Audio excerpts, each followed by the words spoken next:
Decline and Fall. By Evelyn Waugh. Prelude. Mr. Sniggs, the junior dean, and Mr. Postlethwaite, the domestic bursar, sat alone in Mr. Sniggs's room overlooking the garden quad at Scone College. From the rooms of Sir Alastair Digby Vane Trumpington, 2 staircases away, came a confused roaring and breaking of glass. They alone of the senior members of Scone were at home that evening, for it was the night of the annual dinner of the Bollinger Club. The others were all scattered over Boars Hill and North Oxford at gay, contentious little parties, or at other senior common rooms, or at the meetings of learned societies. For the annual Bollinger dinner is a difficult time for those in authority. It is not accurate to call this an annual event, because quite often the club is suspended for some years after each meeting. There is tradition behind the Bollinger. It numbers reigning kings among its past members. At the last dinner, 3 years ago, a fox had been brought in a cage and stoned to death with champagne bottles. What an evening that had been! This was the first meeting since then, and from all over Europe old members had rallied for the occasion. For 2 days they had been pouring into Oxford, epileptic royalty from their villas of exile. Uncouth peers from crumbling country seats, smooth young men of uncertain tastes from embassies and legations, illiterate lairds from wet granite hovels in the Highlands. Ambitious young barristers and conservative candidates torn from the London season and the indelicate advances of debutantes, all that was most sonorous of name and title was there for the beano. "The fines," said Mr. Sniggs, gently rubbing his pipe along the side of his nose. "Oh, my! The fines there'll be after this evening. There is some very particular port in the senior common room cellars that is only brought up when the college fines have reached £50. We shall have a week of it at least," said Mr. Postlethwaite, "a week of Founder's Port." A shriller note could now be heard rising from Sir Alastair's rooms. Any who have heard that sound will shrink at the recollection of it. It is the sound of the English county families baying for broken glass. Soon they would all be tumbling out into the quad, crimson and roaring in their bottle-green evening coats, for the real romp of the evening. "Don't you think it might be wiser if we turned out the light?" said Mr. Sniggs. In darkness the 2 dons crept to the window. The quad below was a kaleidoscope of dimly discernible faces. "There must be 50 of them at least," said Mr. Postlethwaite. "If only they were all members of the college. 50 of them at £10 each. Oh my! It'll be more if they attack the chapel," said Mr. Sniggs. "Oh, please God, make them attack the chapel. I wonder who the unpopular undergraduates are this term. They always attack their rooms. I hope they have been wise enough to go out for the evening. I think Partridge will be one, he possesses a painting by Matisse or some such name. And I'm told he has black sheets in his bed. And Sanders went to dinner with Ramsay MacDonald once. And Rending can afford to hunt, but collects china instead. And smokes cigars in the garden after breakfast. Austin has a grand piano. They'll enjoy smashing that. There'll be a heavy bill for tonight, just you see. But I confess I should feel easier if the dean or the master were in. They can't see us from here, can they?" It was a lovely evening. They broke up Mr. Austin's grand piano, and stamped Lord Rending's cigars into his carpet, and smashed his china, and tore up Mr. Partridge's sheets, and threw the Matisse into his water jug. Mr. Sanders had nothing to break except his windows, but they found the manuscript at which he had been working for the Newdigate Prize poem, and had great fun with that. Sir Alastair Digby Vane Trumpington felt quite ill with excitement, and was supported to bed by Lumsden of Strathdrammond. It was 11:30. Soon the evening would come to an end. But there was still a treat to come. Paul Pennyfeather was reading for the church. It was his 2nd year of uneventful residence at Scone. He had come there after a creditable career at a small public school of ecclesiastical temper on the South Downs, where he had edited the magazine, been president of the debating society, and had as his report said, exercised a wholesome influence for good, in the house of which he was head boy. At home he lived in Onslow Square with his guardian, a prosperous solicitor who was proud of his progress and abysmally bored by his company. Both his parents had died in India at the time when he won the essay prize at his preparatory school. For 2 years he had lived within his allowance, aided by 2 valuable scholarships. He smoked 3 ounces of tobacco a week, John Cotton, medium, and drank 1.5 pints of beer a day, the half at luncheon and the pint at dinner, a meal he invariably ate in Hull. He had 4 friends, 3 of whom had been at school with him. None of the Bollinger Club had ever heard of Paul Pennyfeather, and he, oddly enough, had not heard of them. Little suspecting the incalculable consequences that the evening was to have for him, he bicycled happily back from a meeting of the League of Nations Union. There had been a most interesting paper about plebiscites in Poland. He thought of smoking a pipe and reading another chapter of the Forsyte saga before going to bed. He knocked at the gate, was admitted, put away his bicycle, and diffidently, as always, made his way across the quad towards his rooms. What a lot of people there seemed to be about. Paul had no particular objection to drunkenness. He had read rather a daring paper to the Thomas More Society on the subject, but he was consumedly shy of drunkards. Out of the night Lumsden of Strathdrammond swayed across his path like a druidical rocking stone. Paul tried to pass. Now it so happened that the tie of Paul's old school bore a marked resemblance to the pale blue and white of the Bollinger Club. The difference of 1/4 of an inch in the width of the stripes was not one that Lumsden of Strathdrammond was likely to appreciate. "Here's an awful man wearing the bowler tie," said the laird. "It is not for nothing that since pre-Christian times his family has exercised chieftainship over uncharted miles of barren moorland." Mr. Sniggs was looking rather apprehensively at Mr. Postlethwaite. "They appear to have caught somebody," he said. "I hope they don't do him any serious harm. Dear me, can it be Lord Rending? I think I ought to intervene." "No, Sniggs," said Mr. Postlethwaite, laying a hand on his impetuous colleague's arm. "No, no, no. It would be unwise. We have the prestige of the senior common room to consider. In their present state they might not prove amenable to discipline. We must at all costs avoid an outrage." At length the crowd parted, and Mr. Sniggs gave a sigh of relief. "But it's quite all right. It isn't Rending. It's Pennyfeather, someone of no importance." "Well, that saves a great deal of trouble. I am glad, Sniggs, I am, really. What a lot of clothes the young man appears to have lost." Next morning there was a lovely college meeting. £230, murmured the domestic bursar ecstatically, not counting the damage. "That means 5 evenings, with what we have already collected. 5 evenings of Founder's Port. The case of Pennyfeather," the master was saying, "seems to be quite a different matter altogether. He ran the whole length of the quadrangle, you say, without his trousers. It is unseemly. It is more, it is indecent. In fact, I am almost prepared to say that it is flagrantly indecent. It is not the conduct we expect of a scholar." "Perhaps if we fined him really heavily?" suggested the junior dean. "I very much doubt whether he could pay. I understand he is not well off. Without trousers, indeed. And at that time of night. I think we should do far better to get rid of him altogether.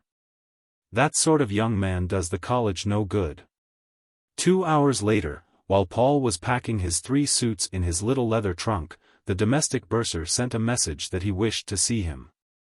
"Ah, Mr. Pennyfeather," he said, "I have examined your rooms and noticed 2 slight burns, one on the windowsill and the other on the chimney-piece, no doubt from cigarette ends. I am charging you 5 and 6 for each of them on your battles. That is all, thank you." As he crossed the quad Paul met Mr. Sniggs. "Just off," said the junior dean brightly. "Yes, sir," said Paul. And a little further on he met the chaplain. "Oh, Pennyfeather," before you go, surely you have my copy of Dean Stanley's Eastern Church? Yes. I left it on your table. Thank you. Well, goodbye, my dear boy. I suppose that after that reprehensible affair last night you will have to think of some other profession. Well, you may congratulate yourself that you discovered your unfitness for the priesthood before it was too late. If a parson does a thing of that sort, you know, all the world knows. And so many do, alas. What do you propose doing? I don't really know yet. There is always commerce, of course. Perhaps you may be able to bring to the great world of business some of the ideals you have learned at Scone. But it won't be easy, you know. It is a thing to be lived down with courage. What did Dr. Johnson say about fortitude? Dear, dear. No trousers. At the gates Paul tipped the porter. Well, goodbye, Blackall, he said. I don't suppose I shall see you again for some time. No, sir, and very sorry I am to hear about it. I expect you'll be becoming a schoolmaster, sir. That's what most of the gentlemen does, sir, that get sent down for indecent behavior. God damn and blast them all to hell, said Paul meekly to himself as he drove to the station, and then he felt rather ashamed, because he rarely swore. How do you find this book? Any thoughts about the book or the author? Any suggestion for improvement? Please take a moment to share your thoughts in a comment. If you like it, share it with your friends who might enjoy it as well. Subscribe to keep in touch. Visit CompleteAudiobooks.com for more quality content. Chapter 1. Chapter 1. Vocation. Sent down for indecent behavior, said Paul Pennyfeather's guardian. Well, thank God your poor father has been spared this disgrace. That's all I can say. There was a hush in Onslow Square, unbroken except by Paul's guardian's daughter's gramophone playing Gilbert and Sullivan in her little pink boudoir at the top of the stairs. My daughter must know nothing of this, continued Paul's guardian. There was another pause.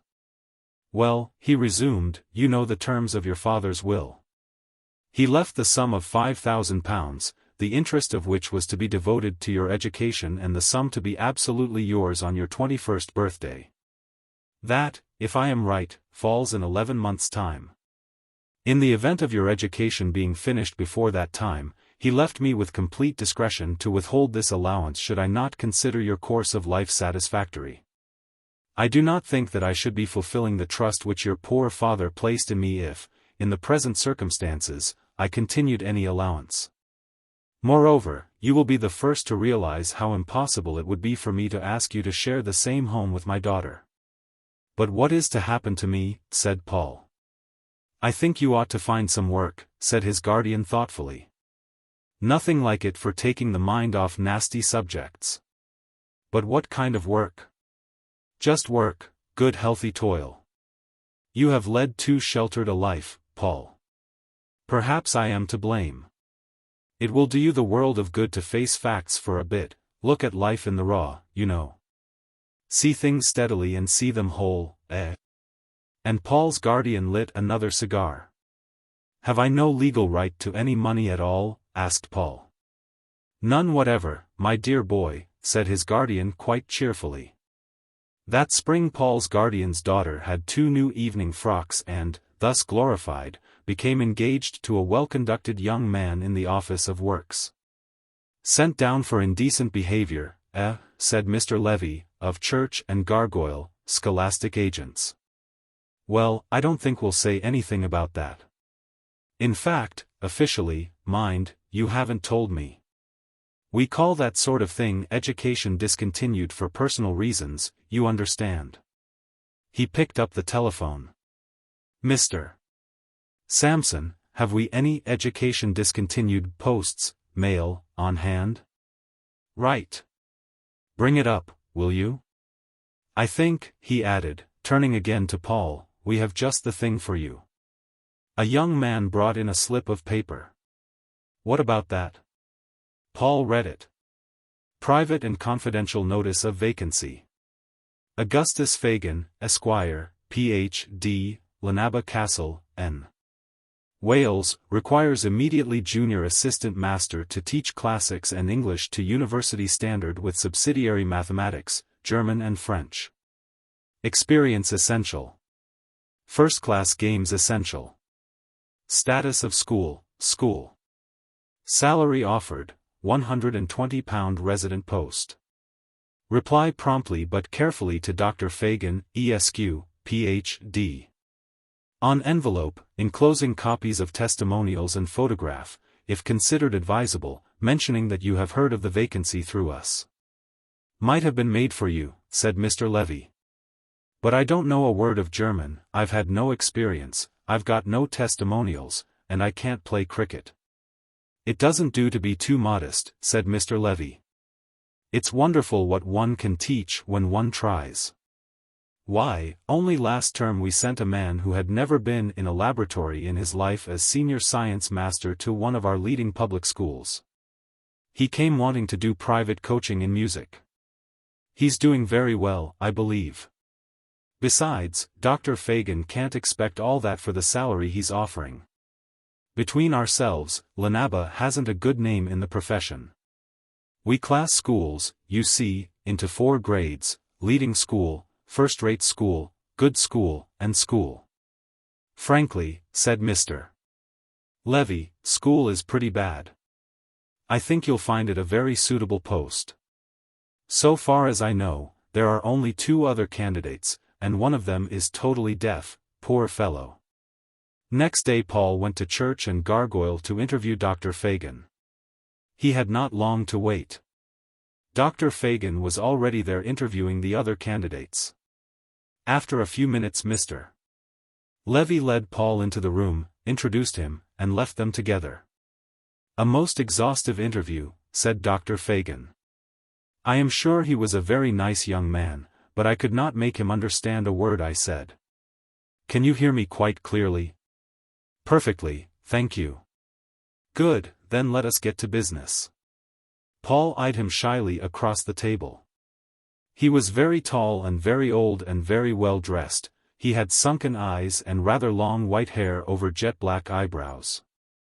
His head was very long, and swayed lightly as he spoke. His voice had 1,000 modulations, as though at some remote time he had taken lessons in elocution.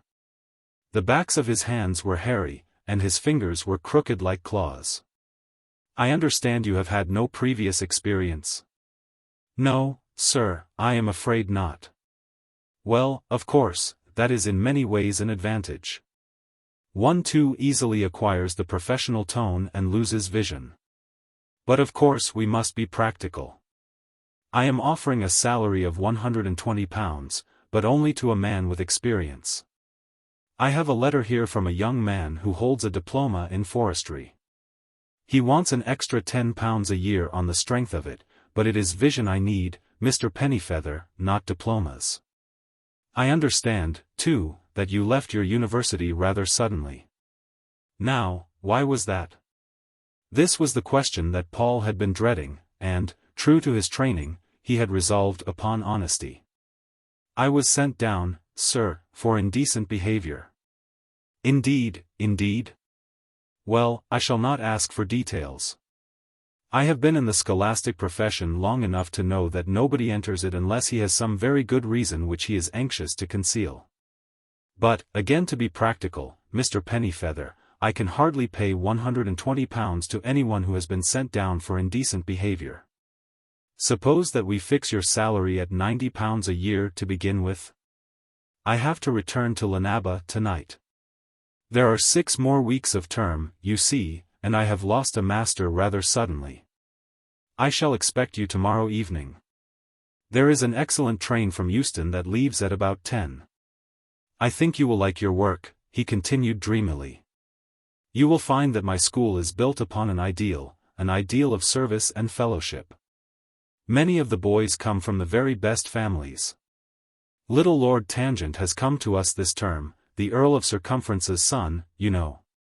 Such a nice little chap, erratic, of course, like all his family, but he has tone. Dar. Fagan gave a long sigh. I wish I could say the same for my staff. Between ourselves, Pennyfeather, I think I shall have to get rid of Grimes fairly soon. He is not out of the top drawer, and boys notice these things. Now, your predecessor was a thoroughly agreeable young man. I was sorry to lose him. But he used to wake up my daughters coming back on his motor bicycle at all hours of the night. He used to borrow money from the boys, too, quite large sums, and the parents objected. I had to get rid of him. Still, I was very sorry. He had tone. Dr. Fagan rose, put on his hat at a jaunty angle, and drew on a glove. Goodbye, my dear Pennyfeather. I think, in fact I know, that we are going to work well together. I can always tell these things. Goodbye, sir, said Paul. 5% of £90 is £4 10 shillings, said Mr. Levy cheerfully. You can pay now or on receipt of your first term's salary. If you pay now there is a reduction of 15%. That would be £3 6 shillings and sixpence. I'll pay you when I get my wages, said Paul. Just as you please, said Mr. Levy. Only too glad to have been of use to you. Chapter 2. Llanabba Castle. Llanabba Castle presents two quite different aspects, according as you approach it from the Bangor or the coast road. From the back it looks very much like any other large country house, with a great many windows and a terrace. And a chain of glass houses and the roofs of innumerable nondescript kitchen buildings disappearing into the trees. But from the front, and that is how it is approached from Llanabba station, it is formidably feudal. One drives past at least a mile of machicolated wall before reaching the gates. These are towered and turreted and decorated with heraldic animals and a workable portcullis. Beyond them at the end of the avenue stands the castle, a model of medieval impregnability. The explanation of this rather striking contrast is simple enough. At the time of the cotton famine in the 60s, Llanabba House was the property of a prosperous Lancashire mill owner. His wife could not bear to think of their men starving. In fact, she and her daughters organized a little bazaar in their aid, though without very substantial results. Her husband had read the liberal economists and could not think of paying without due return. Accordingly, enlightened self-interest found a way. An encampment of mill hands was settled in the park, and they were put to work walling the grounds and facing the house with great blocks of stone from a neighboring quarry. At the end of the American War they returned to their mills, and Llanabba House became Llanabba Castle after a great deal of work had been done very cheaply. Driving up from the station in a little closed taxi, Paul saw little of all this. It was almost dark in the avenue and quite dark inside the house. "I am Mr. Pennyfeather," he said to the butler. "I have come here as a master." "Yes," said the butler, "I know all about you. This way." They went down a number of passages, unlit and smelling obscurely of all the ghastly smells of school, until they reached a brightly lighted door. "In there. That's the common room." Without more ado, the butler made off into the darkness. Paul looked round. It was not a very big room. Even he felt that, and all his life he had been accustomed to living in constricted spaces. "I wonder how many people live here," he thought, and with a sick thrust of apprehension counted 16 pipes in a rack at the side of the chimney-piece. 2 gowns hung on a hook behind the door. In a corner were some golf clubs, a walking stick, an umbrella and 2 miniature rifles. Over the chimney-piece was a green baize notice board covered with lists. There was a typewriter on the table. In a bookcase were a number of very old textbooks and some new exercise books. There were also a bicycle pump, 2 armchairs, a straight chair, half a bottle of invalid port, a boxing glove, a bowler hat, yesterday's Daily News, and a packet of pipe cleaners. Paul sat down disconsolately on the straight chair. Presently there was a knock at the door, and a small boy came in. "Oh," he said, looking at Paul intently. "Hello," said Paul. "I was looking for Captain Grimes," said the little boy. "Oh," said Paul. The child continued to look at Paul with a penetrating impersonal interest. "I suppose you're the new master," he said. "Yes," said Paul. "I'm called Pennyfeather." The little boy gave a shrill laugh. "I think that's terribly funny," he said, and went away. Presently the door opened again, and 2 more boys looked in. They stood and giggled for a time and then made off. In the course of the next half hour 6 or 7 boys appeared on various pretexts and stared at Paul. Then a bell rang, and there was a terrific noise of whistling and scampering. The door opened, and a very short man of about 30 came into the common room. He had made a great deal of noise in coming because he had an artificial leg. He had a short red mustache, and was slightly bald. "Hello," he said. "Hello," said Paul.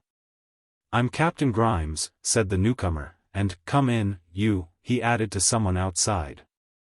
Another boy came in. "What do you mean," said Grimes, "by whistling when I told you to stop?" "Everyone else was whistling," said the boy. "What's that got to do with it?" Grimes said. "I should think it had a lot to do with it," said the boy. "Well, just you do 100 lines, and next time, remember, I shall beat you," said Grimes, with this, waving the walking stick. "That wouldn't hurt much," said the boy, and went out. "There's no discipline in the place," said Grimes, and then he went out too. "I wonder whether I'm going to enjoy being a schoolmaster," thought Paul. Quite soon another and older man came into the room. "Hello," he said to Paul. "Hello," said Paul. "I'm Prendergast," said the newcomer. "Have some port?" "Thank you, I'd love to." "Well, there's only 1 glass." "Oh, well, it doesn't matter, then. You might get your toothglass from your bedroom." "I don't know where that is." "Oh, well, never mind, we'll have some another night." "I suppose you're the new master?" "Yes." "You'll hate it here." "I know. I've been here 10 years. Grimes only came this term. He hates it already." "Have you seen Grimes?" "Yes, I think so." "He isn't a gentleman." "Do you smoke?" "Yes." "A pipe, I mean." "Yes. Those are my pipes. Remind me to show them to you after dinner." At this moment the butler appeared with a message that Dr. Fagan wished to see Mr. Pennyfeather. Dr. Fagan's part of the castle was more palatial. He stood at the end of a long room with his back to a rococo marble chimneypiece. He wore a velvet dinner jacket. "Settling in?" he asked. "Yes," said Paul. Sitting before the fire, with a glass bottle of sweets in her lap, was a brightly dressed woman in early middle age. "That," said Dr. Fagan with some disgust, "is my daughter." "Pleased to meet you," said Miss Fagan. "Now what I always tell the young chaps as comes here is, don't let the dad overwork you. He's a regular tartar, is Dad, but then you know what scholars are, inhuman." "Ain't you," said Miss Fagan, turning on her father with sudden ferocity, "ain't you inhuman?" "At times, my dear, I am grateful for what little detachment I have achieved. But here," he added, "is my other daughter." Silently, except for a scarcely perceptible jingling of keys, another woman had entered the room. She was younger than her sister, but far less gay. "How do you do?" she said. "I do hope you have brought some soap with you. I asked my father to tell you, but he so often forgets these things. Masters are not supplied with soap or with boot polish or with washing over 2 shillings and 6 weekly. Do you take sugar in your tea?"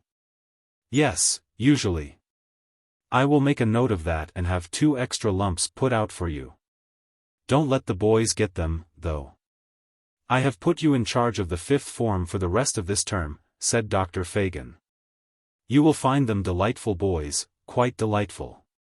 Clutterbuck wants watching, by the way, a very delicate little chap.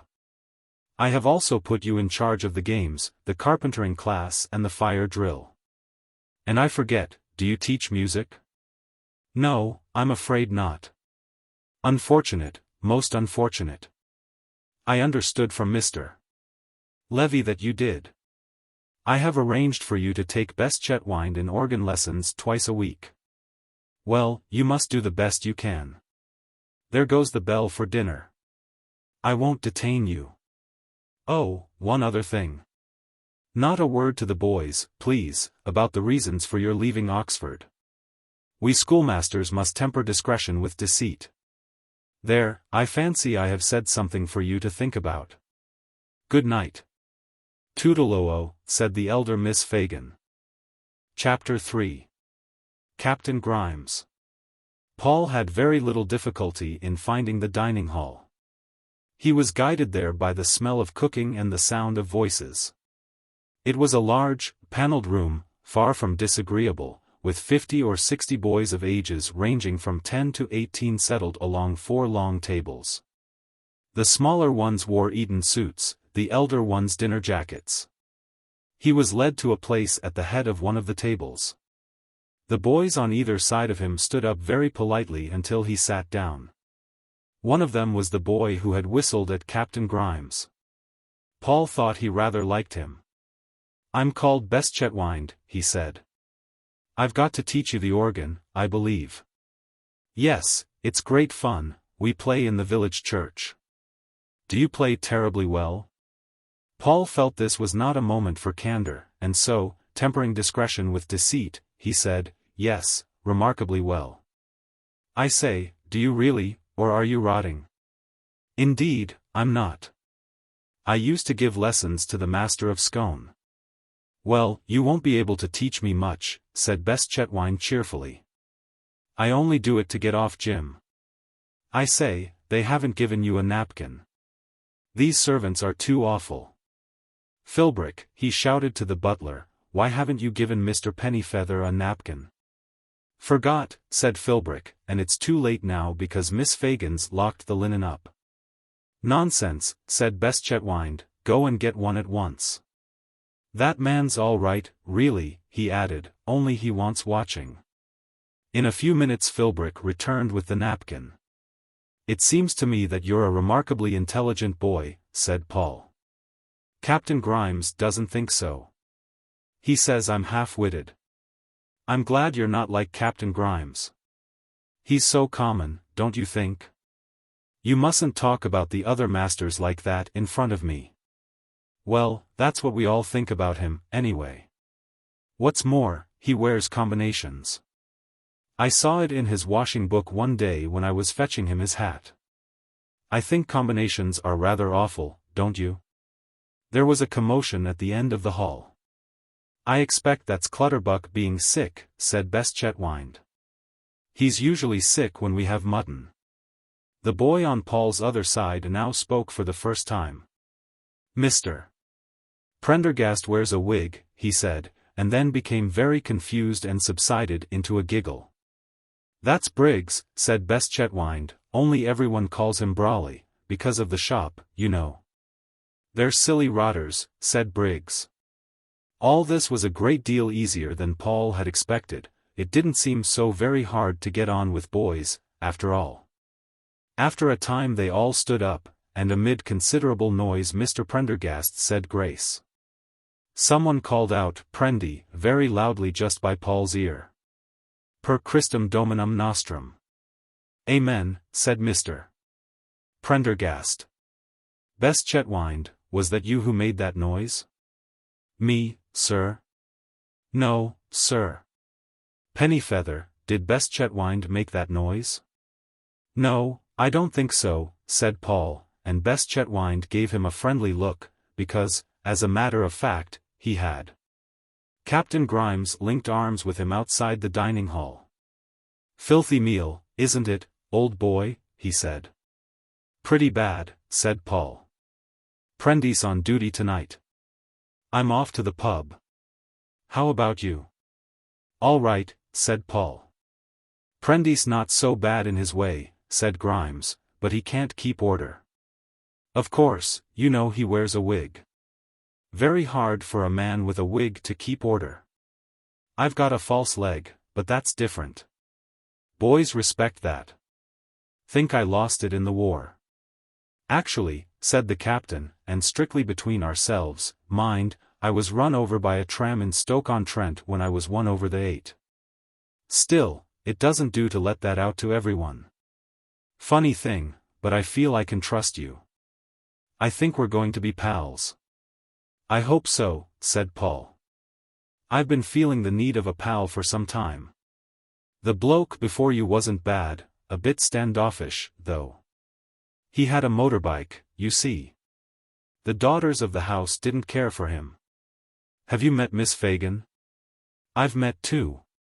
They're both bitches, said Grimes, and added moodily, I'm engaged to be married to Flossie.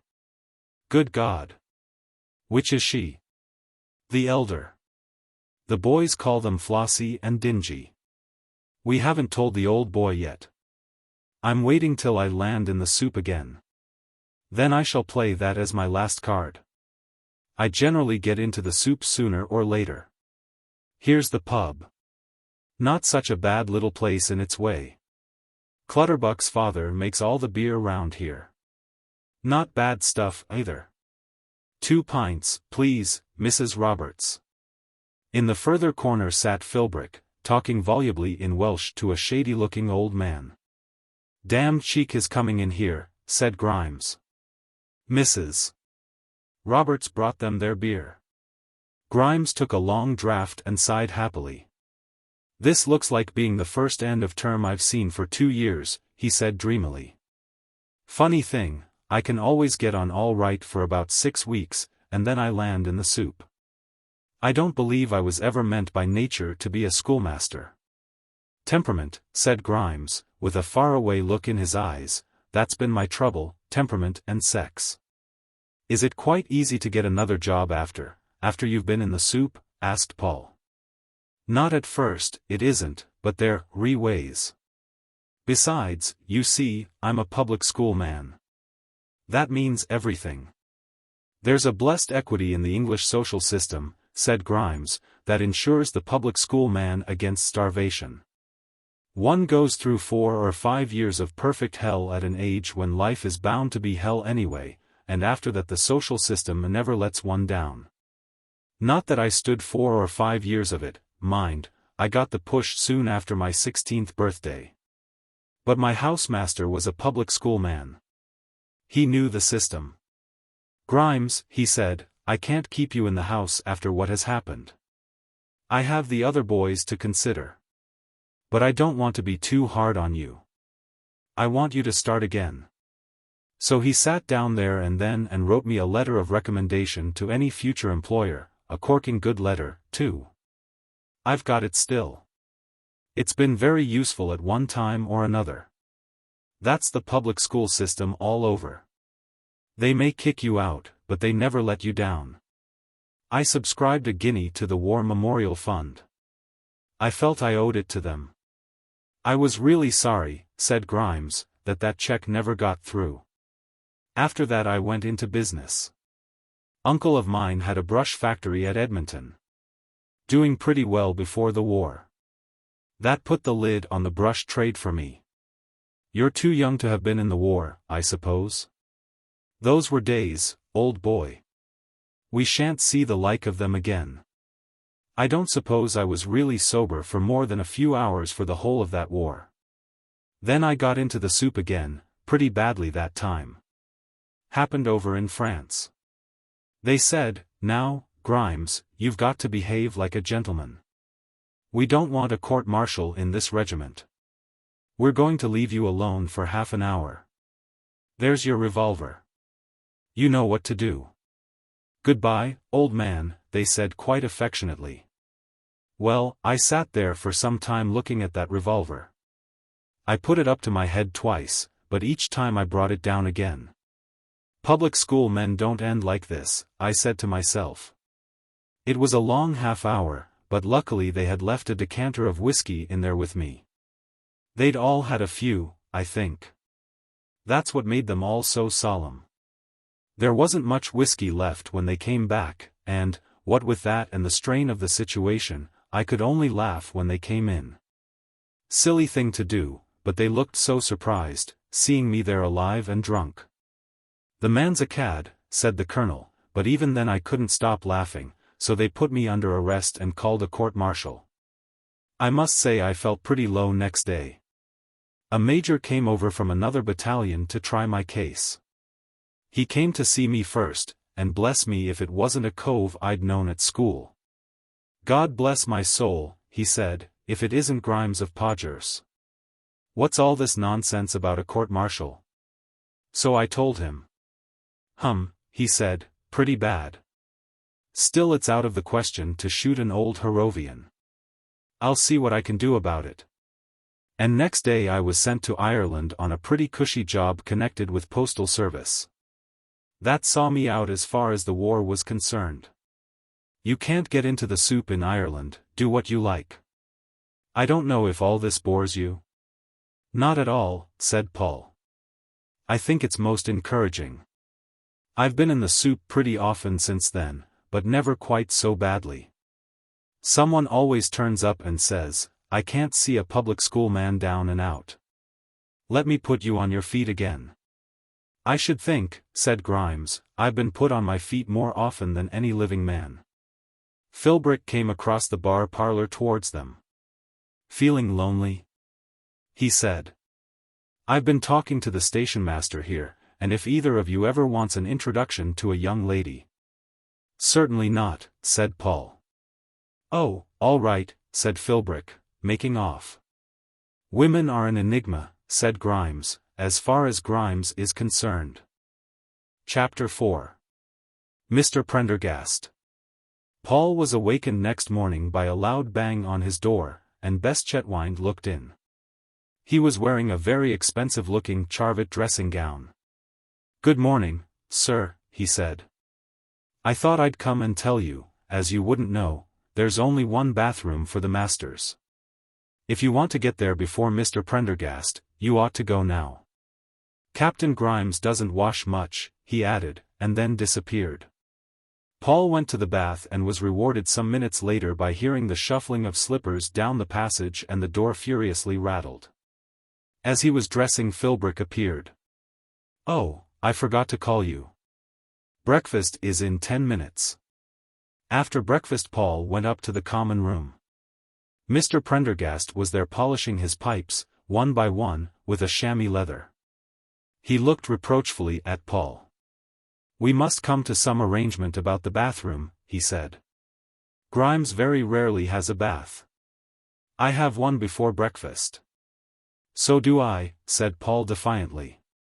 Then I suppose I shall have to find some other time, said Mr. Prendergast, and he gave a deep sigh as he returned his attention to his pipes. After 10 years, too, he added, but everything's like that. I might have known you'd want the bath. It was so easy when there was only Grimes and that other young man. He was never down in time for breakfast. Oh dear. Oh dear. I can see that things are going to be very difficult. But surely we could both have one? No, that's out of the question. It's all part of the same thing. Everything has been like this since I left the ministry. Paul made no answer, and Mr. Prendergast went on breathing and rubbing. I expect you wonder how I came to be here. No, said Paul soothingly. I think it's very natural. It's not natural at all, it's most unnatural. If things had happened a little differently I should be a rector with my own house and bathroom. I might even have been a rural dean, only, and Mr. Prendergast dropped his voice to a whisper, only I had doubts. I don't know why I'm telling you all this, nobody else knows. I somehow feel you'll understand. 10 years ago I was a clergyman of the Church of England. I had just been presented to a living in Worthing. It was such an attractive church, not old, but very beautifully decorated, 6 candles on the altar, reservation in the Lady Chapel. And an excellent heating apparatus which burned coke in a little shed by the sacristy door. No graveyard, just a hedge of golden privet between the church and the rectory. As soon as I moved in my mother came to keep house for me. She bought some chintz, out of her own money, for the drawing-room curtains. She used to be at home once a week to the ladies of the congregation. One of them, the dentist's wife, gave me a set of the Encyclopaedia Britannica for my study. It was all very pleasant until my doubts began. "Were they as bad as all that?" asked Paul. "They were insuperable," said Mr. Prendergast. "That is why I am here now. But I expect I am boring you?" "No, do go on. That's to say, unless you find it painful to think about." "I think about it all the time. It happened like this, quite suddenly. We had been there about 3 months, and my mother had made great friends with some people called Bundle, rather a curious name. I think he was an insurance agent until he retired. Mrs. Bundle used very kindly to ask us in to supper on Sundays after evensong. They were pleasant, informal gatherings, and I used quite to look forward to them. I can see them now as they sat there on this particular evening. There was my mother and Mr. and Mrs. Bundle, and their son, rather a spotty boy, I remember, who used to go into Brighton College by train every day, and Mrs. Bundle's mother, a Mrs. Crump, rather deaf, but a very good churchwoman, and Mrs. Abel, that was the name of the dentist's wife who gave me the Encyclopaedia Britannica, and old Major Ending, the people's warden. I had preached 2 sermons that day besides taking the children's Bible class in the afternoon, and I had rather dropped out of the conversation. They were all talking away quite happily about the preparations that were being made on the pier for the summer season, when suddenly, for no reason at all, my doubts began. He paused, and Paul felt constrained to offer some expression of sympathy. "What a terrible thing," he said. "Yes, I've not known an hour's real happiness since. You see, it wasn't the ordinary sort of doubt about Cain's wife or the Old Testament miracles or the consecration of Archbishop Parker. I'd been taught how to explain all those while I was at college. No, it was something deeper than all that. I couldn't understand why God had made the world at all. There was my mother and the Bundles and Mrs. Crump talking away quite unconcernedly while I sat there wrestling with this sudden assault of doubt. You see how fundamental that is. Once granted the first step, I can see that everything else follows: Tower of Babel, Babylonian captivity, incarnation, church, bishops, incense, everything, but what I couldn't see. And what I can't see now, is, why did it all begin? I asked my bishop. He didn't know. He said that he didn't think the point really arose as far as my practical duties as a parish priest were concerned. I discussed it with my mother. At first she was inclined to regard it as a passing phase. But it didn't pass, so finally she agreed with me that the only honorable thing to do was to resign my living. She never really recovered from the shock, poor old lady. It was a great blow after she had bought the chintz and got so friendly with the Bundles. A bell began ringing down a distant passage. Well, we must go to prayers, and I haven't finished my pipes. He took his gown from the peg behind the door and slipped it over his shoulders. Perhaps one day I shall see light, he said, and then I shall go back to the ministry. Meanwhile, Clutterbuck ran past the door, whistling hideously. That's a nasty little boy, said Mr. Prendergast, if ever there was one. Chapter 5. Discipline. Prayers were held downstairs in the main hall of the castle. The boys stood ranged along the panelled walls, each holding in his hands a little pile of books. Grimes sat on one of the chairs beside the baronial chimney-piece. Morning, he said to Paul, only just down, I'm afraid. Do I smell of drink? Yes, said Paul. Comes of missing breakfast. Prendy been telling you about his doubts? Yes, said Paul. Funny thing, said Grimes, but I've never been worried in that way. I don't pretend to be a particularly pious sort of chap, but I've never had any doubts. When you've been in the soup as often as I have, it gives you a sort of feeling that everything's for the best, really. You know, God's in his heaven, all's right with the world. I can't quite explain it, but I don't believe one can ever be unhappy for long provided one does just exactly what one wants to and when one wants to. The last chap who put me on my feet said I was singularly in harmony with the primitive promptings of humanity. I've remembered that phrase because somehow it seemed to fit me. Here comes the old man. This is where we stand up. As the bell stopped ringing, Dr. Fagan swept into the hall, the robes of a doctor of philosophy swelling and billowing about him. He wore an orchid in his buttonhole. "Good morning, gentlemen," he said. "Good morning, sir," chorused the boys. The doctor advanced to the table at the end of the room, picked up a Bible, and opening it at random, read a chapter of blood-curdling military history without any evident relish. From that he plunged into the Lord's Prayer, which the boys took up in a quiet chatter. Mr. Prendergast's voice led them in tones that testified to his ecclesiastical past. Then the doctor glanced at a sheet of notes he held in his hand. "Boys," he said, "I have some announcements to make. The Fagan Cross-Country Running Challenge Cup will not be competed for this year on account of the floods." "I expect the old boy has popped it," said Grimes in Paul's ear. "Nor will the Llanabba Essay Prize." "On account of the floods," said Grimes. "I have received my account for the telephone," proceeded Dr. Fagan, "and I find that during the past quarter there have been no less than 23 trunk calls to London, none of which was sent by me or by members of my family. I look to the prefects to stop this, unless of course they are themselves responsible, in which case I must urge them in my own interests to make use of the village post office, to which they have access. I think that is everything, isn't it, Mr. Prendergast?" "Cigars," said Mr. Prendergast in a stage whisper. "Ah, yes, cigars. Boys, I have been deeply distressed to learn that several cigar ends have been found." "Where have they been found?" "Boiler room." "In the boiler room. I regard this as reprehensible. What boy has been smoking cigars in the boiler room?" There was a prolonged silence, during which the doctor's eye travelled down the line of boys. "I will give the culprit until luncheon to give himself up. If I do not hear from him by then the whole school will be heavily punished." "Damn," said Grimes. "I gave those cigars to Clutterbuck. I hope the little beast has the sense to keep quiet." "Go to your classes," said the doctor. The boys filed out. "I should think, by the look of them, they were exceedingly cheap cigars," added Mr. Prendergast sadly. "They were a pale yellow color." "That makes it worse," said the doctor. "To think of any boy under my charge smoking pale yellow cigars in a boiler room.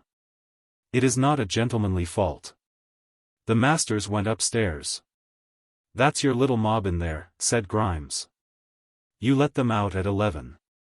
"But what am I to teach them?" said Paul in sudden panic. "Oh, I shouldn't try to teach them anything, not just yet, anyway. Just keep them quiet."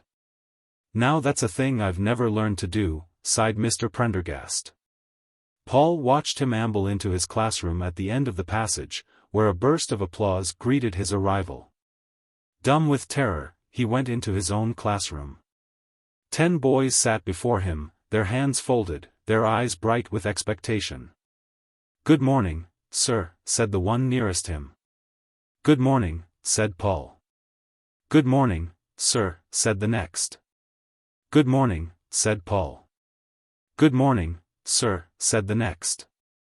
"Oh, shut up," said Paul. At this the boy took out a handkerchief and began to cry quietly. "Oh, sir," came a chorus of reproach, "you've hurt his feelings. He's very sensitive, it's his Welsh blood, you know.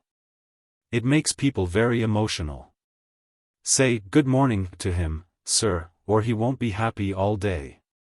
After all, it is a good morning, isn't it, sir?" "Silence!" shouted Paul above the uproar, and for a few moments things were quieter. "Please, sir," said a small voice. Paul turned and saw a grave-looking youth holding up his hand. "Please, sir, perhaps he's been smoking cigars and doesn't feel well." "Silence," said Paul again.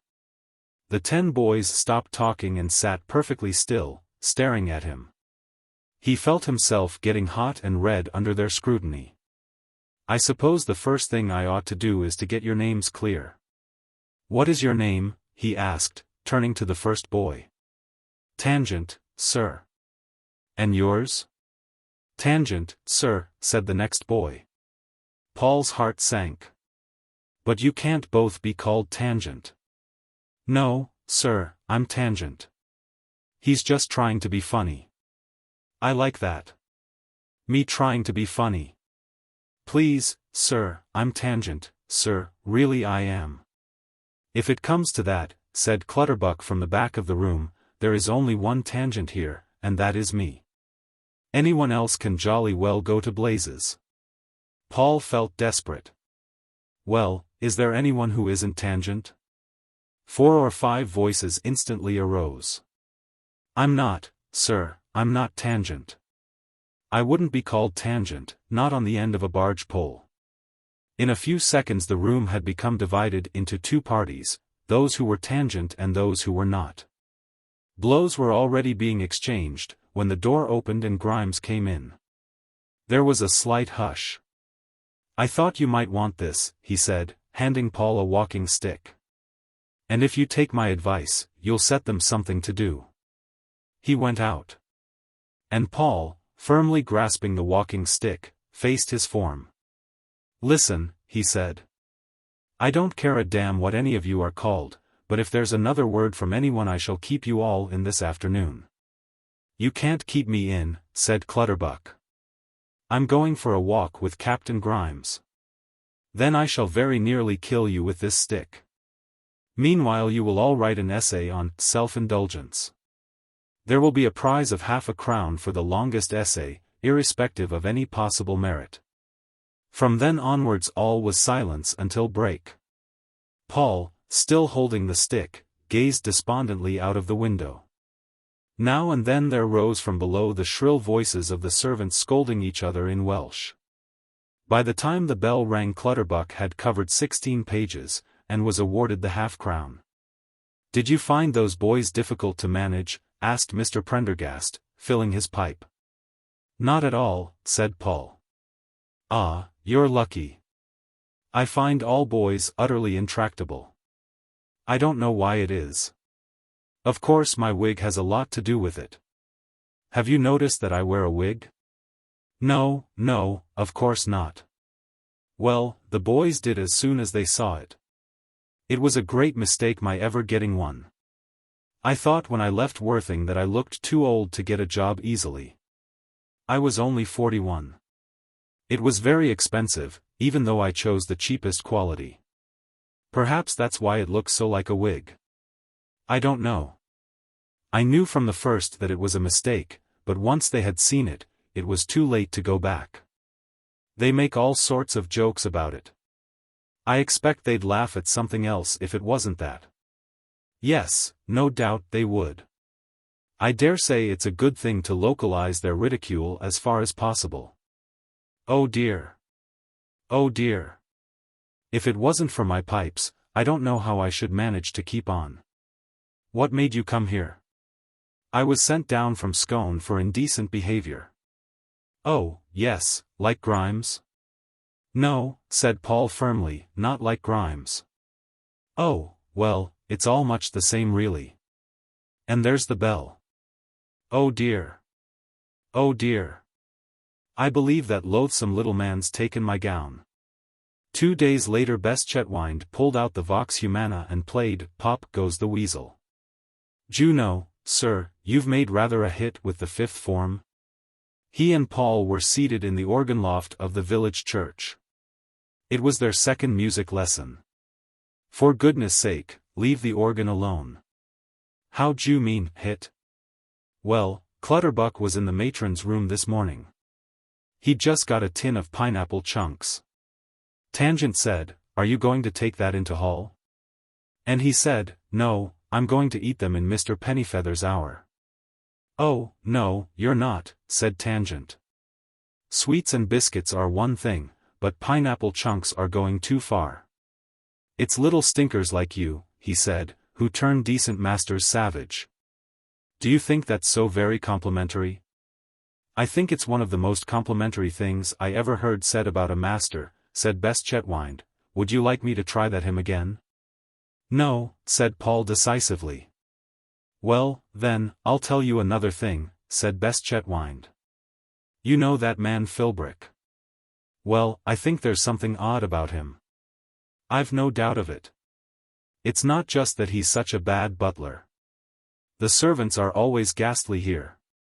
But I don't believe he's a butler at all. I don't quite see what else he can be. Well, have you ever known a butler with a diamond tie-pin? No, I don't think I have. Well, Philbrick's got one, and a diamond ring too. He showed them to Brawley. Colossal great diamonds, Brawley says.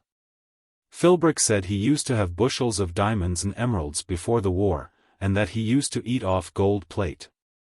We believe that he's a Russian prince in exile. Generally speaking, Russians are not shy about using their titles, are they? Besides, he looks very English. Yes, we thought of that, but Brawley said lots of Russians came to school in England before the war. And now I am going to play the organ, said Beste-Chetwynde. After all, my mother does pay 5 guineas a term extra for me to learn. Chapter 6. Conduct. Sitting over the common room fire that afternoon waiting for the bell for tea, Paul found himself reflecting that on the whole the last week had not been quite as awful as he had expected. As Beste-Chetwynde had told him, he was a distinct success with his form. After the first day an understanding had been established between them. It was tacitly agreed that when Paul wished to read or to write letters he was allowed to do so undisturbed while he left them to employ the time as they thought best. When Paul took it upon him to talk to them about their lessons they remained silent, and when he set them work to do some of it was done. It had rained steadily, so that there had been no games. No punishments, no reprisals, no exertion, and in the evenings the confessions of Grimes. Any one of which would have glowed with outstanding shamelessness from the appendix to a treatise in psychoanalysis.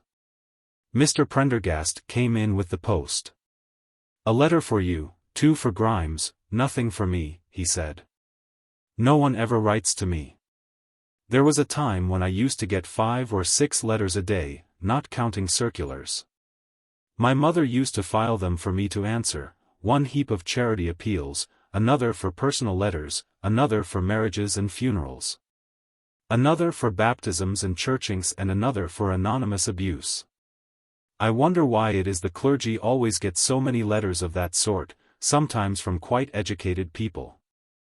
I remember my father had great trouble in that way once, and he was forced to call in the police because they became so threatening. And, do you know, it was the curate's wife who had sent them, such a quiet little woman. There's your letter." Grimes looked like bills. "I can't think why shops give that man credit at all. I always pay cash, or at least I should if I ever bought anything. But you know that, except for my tobacco and the Daily News and occasionally a little port when it's very cold, I don't think I've bought anything for 2 years. The last thing I bought was that walking stick. I got it at Shanklin, and Grimes uses it for beating the boys with. I hadn't really meant to buy one, but I was there for the day, 2 years this August, and I went into the tobacconist's to buy some tobacco. He hadn't the sort I wanted, and I felt I couldn't go without getting something, so I bought that. It cost 1 and 6, he added wistfully, so I had no tea." Paul took his letter. It had been forwarded from Onslow Square. On the flap were embossed the arms of Scone College. It was from one of his 4 friends. Scone College, FCR. Oxford. "My dear Pennyfeather," it ran. "I need hardly tell you how distressed I was when I heard of your disastrous misfortune. It seems to me that a real injustice has been done to you. I have not heard the full facts of the case, but I was confirmed in my opinion by a very curious incident last evening. I was just going to bed when Digby Vane Trumpington came into my rooms without knocking. He was smoking a cigar. I had never spoken to him before, as you know, and was very much surprised at his visit. He said, 'I'm told you are a friend of Pennyfeather's.' I said I was, and he said, 'Well, I gather I've rather got him into a mess.' I said, 'Yes,' and he said, 'Well, will you apologize to him for me when you write?' I said I would. Then he said, "Look here, I'm told he's rather poor. I thought of sending him some money, £20 for sort of damages, you know. It's all I can spare at the moment. Wouldn't it be a useful thing to do?" I fairly let him have it, I can tell you, and told him just what I thought of him for making such an insulting suggestion. I asked him how he dared treat a gentleman like that just because he wasn't in his awful set. He seemed rather taken aback and said, "Well, all my friends spend all their time trying to get money out of me," and went off. I bicycled over to St. Magnus at Little Betchley and took some rubbings of the brasses there. I wished you had been with me. Yours, Arthur Potts. P.S. I understand you are thinking of taking up educational work.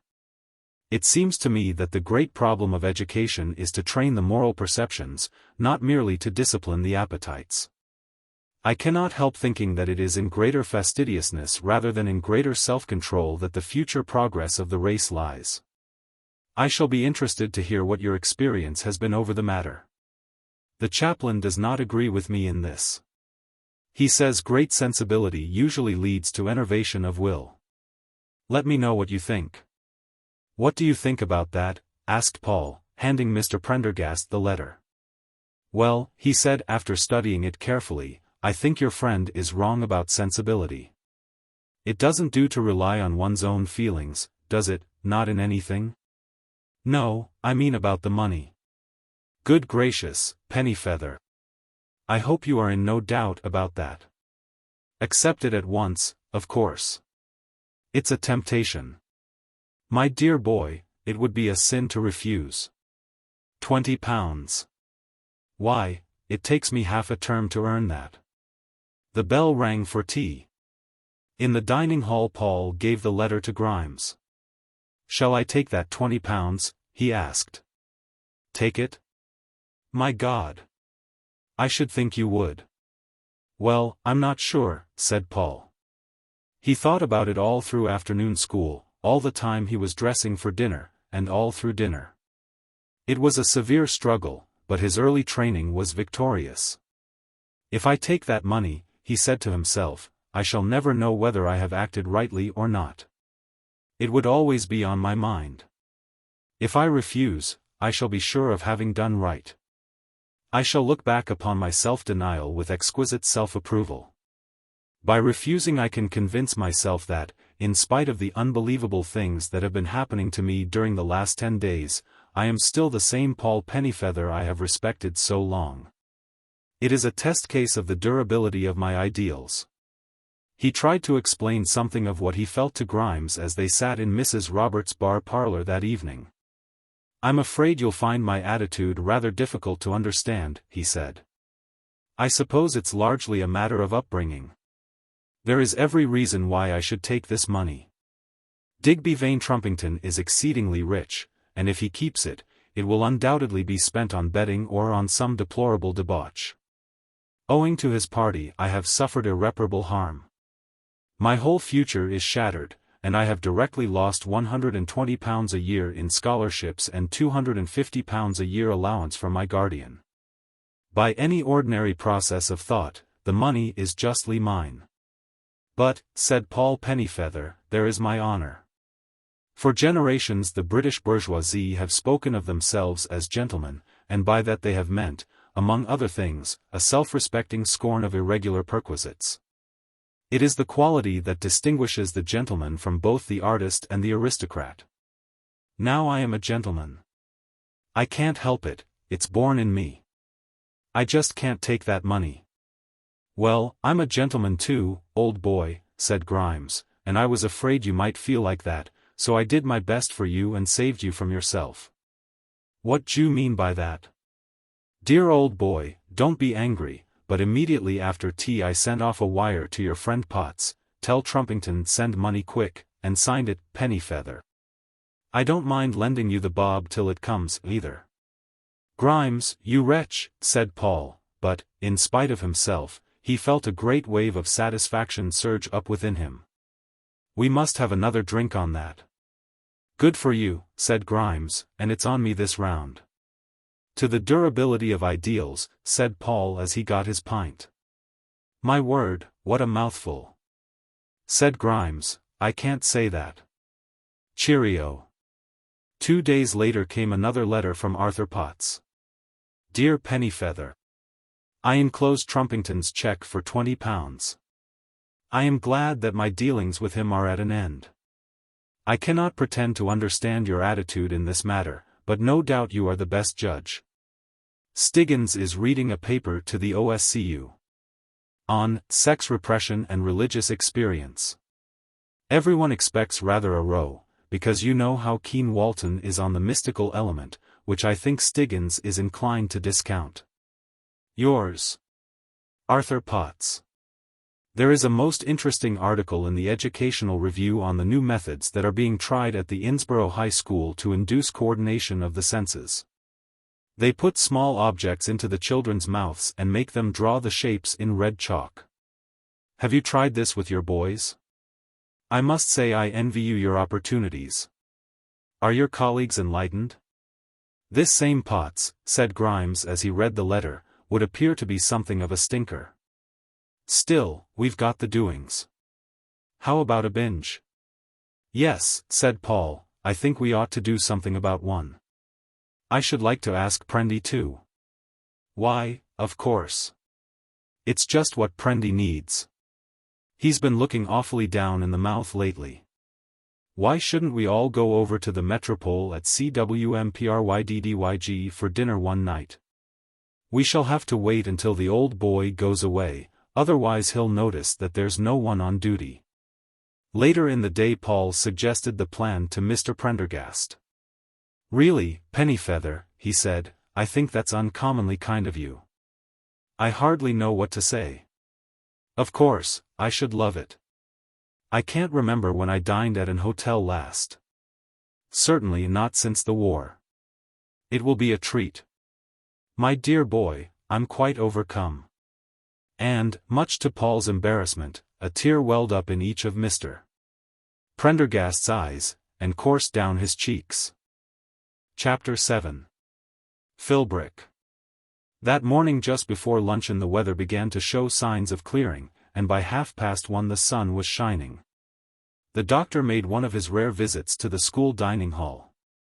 At his entry everybody stopped eating and laid down his knife and fork. Boys, said the doctor, regarding them benignly, I have an announcement to make. Clutterbuck, will you kindly stop eating while I am addressing the school? The boys' manners need correcting, Mr. Prendergast. I look to the prefects to see to this. Boys, the chief sporting event of the year will take place in the playing fields tomorrow. I refer to the annual school sports, unfortunately postponed last year owing to the general strike. Mr. Pennyfeather, who, as you know, is himself a distinguished athlete, will be in charge of all arrangements. The preliminary heats will be run off today. All boys must compete in all events. The Countess of Circumference has kindly consented to present the prizes. Mr. Prendergast will act as referee, and Captain Grimes as timekeeper. I shall myself be present tomorrow to watch the final competitions. That is all, thank you. Mr. Pennyfeather, perhaps you will favor me with an interview when you have finished your luncheon? Good God, murmured Paul. I won the long jump at the last sports, said Briggs, but everyone said that it was because I had spiked shoes. Do you wear spiked shoes, sir? Invariably, said Paul. Everyone said it was taking an unfair advantage. You see, we never know beforehand when there's going to be sports, so we don't have time to get ready.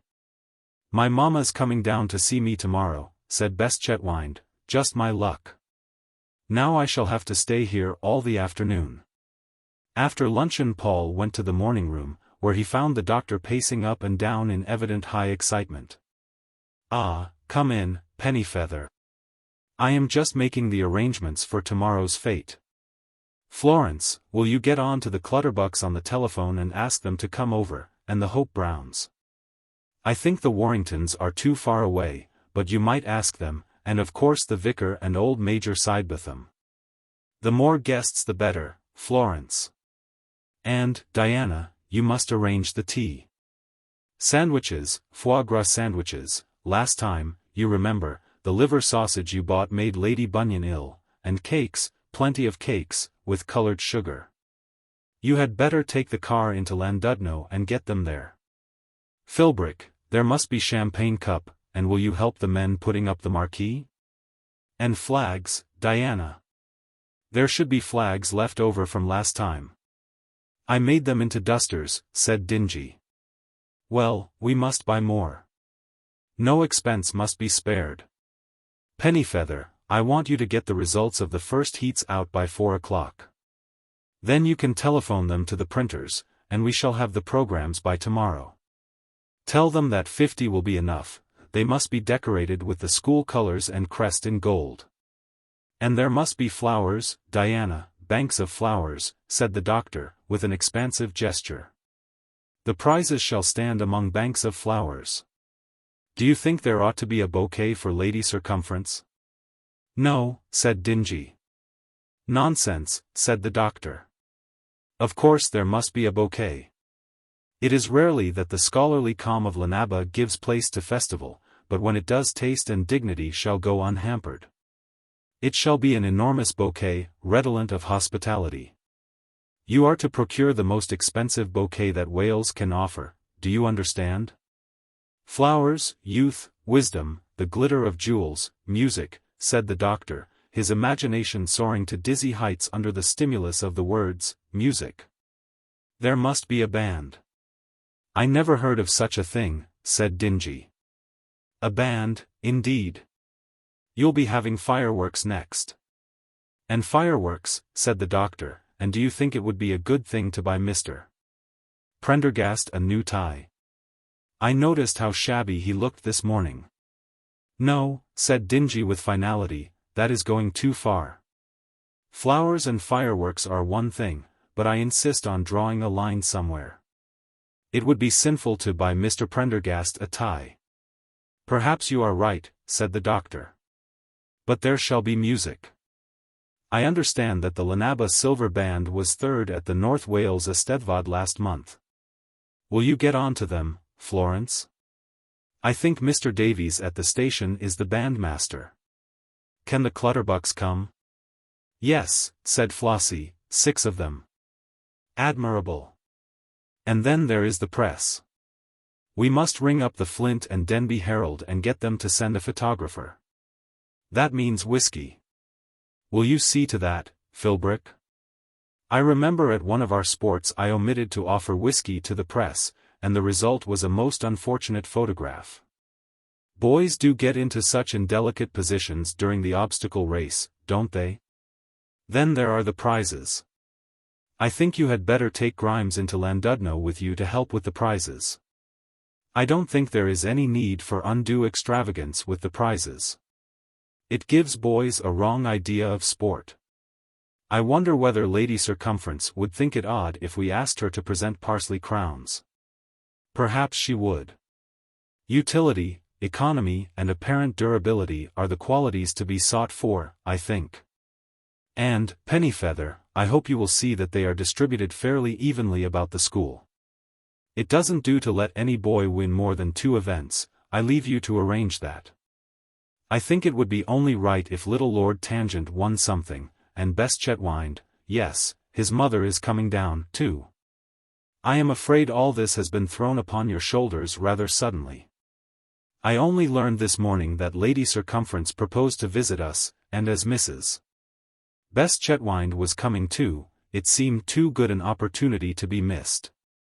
It is not often that the visits of 2 such important parents coincide. She is the Honourable Mrs. Beste-Chetwynde, you know, sister-in-law of Lord Pastmaster, a very wealthy woman, South American. They always say that she poisoned her husband, but of course little Beste-Chetwynde doesn't know that. It never came into court, but there was a great deal of talk about it at the time. Perhaps you remember the case? No, said Paul. Powdered glass, said Flossie shrilly, in his coffee. Turkish coffee, said Dingy. To work, said the doctor, we have a lot to see to. It was raining again by the time that Paul and Mr. Prendergast reached the playing fields. The boys were waiting for them in bleak little groups, shivering at the unaccustomed austerity of bare knees and open necks. Clutterbuck had fallen down in the mud and was crying quietly behind a tree. "How shall we divide them?" said Paul. "I don't know," said Mr. Prendergast. "Frankly, I deplore the whole business." Philbrick appeared in an overcoat and a bowler hat. "Miss Fagan says she's very sorry, but she's burnt the hurdles and the jumping posts for firewood. She thinks she can hire some in Llandudno for tomorrow. The doctor says you must do the best you can till then. I've got to help the gardeners put up the blasted tent. I think that, if anything, sports are rather worse than concerts," said Mr. Prendergast. "They at least happen indoors. Oh dear. Oh dear. How wet I am getting. I should have got my boots mended if I'd known this was going to happen." "Please sir," said Beste-Chetwynde, "we're all getting rather cold. Can we start?" "Yes, I suppose so," said Paul. "What do you want to do?" "Well, we ought to divide up into heats and then run a race." "All right. Get into 4 groups." This took some time. They tried to induce Mr. Prendergast to run too. "The first race will be a mile. Prendy, will you look after them? I want to see if Philbrick and I can fix up anything for the jumping." "But what am I to do?" said Mr. Prendergast. "Just make each group run to the castle and back and take the names of the first 2 in each heat. It's quite simple." "I'll try," he said sadly. Paul and Philbrick went into the pavilion together. "Me, a butler," said Philbrick, "made to put up tents like a blinking Arab." "Well, it's a change," said Paul. "It's a change for me to be a butler," said Philbrick. "I wasn't made to be anyone's servant." "No, I suppose not." "I expect you wonder how it is that I come to be here," said Philbrick. "No," said Paul firmly, "nothing of the kind. I don't in the least want to know anything about you, d'you hear?" "I'll tell you," said Philbrick. "It was like this. I don't want to hear your loathsome confessions, can't you understand?" "It isn't a loathsome confession," said Philbrick. "It's a story of love. I think it is without exception the most beautiful story I know. I dare say you may have heard of Sir Solomon Philbrick?" "No," said Paul. "What, never heard of old Solly Philbrick?" "No, why?" "Because that's me. And I can tell you this. It's a pretty well-known name across the river. You've only to say Solly Philbrick, of the Lamb and Flag, anywhere south of Waterloo Bridge to see what fame is. Try it. I will one day. Mind you, when I say Sir Solomon Philbrick, that's only a bit of fun, see? That's what the boys call me. Plain Mr. Solomon Philbrick I am, really, just like you or him," with a jerk of the thumb towards the playing fields, from which Mr. Prendergast's voice could be heard crying weakly, "Oh, do get into line, you beastly boys, but Sir Solomon's what they call me. Out of respect, see? When I say, are you ready? Go. I want you to go," Mr. Prendergast could be heard saying. "Are you ready? Go. Oh, why don't you go?" and his voice became drowned in shrill cries of protest. "Mind you," went on Philbrick, "I haven't always been in the position that I am now. I was brought up rough, damned rough. Ever heard speak of Chick Philbrick? No, I'm afraid not. No, I suppose he was before your time. Useful little boxer, though. Not first class, on account of his drinking so much and being short in the arm. Still, he used to earn £5 a night at the Lambeth Stadium. Always popular with the boys, he was, even when he was so full he couldn't hardly fight. He was my dad, a good-hearted sort of fellow but rough, as I was telling you. He used to knock my poor mother about something awful. Got jugged for it twice, but he took it out of her when he got out. There aren't many left like him nowadays, what with education and whiskey the price it is.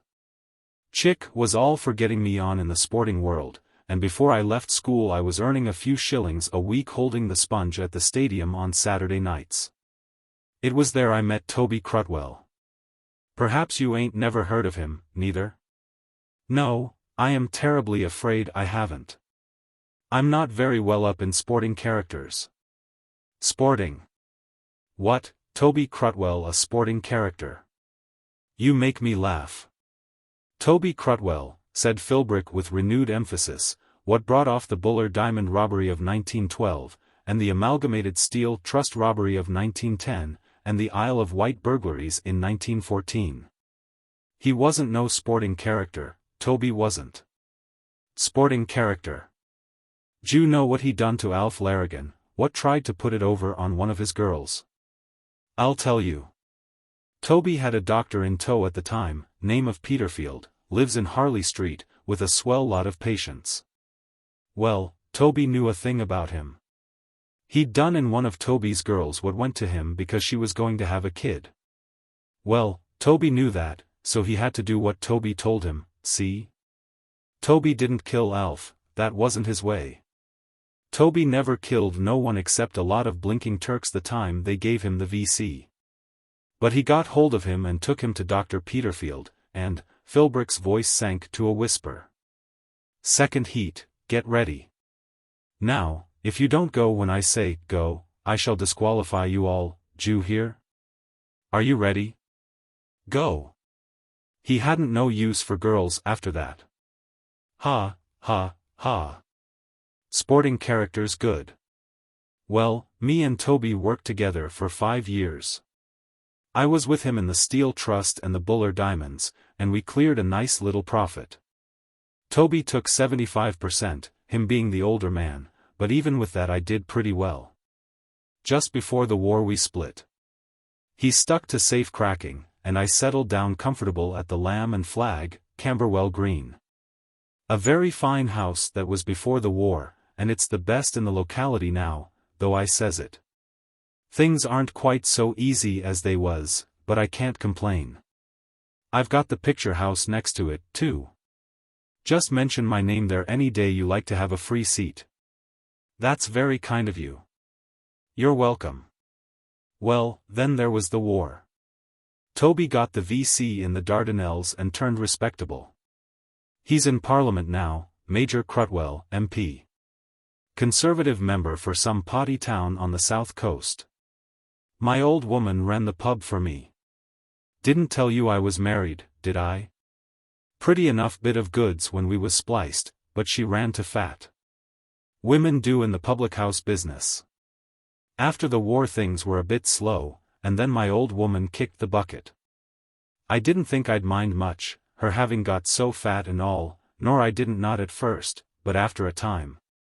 When the excitement of the funeral had died down and things were going on just the same as usual, I began to get restless. You know how things get, and I took to reading the papers. Before that my old woman used to read out the bits she'd like, and sometimes I'd listen and sometimes I wouldn't, but anyhow they weren't the things that interested me. She never took no interest in crime, not unless it was a murder.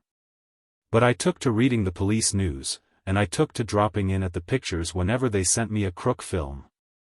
I didn't sleep so well, neither, and I used to lie awake thinking of old times. Of course I could have married again, in my position I could have married pretty well who I liked. But it wasn't that I wanted. Then one Saturday night I came into the bar. I generally drop in on Saturday evenings and smoke a cigar and stand a round of drinks. It sets the right tone.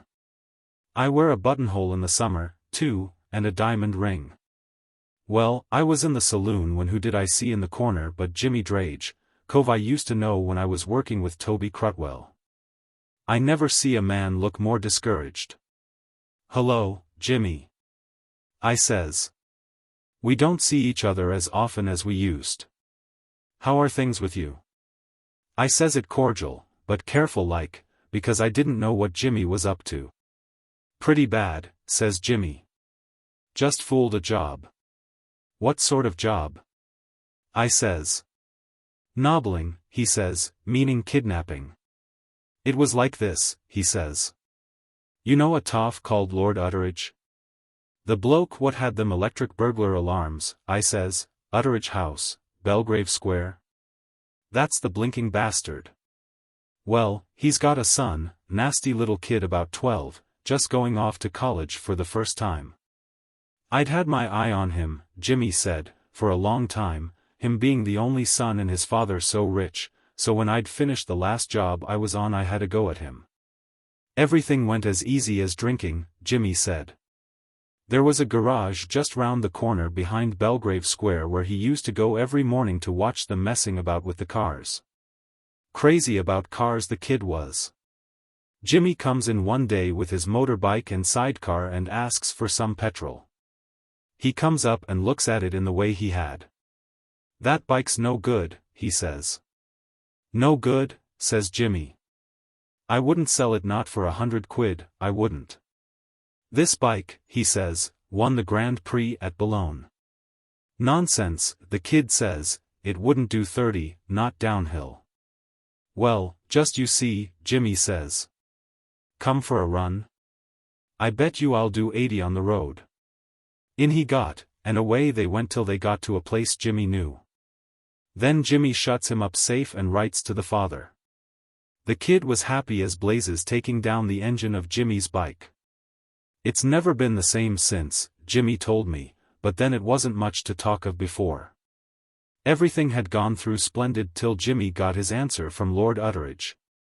Would you believe it, that unnatural father wouldn't stump up, him that owns ships and coal mines enough to buy the blinking Bank of England.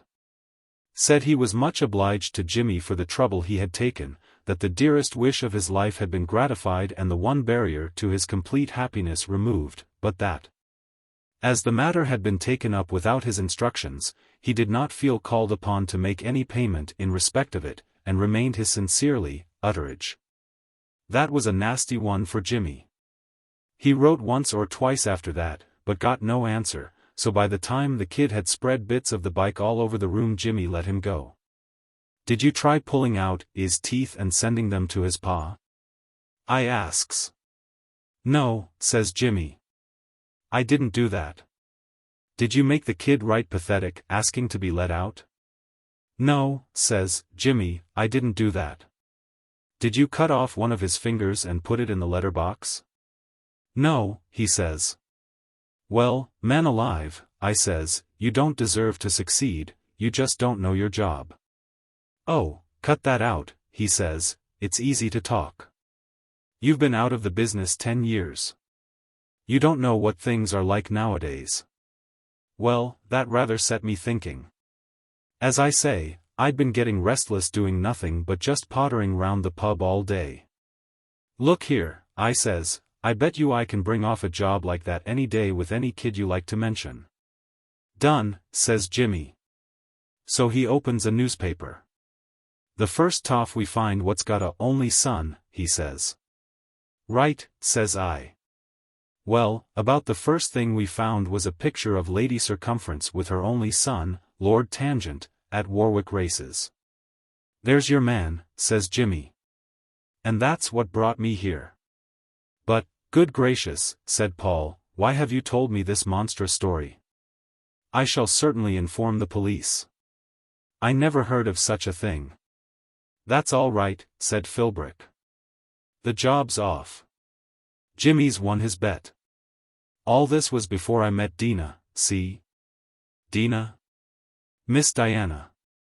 Dina I calls her, after a song I heard.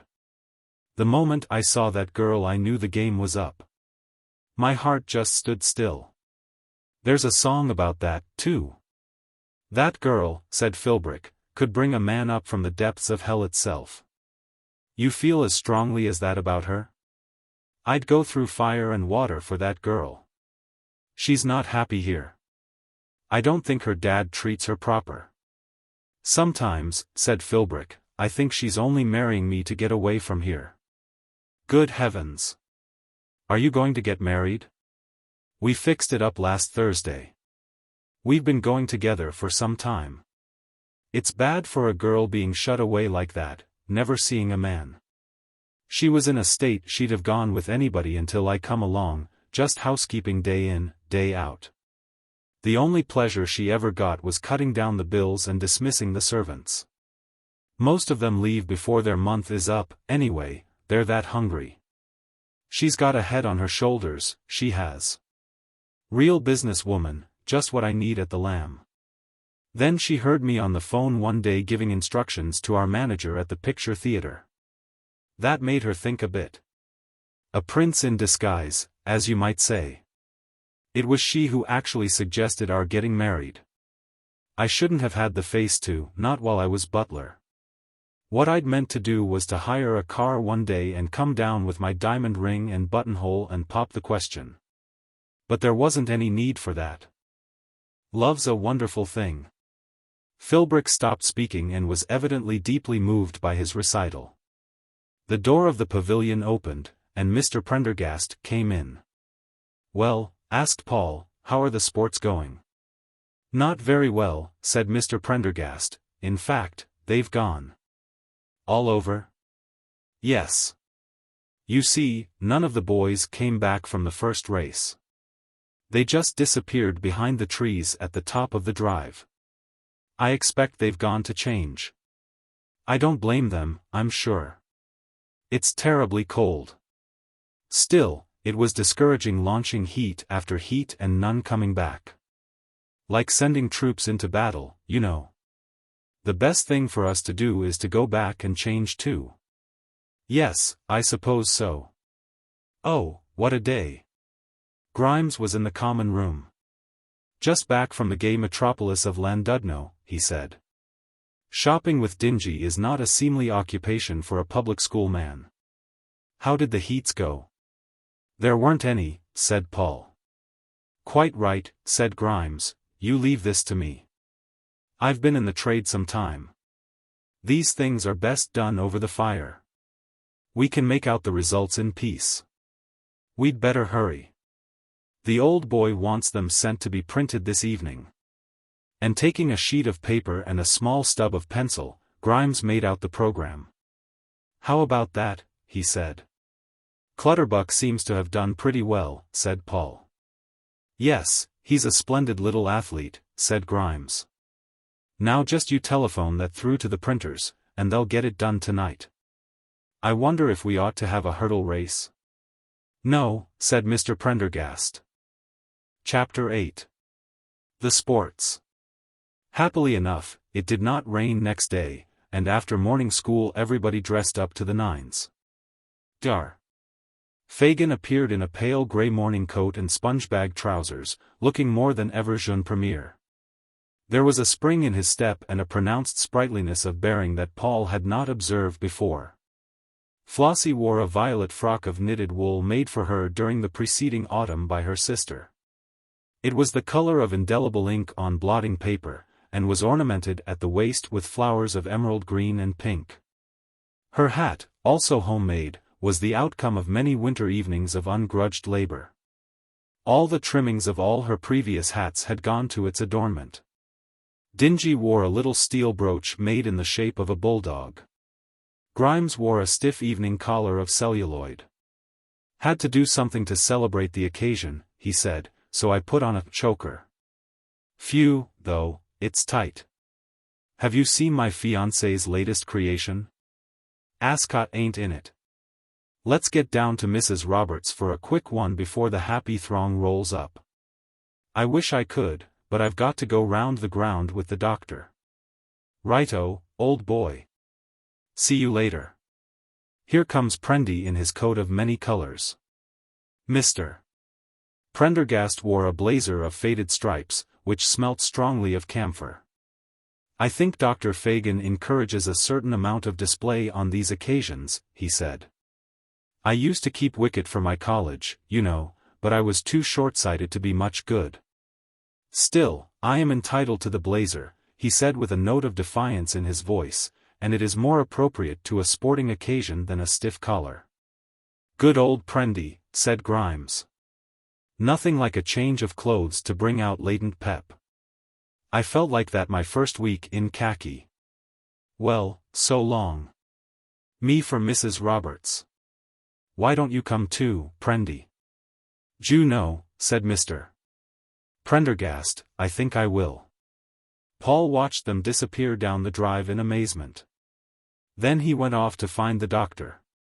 "Frankly," said the doctor, "I am at a loss to understand my own emotions.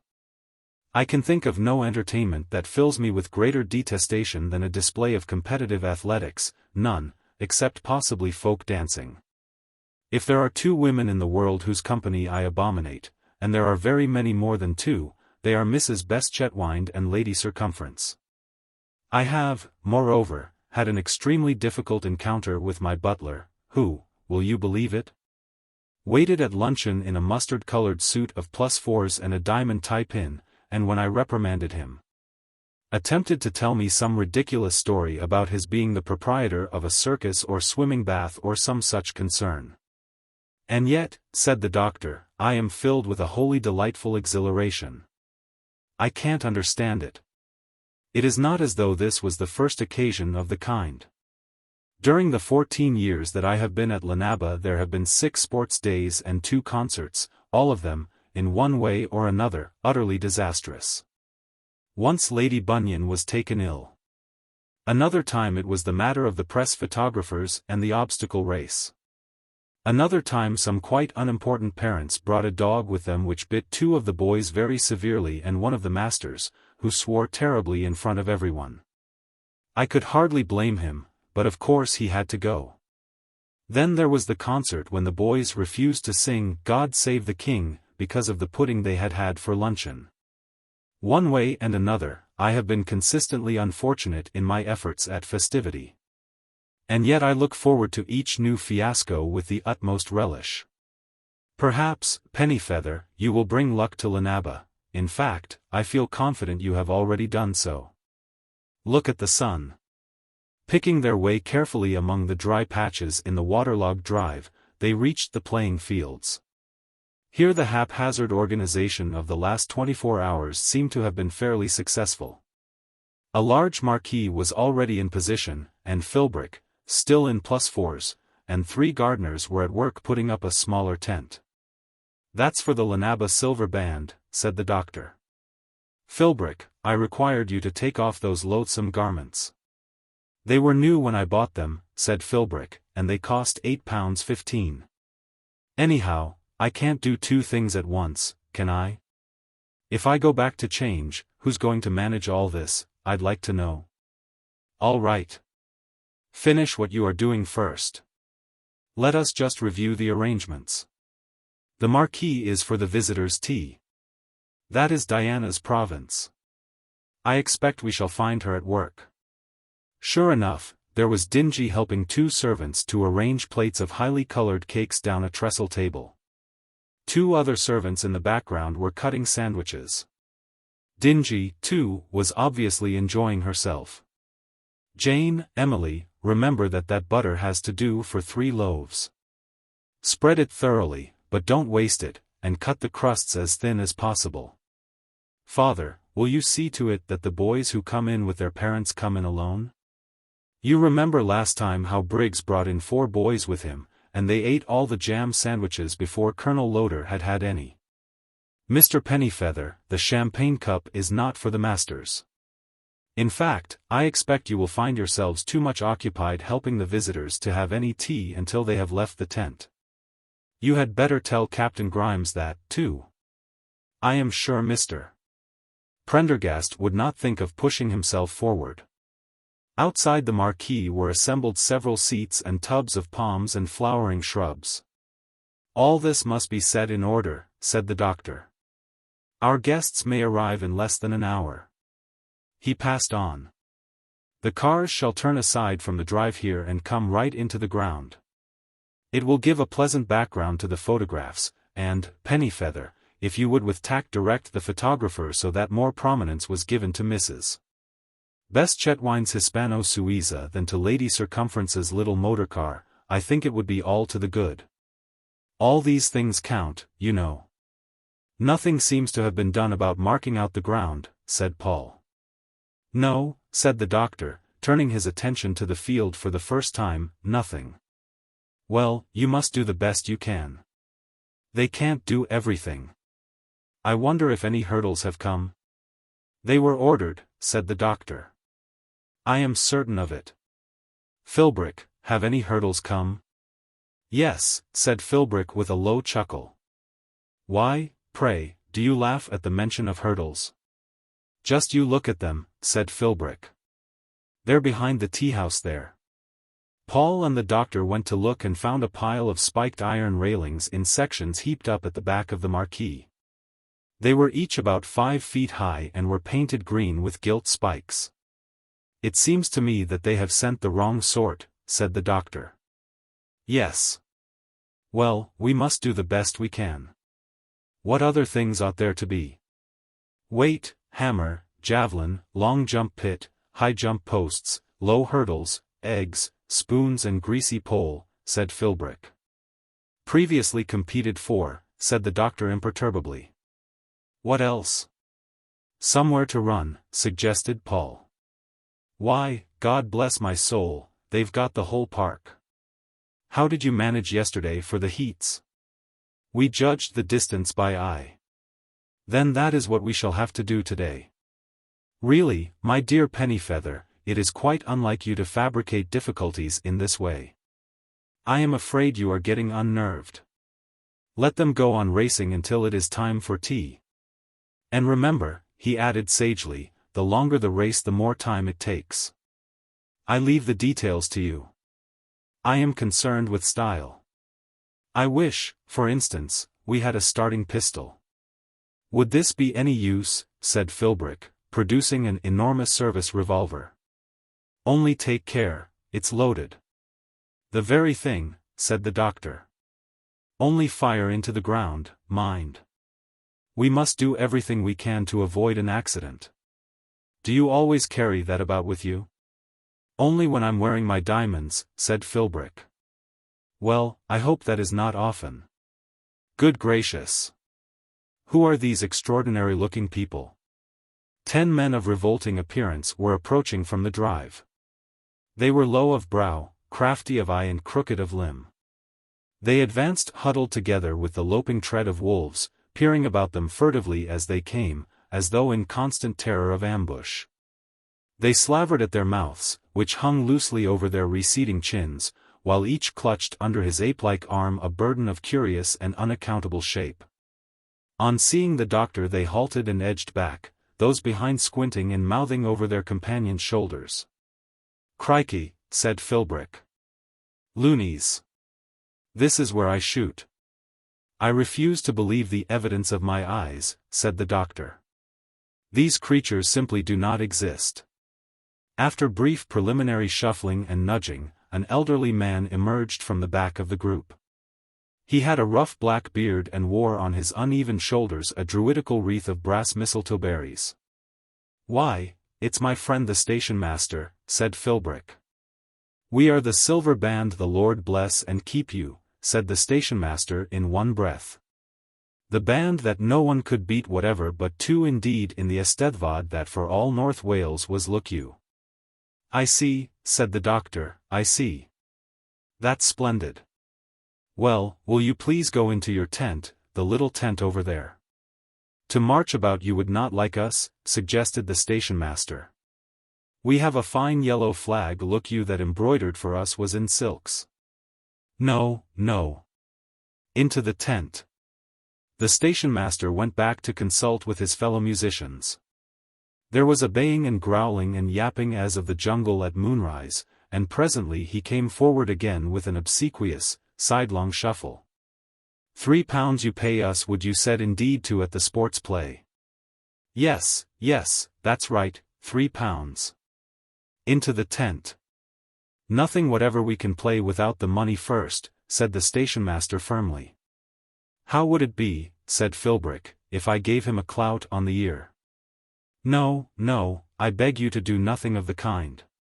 You have not lived in Wales as long as I have. He took a note-case from his pocket, the sight of which seemed to galvanize the musicians into life. They crowded round, twitching and chattering. The doctor took out £3 notes and gave them to the station master. There you are, Davies, he said. Now take your men into the tent. They are on no account to emerge until after tea, do you understand? The band slunk away, and Paul and the doctor turned back towards the castle. The Welsh character is an interesting study, said Dr. Fagan. I have often considered writing a little monograph on the subject, but I was afraid it might make me unpopular in the village. The ignorant speak of them as Celts, which is of course wholly erroneous. They are of pure Iberian stock, the aboriginal inhabitants of Europe who survive only in Portugal and the Basque district. Celts readily intermarry with their neighbours and absorb them. From the earliest times the Welsh have been looked upon as an unclean people. It is thus that they have preserved their racial integrity. Their sons and daughters rarely mate with humankind except their own blood relations. In Wales there was no need for legislation to prevent the conquering people intermarrying with the conquered. In Ireland that was necessary, for their intermarriage was a political matter. In Wales it was moral. I hope, by the way, you have no Welsh blood? None whatever, said Paul. I was sure you had not, but one cannot be too careful. I once spoke of this subject to the sixth form and learned later that one of them had a Welsh grandmother. I am afraid it hurt his feelings terribly, poor little chap. She came from Pembrokeshire, too, which is of course quite a different matter. I often think, he continued, that we can trace almost all the disasters of English history to the influence of Wales. Think of Edward of Carnarvon, the first Prince of Wales, a perverse life, Pennyfeather, and an unseemly death, then the Tudors and the dissolution of the Church, then Lloyd George. The temperance movement, nonconformity and lust stalking hand in hand through the country, wasting and ravaging. But perhaps you think I exaggerate? I have a certain rhetorical tendency, I admit. No, no, said Paul. The Welsh, said the doctor, are the only nation in the world that has produced no graphic or plastic art, no architecture, no drama. They just sing, he said with disgust, sing and blow down wind instruments of plated silver.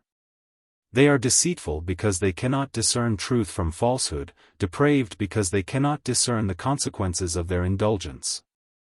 Let us consider, he continued, the etymological derivations of the Welsh language. But here he was interrupted by a breathless little boy who panted down the drive to meet them. Please, sir, Lord and Lady Circumference have arrived, sir. They're in the library with Miss Florence. She asked me to tell you. The sports will start in 10 minutes, said the doctor. Run and tell the other boys to change and go at once to the playing fields. I will talk to you about the Welsh again. It is a matter to which I have given some thought, and I can see that you are sincerely interested. Come in with me and see the circumferences. Flossie was talking to them in the library. Yes, isn't it a sweet color, she was saying. I do like something bright myself. Diana made it for me, she does knit a treat, does Diana, but of course I chose the color, you know, because, you see, Diana's taste is all for wishy-washy grays and browns. Mournful, you know. Well, here's the dad. Lady Circumference was just saying how much she likes my frock. What you said was vulgar, so there. A stout elderly woman dressed in a tweed coat and skirt and jaunty Tyrolean hat advanced to the doctor. Hello, she said in a deep bass voice, how are you?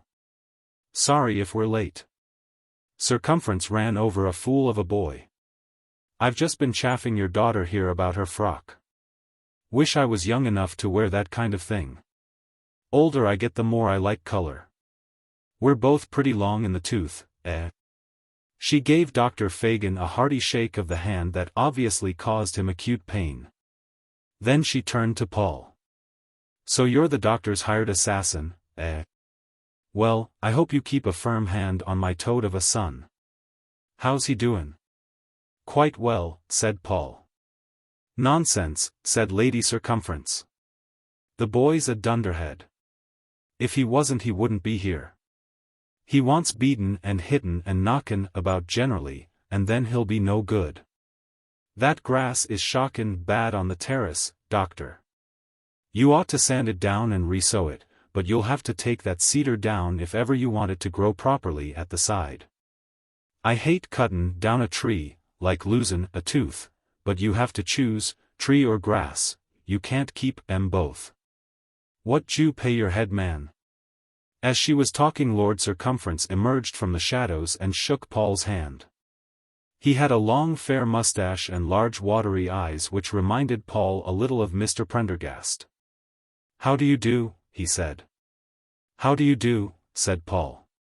"Fond of sport, eh?" he said. "I mean these sort of sports?" "Oh, yes," said Paul. "I think they're so good for the boys." "Do you? Do you think that?" said Lord Circumference very earnestly. "You think they're good for the boys?"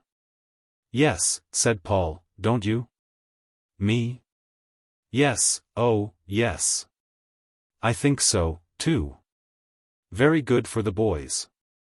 So useful in case of a war or anything," said Paul. "D'you think so? D'you really and truly think so? That there's going to be another war, I mean?" "Yes, I'm sure of it, aren't you?" "Yes, of course, I'm sure of it too. And that awful bread, and people coming on to one's own land and telling one what one's to do with one's own butter and milk, and commandeering one's horses. Oh yes, all over again. My wife shot her hunters rather than let them go to the army. And girls in breeches on all the farms. All over again. Who do you think it will be this time?" "The Americans," said Paul stoutly. "No, indeed, I hope not. We had German prisoners on 2 of the farms. That wasn't so bad, but if they start putting Americans on my land, I'll just refuse to stand it. My daughter brought an American down to luncheon the other day, and, do you know? Dig it and dung it," said Lady Circumference. "Only it's got to be dug deep, mind. Now how did your calceolarias do last year?" "I really have no idea," said the doctor. "Flossie, how did our calceolarias do?" "Lovely," said Flossie. "I don't believe a word of it," said Lady Circumference. "Nobody's calceolarias did well last year." "Shall we adjourn to the playing fields?" said the doctor. "I expect they are all waiting for us." Talking cheerfully, the party crossed the hall and went down the steps. "Your drive's awful wet," said Lady Circumference. "I expect there's a blocked pipe somewhere." "Sure it ain't sewage?" "I was never any use at short distances," Lord Circumference was saying. "I was always a slow starter, but I was once 18th in the crick at rugby. We didn't take sport so seriously at the varsity when I was up, everybody rode." "What college were you at?" "Scone." "Scone, were you? Ever come across a young nephew of my wife's called Alastair Digby Vane Trumpington?" "I just met him," said Paul. "That's very interesting.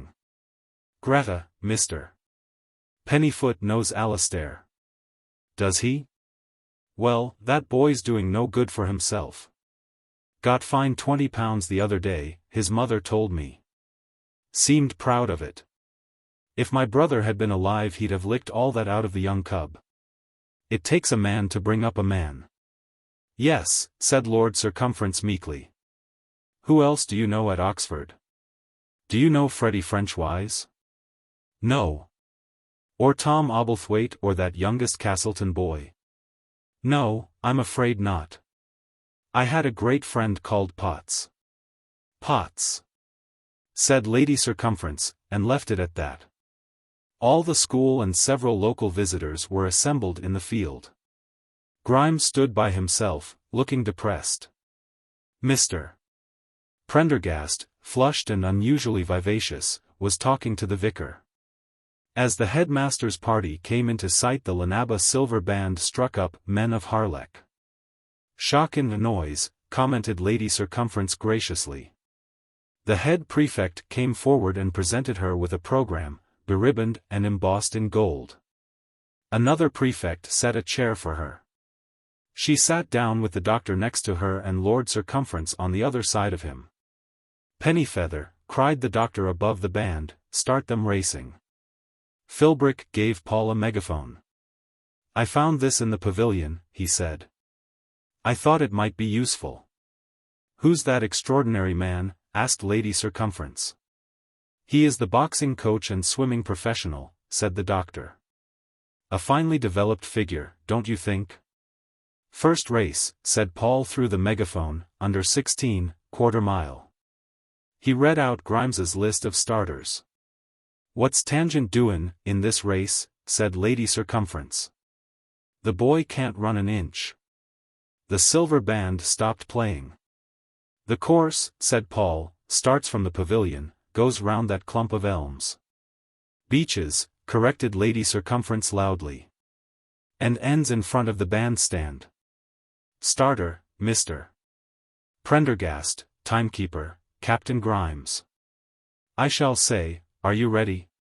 "1, 2, 3, and then fire," said Mr. Prendergast. "Are you ready?" 1 inch, there was a terrific report. "Oh dear. I'm sorry, but the race had begun." Clearly Tangent was not going to win. He was sitting on the grass crying because he had been wounded in the foot by Mr. Prendergast's bullet. Philbrick carried him, wailing dismally, into the refreshment tent, where Dingy helped him off with his shoe. His heel was slightly grazed. Dingy gave him a large slice of cake, and he hobbled out surrounded by a sympathetic crowd. "That won't hurt him," said Lady Circumference, "but I think someone ought to remove the pistol from that old man before he does anything serious." "I knew that was going to happen," said Lord Circumference. "A most unfortunate beginning," said the doctor. "Am I going to die?" said Tangent, his mouth full of cake. "For God's sake, look after Prendy," said Grimes in Paul's ear. "The man's as tight as a lord, and on 1 whiskey, too." "First blood to me," said Mr. Prendergast gleefully. "The last race will be run again," said Paul down the megaphone. "Starter, Mr. Philbrick, timekeeper, Mr. Prendergast. On your marks. Get set." Bang went the pistol, this time without disaster. The 6 little boys scampered off through the mud, disappeared behind the beeches and returned rather more slowly. Captain Grimes and Mr. Prendergast held up a piece of tape. "Well run, sir," shouted Colonel Sidebotham. "Jolly good race." "Capital," said Mr. Prendergast, and dropping his end of the tape, he sauntered over to the colonel. "I can see you are a fine judge of a race, sir." "So was I once." "So's Grimes." "A capital fellow, Grimes, a bounder, you know, but a capital fellow." "Bounders can be capital fellows, don't you agree, Colonel Slidebottom?" "In fact, I'd go further and say that capital fellows are bounders." "What d'you say to that?" "I wish you'd stop pulling at my arm, Pennyfeather. Colonel Shibotham and I are just having a most interesting conversation about bounders." The silver band struck up again, and Mr. Prendergast began a little jig, saying, "Capital fellow. Capital fellow," and snapping his fingers. Paul led him to the refreshment tent. "Dingy wants you to help her in there," he said firmly, "and, for God's sake, don't come out until you feel better." "I never felt better in my life," said Mr. Prendergast indignantly. "Capital fellow. Capital fellow." "It is not my affair, of course," said Colonel Sidebotham, "but if you ask me I should say that man had been drinking." "He was talking very excitedly to me," said the vicar, "about some apparatus for warming a church in Worthing and about the apostolic claims of the Church of Abyssinia. I confess I could not follow him clearly. He seems deeply interested in church matters." "Are you quite sure he is right in the head?" "I have noticed again and again since I have been in the church that lay interest in ecclesiastical matters is often a prelude to insanity." "Drink, pure and simple," said the colonel. "I wonder where he got it. I could do with a spot of whiskey." "Quarter mile open," said Paul through his megaphone. Presently the Clutterbucks arrived. Both the parents were stout. They brought with them 2 small children, a governess, and an elder son. They debouched from the car one by one, stretching their limbs in evident relief. "This is Sam," said Mr. Clutterbuck, "just down from Cambridge. He's joined me in the business, and we've brought the nippers along for a treat. Don't mind, do you, Doc? And last, but not least, my wife." Dr. Fagan greeted them with genial condescension and found them seats. "I am afraid you have missed all the jumping events," he said. "But I have a list of the results here. You will see that Percy has done extremely well. Didn't know the little beggar had it in him. See that, Martha? Percy's won the high jump and the long jump and the hurdles. How's your young hopeful been doing, Lady Circumference?" "My boy has been injured in the foot," said Lady Circumference coldly. "Dear me. Not badly, I hope? Did he twist his ankle in the jumping?" "No," said Lady Circumference, "he was shot at by one of the assistant masters. But it is kind of you to inquire." 3 miles open," announced Paul. "The course of 6 laps will be run as before. On your marks. Get set." Bang went Philbrick's revolver. Off trotted the boys on another race. "Father," said Flossie, "don't you think it's time for the tea interval?" "Nothing can be done before Mrs. Beste-Chetwynde arrives," said the doctor. Round and round the muddy track trotted the athletes while the silver band played sacred music unceasingly. "Last lap," announced Paul. The school and the visitors crowded about the tape to cheer the winner. Amid loud applause Clutterbuck breasted the tape well ahead of the others. "Well run." "Oh, good, jolly good, sir," cried Colonel Sidebotham. "Good old Percy." "That's the stuff," said Mr. Clutterbuck. "Well run, Percy," chorused the 2 little Clutterbucks, prompted by their governess. "That boy cheated," said Lady Circumference. "He only went round 5 times. I counted." "I think unpleasantness so mars the afternoon," said the vicar. "How dare you suggest such a thing?" asked Mrs. Clutterbuck. "I appeal to the referee. Percy ran the full course, didn't he?" "Clutterbuck wins," said Captain Grimes. "Fiddlesticks," said Lady Circumference. "He deliberately lagged behind and joined the others as they went behind the beeches. The little toad." "Really, Greta," said Lord Circumference, "I think we ought to abide by the referee's decision." "Well, they can't expect me to give away the prizes, then. Nothing would induce me to give that boy a prize. Do you understand, madam, that you are bringing a serious accusation against my son's honor?" "Serious accusation, fiddlesticks. What he wants is a jolly good hiding. No doubt you judge other people's sons by your own. Let me tell you, Lady Circumference. Don't attempt to browbeat me, sir. I know a cheat when I see one." At this stage of the discussion the doctor left Mrs.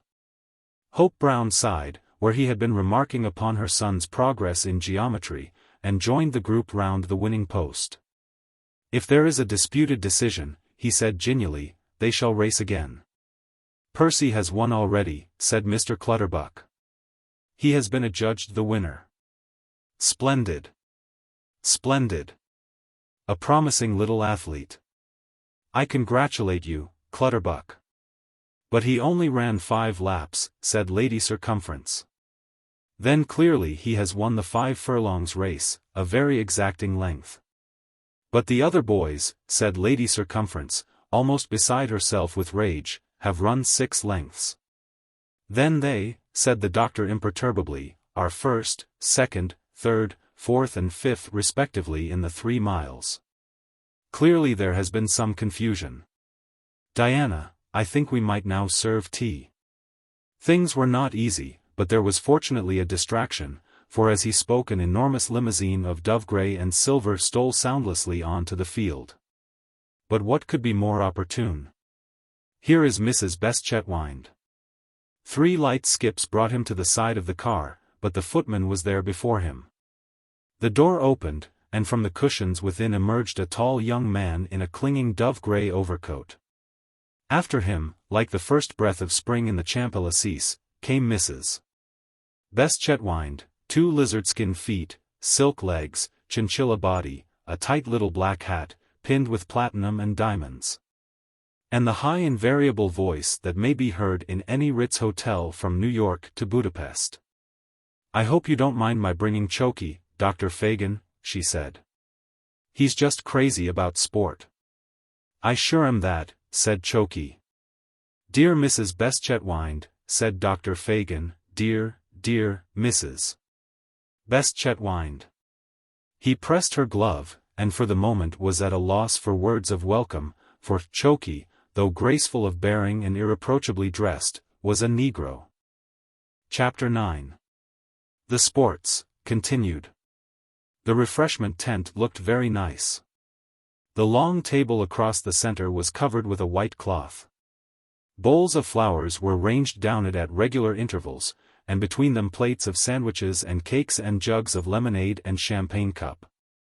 Behind it against a background of palms stood the 4 Welsh housemaids in clean caps and aprons pouring out tea. Behind them again sat Mr. Prendergast, a glass of champagne cup in his hand, his wig slightly awry. He rose unsteadily to his feet at the approach of the guests, made a little bow, and then sat down again rather suddenly. "Will you take round the foie gras sandwiches, Mr. Pennyfeather?" said Dingy.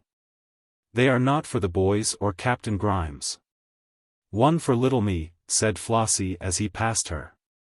Philbrick, evidently regarding himself as one of the guests, was engaged in a heated discussion on greyhound racing with Sam Clutterbuck. "What price the coon?" he asked as Paul gave him a sandwich. "It does my heart good to see old Prendy enjoying himself," said Grimes. "Pity he shot that kid, though. There's not much the matter with him to see the way he's eating his tea. I say, this is rather a poor afternoon, isn't it? Circulate, old boy, circulate. Things aren't going too smoothly." Nor indeed were they. The sudden ebullition of ill feeling over the 3-mile race, though checked by the arrival of Mrs. Beste-Chetwynde, was by no means forgotten. There were 2 distinctly hostile camps in the tea tent.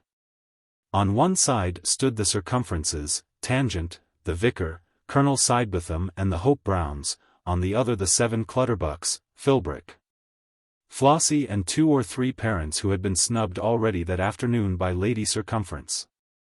No one spoke of the race, but outraged sportsmanship glinted perilously in every eye. Several parents, intent on their tea, crowded round Dingy and the table. Eminently aloof from all these stood Choki and Mrs. Beste-Chetwynde.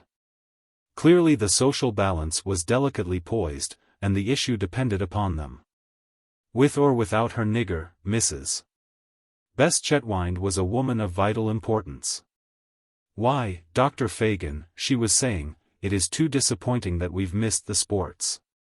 We had just the slowest journey, stopping all the time to see the churches. You can't move Choki once he's seen an old church. He's just crazy about culture, aren't you, darling?" "I sure am that," said Choki. "Are you interested in music?" said the doctor tactfully. "Well, just you hear that, baby," said Choki. "Am I interested in music? I should say I am."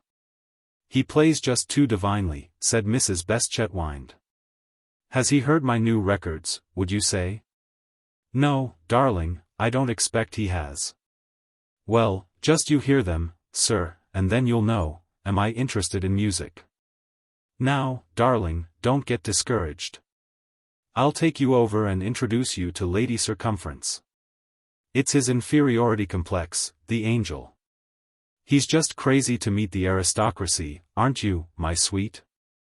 "I sure am that," said Choki. "I think it's an insult bringing a nigger here," said Mrs. Clutterbuck. "It's an insult to our own women." "Niggers are all right," said Philbrick. "Where I draw a line is a chink, nasty inhuman things. I had a pal bumped off by a chink once. Throat cut horrible, it was, from ear to ear." "Good gracious," said the Clutterbuck governess, "was that in the Boxer Rising?" No, said Philbrick cheerfully. Saturday night in the Edgware Road. Might have happened to any of us. What did the gentleman say? Asked the children. Never you mind, my dears. Run and have some more of the green cake.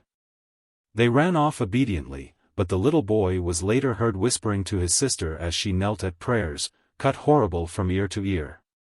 So that until quite late in her life Miss Clutterbuck would feel a little faint when she saw a bus that was going to the Edgware Road.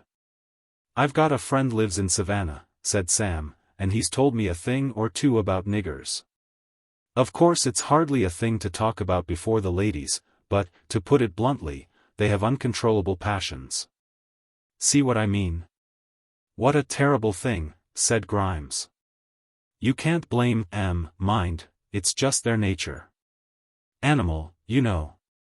Still, what I do say is, since they're like that, the less we see of them the better. Quite, said Mr. Clutterbuck. I had such a curious conversation just now, Lord Circumference was saying to Paul, with your bandmaster over there. He asked me whether I should like to meet his sister-in-law. And when I said, yes, I should be delighted to, he said that it would cost £1 normally, but that he'd let me have special terms. What can he have meant, Mr. Pennyfoot? 'Pon my soul, Colonel Sidebotham was saying to the vicar, I don't like the look of that nigger. I saw enough of Fuzzy Wuzzy in the Sudan, devilish good enemy and devilish bad friend. I'm going across to talk to Mrs. Clutterbuck. Between ourselves, I think Lady C went a bit far. I didn't see the race myself, but there are limits. Rain ain't doin' the turnip crop any good, Lady Circumference was saying. No, indeed, said Mrs. Beste-Chetwynde. Are you in England for long? Why, I live in England, of course, said Lady Circumference. My dear, how divine. But don't you find it just too expensive? This was one of Lady Circumference's favorite topics, but somehow she did not feel disposed to enlarge on it to Mrs. Beste-Chetwynde with the same gusto as when she was talking to Mrs. Sidebotham and the vicar's wife. She never felt quite at ease with people richer than herself.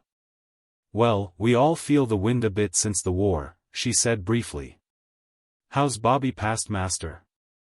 Dotty, said Mrs. Beste-Chetwynde, terribly dotty, and he and Chokey don't get on. You'll like Chokey. He's just crazy about England, too. We've been round all the cathedrals, and now we're going to start on the country houses. We were thinking of running over to see you at Castle Tangent one afternoon. That would be delightful, but I'm afraid we are in London at present. Which did you like best of the cathedrals, Mr. Chokey? Chokey's not really his name, you know. The angels called Mr. Sebastian Cholmondeley. Well, said Mr. Cholmondeley, they were all fine, just fine.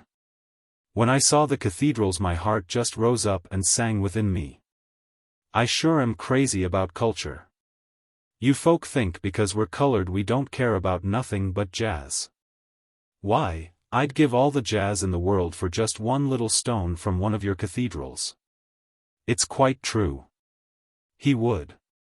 Well, that's most interesting, Mr. Cholmondeley. I used to live just outside Salisbury when I was a girl, but, little as I like jazz, I never felt quite as strongly as that about it. Salisbury is full of historical interest, Lady Circumference, but in my opinion York Minster is the more refined. Oh, you angel, said Mrs. Beste-Chetwynde. I could eat you up every bit. And is this your first visit to an English school? Asked the doctor.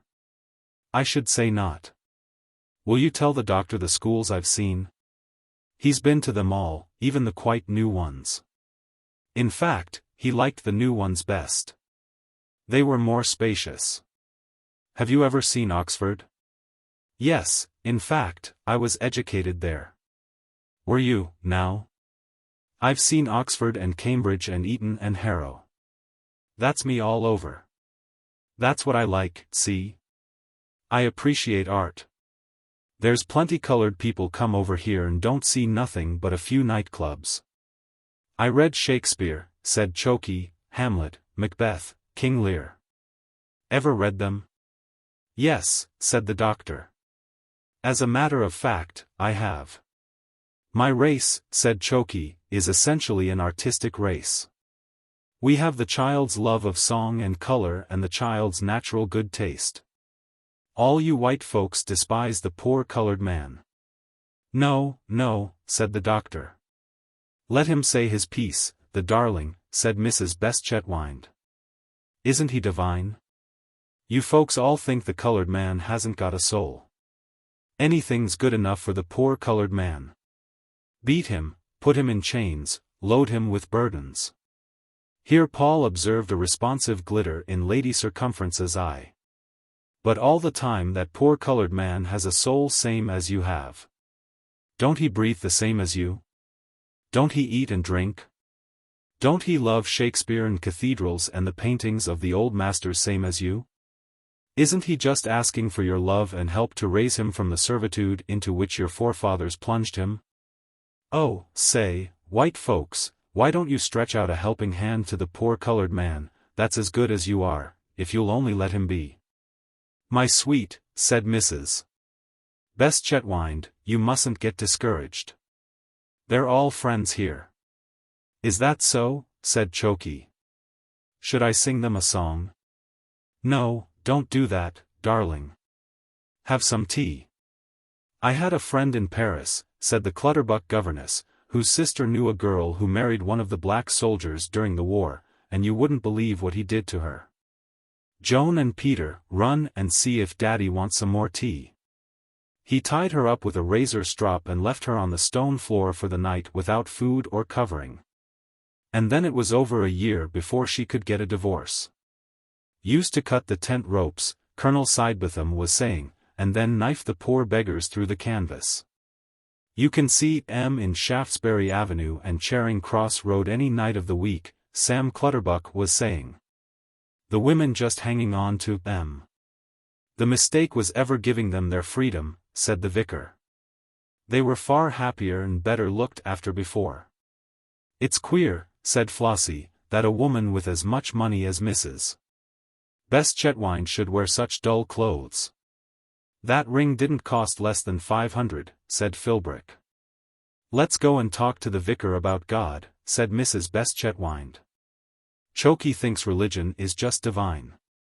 My race is a very spiritual one, said Chokey. The band has been playing Men of Harlech for over half an hour, said the doctor. Diana, do go and tell them to try something else.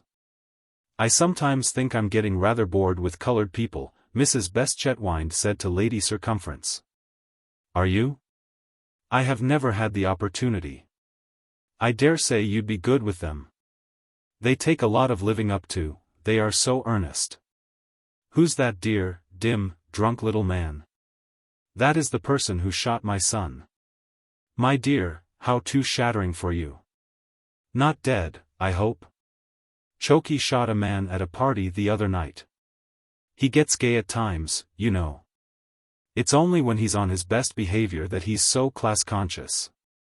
I must go and rescue the vicar.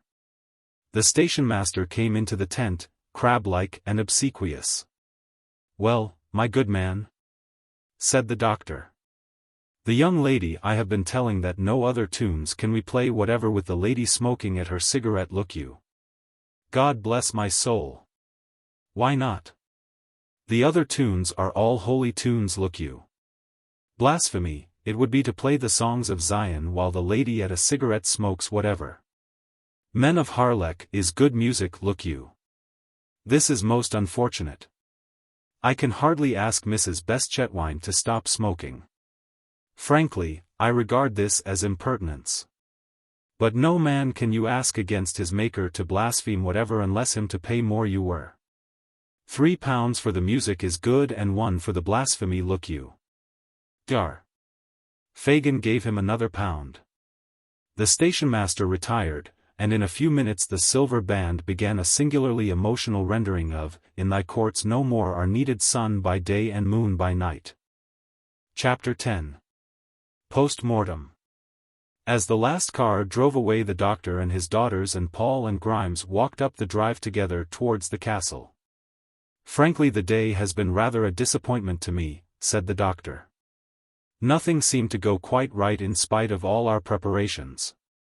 And expense, said Dingy. I am sorry, too, that Mr. Prendergast should have had that unfortunate disagreement with Mrs. Beste-Chetwynde's colored friend. In all the 10 years during which we have worked together I have never known Mr. Prendergast so self-assertive. It was not becoming of him. Nor was it Philbrick's place to join in. I was seriously alarmed. They seemed so angry, and all about some minor point of ecclesiastical architecture. Mr. Cholmondeley was very sensitive, said Flossie. Yes, he seemed to think that Mr. Prendergast's insistence on the late development of the rood screen was in some way connected with color prejudice. I wonder why that was? To my mind it showed a very confused line of thought. Still, it would have been more seemly if Mr. Prendergast had let the matter drop, and what could Philbrick know of the matter? Philbrick is not an ordinary butler, said Dingy. No, indeed not, said the doctor. I heartily deplore his jewellery. I didn't like Lady Circumference's speech, said Flossie. Did you? I did not, said the doctor, nor, I think, did Mrs. Clutterbuck. I thought her reference to the 5-furlong race positively brutal. I was glad Clutterbuck had done so well in the jumping yesterday. She rather wanders from the point, doesn't she? Said Dingy. All that about hunting, I mean. I don't think Lady Circumference is conscious of any definite divisions in the various branches of sport. I have often observed in women of her type a tendency to regard all athletics as inferior forms of fox-hunting. It is not logical. Besides, she was nettled at some remark of Mr. Cholmondeley's about cruelty to animals. As you say, it was irrelevant and rather unfortunate. I also resented the references to the Liberal Party. Mr. Clutterbuck has stood 3 times, you know. Taken as a whole, it was not a happy speech. I was quite glad when I saw her drive away. What a pretty car Mrs. Beste-Chetwynde has got, said Flossie, but how ostentatious of her to bring a footman. I can forgive the footman, said Dingy, but I can't forgive Mr. Cholmondeley. He asked me whether I had ever heard of a writer called Thomas Hardy. He asked me to go to Reigate with him for the weekend, said Flossie, in rather a sweet way, too. Florence, I trust you refused? Oh yes, said Flossie sadly, I refused. They went on up the drive in silence. Presently Dingy asked, what are we going to do about those fireworks you insisted on buying? Everyone has gone away. I don't feel in a mood for fireworks, said the doctor. Perhaps another time, but not now. Back in the common room, Paul and Grimes subsided moodily into the 2 easy chairs. The fire, unattended since luncheon, had sunk to a handful of warm ashes. Well, old boy, said Grimes, so that's over. Yes, said Paul. All the gay throng melted away. Yes, said Paul. Back to the daily round and cloistral calm? Yes, said Paul. As a beano, said Grimes, I have known better. Yes, said Paul. Lady C.S. hardly what you might call bonhomous. Hardly. Old Prendy made rather an ass of himself? Yes. Hullo, old boy. You sound a bit flat. Feeling the strain of the social vortex, a bit giddy after the gay wheel, eh? I say, Grimes, said Paul, what do you suppose the relationship is between Mrs. Beste-Chetwynde and that nigger? Well, I don't suppose she trots round with him just for the uplift of his conversation, do you? No, I suppose not. In fact, I don't mind diagnosing a simple case of good old sex. Yes, I suppose you're right. I'm sure of it. Great Scott, what's that noise? It was Mr. Prendergast. Prendy, old man, said Grimes, you've let down the morale of the common room a pretty good wallop. Damn the common room, said Mr. Prendergast. What does the common room know about rood screens? That's all right, old boy. We're all friends here. What you say about rood screens goes. They'll be questioning the efficacy of infant baptism next. The Church has never countenanced lay opinion on spiritual matters. Now if it were a question of food and drink, said Mr. Prendergast, if it were a question of drink, but not infant baptism. Just drink. And he sat down. A sad case, brother, said Grimes, truly a sad case. Prendy, do you realize that in 2 minutes the bell will go for prep? And you're on duty? Ding, dong, dell. Pussy's in the well. Prendy, that's irrelevant. I know several songs about bells. Funeral bells, wedding bells, sacring bells, sheep bells, fire bells, doorbells, dumb bells and just plain bells. Paul and Grimes looked at each other sadly. It seems to me, said Paul, that one of us will have to take prep. For him tonight. No, no, old boy, that'll be all right, said Grimes. You and I are off to Mrs. Roberts. Prendy gives me a thirst. But we can't leave him like this. He'll be all right. The little beasts can't make any more noise than they do usually. You don't think the old man will find him? Not a chance. The bell rang. Mr. Prendergast jumped to his feet, straightened his wig and steadied himself gravely against the chimney-piece. There's a good chap, said Grimes gently. Just you trot down the passage to the little boys and have a good nap. Singing quietly to himself, Mr. Prendergast sauntered down the passage. I hope he's none the worse for this, said Grimes. You know, I feel quite fatherly towards old Prendy. He did give it to that blackamoor about church architecture, bless him. Arm in arm they went down the main avenue towards the inn. Mrs. Beste-Chetwynde asked me to call on her in London, said Paul. Did she? Well, just you go. I've never been much of a one for society and the smart set myself, but if you like that sort of thing, Mrs. Beste-Chetwynde is the goods all right. Never open a paper but there's a photograph of her at some place or other. Does she photograph well? Asked Paul. I should rather think that she would. Grimes looked at him narrowly. Fair to middling. Why the sudden interest? Oh, I don't know. I was just wondering. At Mrs. Roberts they found the Llanabba silver band chattering acrimoniously over the division of the spoils. All the afternoon the band I have led in Men of Harlech and Sacred Music too look you and they will not give me a penny more than themselves whatever. The college gentleman whatever if it is right I ask, said the station-master, me with a sister-in-law to support too look you. Now don't bother, old boy, said Grimes, because, if you do, I'll tell your pals about the extra £1 you got out of the doctor. The discussion was resumed in Welsh, but it was clear that the station-master was slowly giving way. That settled him all right. Take my tip, old boy, never get mixed up in a Welsh wrangle. It doesn't end in blows, like an Irish one, but goes on forever. They'll still be discussing that £3 at the end of term, just you see. Has Mr. Beste-Chetwynde been dead long? Asked Paul. I shouldn't say so, why? I was just wondering. They sat for some time smoking in silence.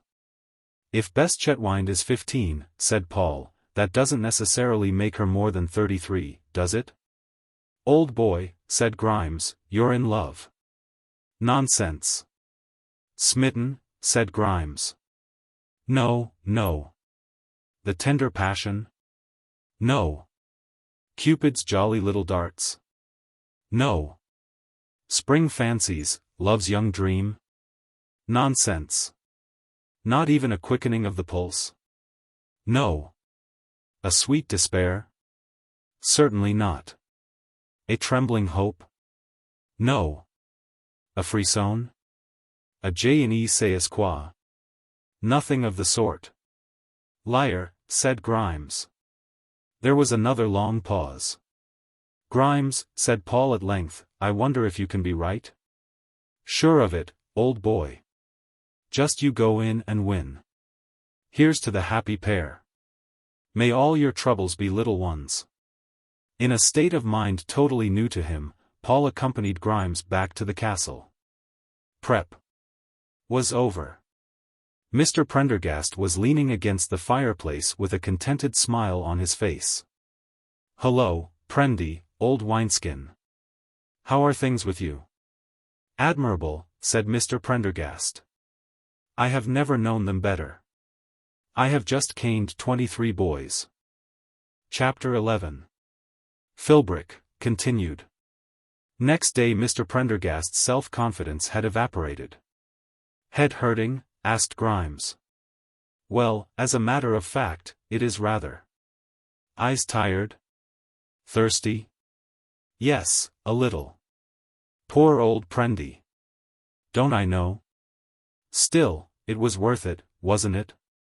"I don't remember very clearly all that happened, but I walked back to the castle with Philbrick, and he told me all about his life. It appears he is really a rich man and not a butler at all." "I know," said Paul and Grimes simultaneously. "You both knew?" "Well, it came as a great surprise to me, although I must admit I had noticed a certain superiority in his manner. But I find almost everyone like that." "Did he tell you his whole story, about his shooting the Portuguese count and everything?" "No, he didn't tell me that," said Paul. "Shooting a Portuguese count? Are you sure you've got hold of the right end of the stick, old boy?" Yes, I'm sure of it. It impressed me very much. You see, Philbrick is really Sir Solomon Philbrick, the shipowner." "The novelist, you mean," said Grimes. "The retired burglar," said Paul. The three masters looked at each other. "Old boys, it seems to me someone's been pulling our legs." "Well, this is the story that he told me," continued Mr. Prendergast. "It all started from our argument about church architecture with the black man. Apparently Philbrick has a large house in Carlton House Terrace, Camberwell Green, Cheyne Walk. Well, I'm telling you what he told me. He has a house in Carlton House Terrace. I remember the address well because a sister of Mrs. Crump's was once governess in a house in the same row, and he used to live there with an actress who, I regret to say, was not his wife. I forget her name, but I know it is a particularly famous one. He was sitting in the Athenaeum Club one day when the Archbishop of Canterbury approached him and said that the government were anxious to make him a peer, but that it was impossible while he lived a life of such open irregularity. Philbrick turned down the offer. He is a Roman Catholic, I forgot to tell you. But all that doesn't really explain why he is here. It only shows how important he is. His ships weigh hundreds and hundreds of tons, he told me. Well, one evening he and this play actress were giving a party, and they were playing baccarat. There was a Portuguese count there, a very dark man from the legation, Philbrick said. The game rapidly became a personal contest between these two. Philbrick won over and over again until the count had no more money left and had signed many IOUs. Finally, very late in the night, he took from the countess's hand, she was sitting beside him with haggard eyes watching him play, an enormous emerald. As big as a golf ball, Philbrick said. This has been an heirloom of my family since the First Crusade, said the Portuguese count. It is the one thing which I had hoped to leave to my poor little son. And he tossed it on to the table. I will wager against it my new four-funnel, turbine-driven liner called the Queen of Arcady, said Philbrick. That's not enough, said the Portuguese countess. And my steam yacht Swallow and 4 tugs and a coaling barge, said Philbrick. All the party rose to applaud his reckless bid. The hand was played. Philbrick had won. With a low bow he returned the emerald to the Portuguese countess. For your son, he said. Again the guests applauded, but the Portuguese count was livid with rage. You have insulted my honor, he said. In Portugal we have only one way of dealing with such an occurrence. There and then they went out into Hyde Park, which was quite close. They faced each other and fired, it was just dawn. At the feet of the Achilles statue Philbrick shot the Portuguese count dead. They left him with his smoking revolver in his hand. The Portuguese countess kissed Philbrick's hand as she entered her car. "No one will ever know," she said. "It will be taken for suicide. It is a secret between us." But Philbrick was a changed man. The actress was driven from his house. He fell into a melancholy and paced up and down his deserted home at night, overpowered by his sense of guilt. The Portuguese countess rang him up, but he told her it was the wrong number. Finally he went to a priest and confessed. He was told that for 3 years he must give up his house and wealth and live among the lowest of the low. "That," said Mr. Prendergast simply, "is why he is here." "Wasn't that the story he told you?" "No, it wasn't," said Paul. "Not the shade of a likeness," said Grimes. "He told me all about himself one evening at Mrs. Roberts'. It was like this. Mr. Philbrick, Sr., was a slightly eccentric sort of a cove. He made a big pile out of diamond mines while he was quite young and settled in the country and devoted his declining years to literature. He had 2 kids, Philbrick and a daughter called Gracie. From the start Philbrick was the apple of the old chap's eye, while he couldn't stick Miss Gracie at any price. Philbrick could spout Shakespeare and Hamlet and things by the yard before Gracie could read The Cat Sat on the Mat. When he was 8 he had a sonnet printed in the local paper. After that Gracie wasn't in it anywhere. She lived with the servants like Cinderella, Philbrick said, while he, sensible little beggar, had the best of everything and quoted classics and flowery language to the old boy upstairs. After he left Cambridge he settled down in London and wrote away like blazes. The old man just loved that. He had all Philbrick's books bound in blue leather and put in a separate bookcase with a bust of Philbrick on top. Poor old Gracie found things a bit thin, so she ran off with a young chap in the motor trade who didn't know one end of a book from the other, or of a car for that matter, as it turned out. When the old boy popped off he left Philbrick everything, except a few books to Gracie. The young man had only married her because he thought the old boy was bound to leave her something, so he hopped it. That didn't worry Philbrick. He lived for his art, he said. He just moved into a bigger house and went on writing away 15 to the dozen. Gracie tried to get some money out of him more than once, but he was so busy writing books, he couldn't bother about her. At last she became a cook in a house at Southgate. Next year she died. That didn't worry Philbrick at first. Then after a week or so he noticed an odd thing.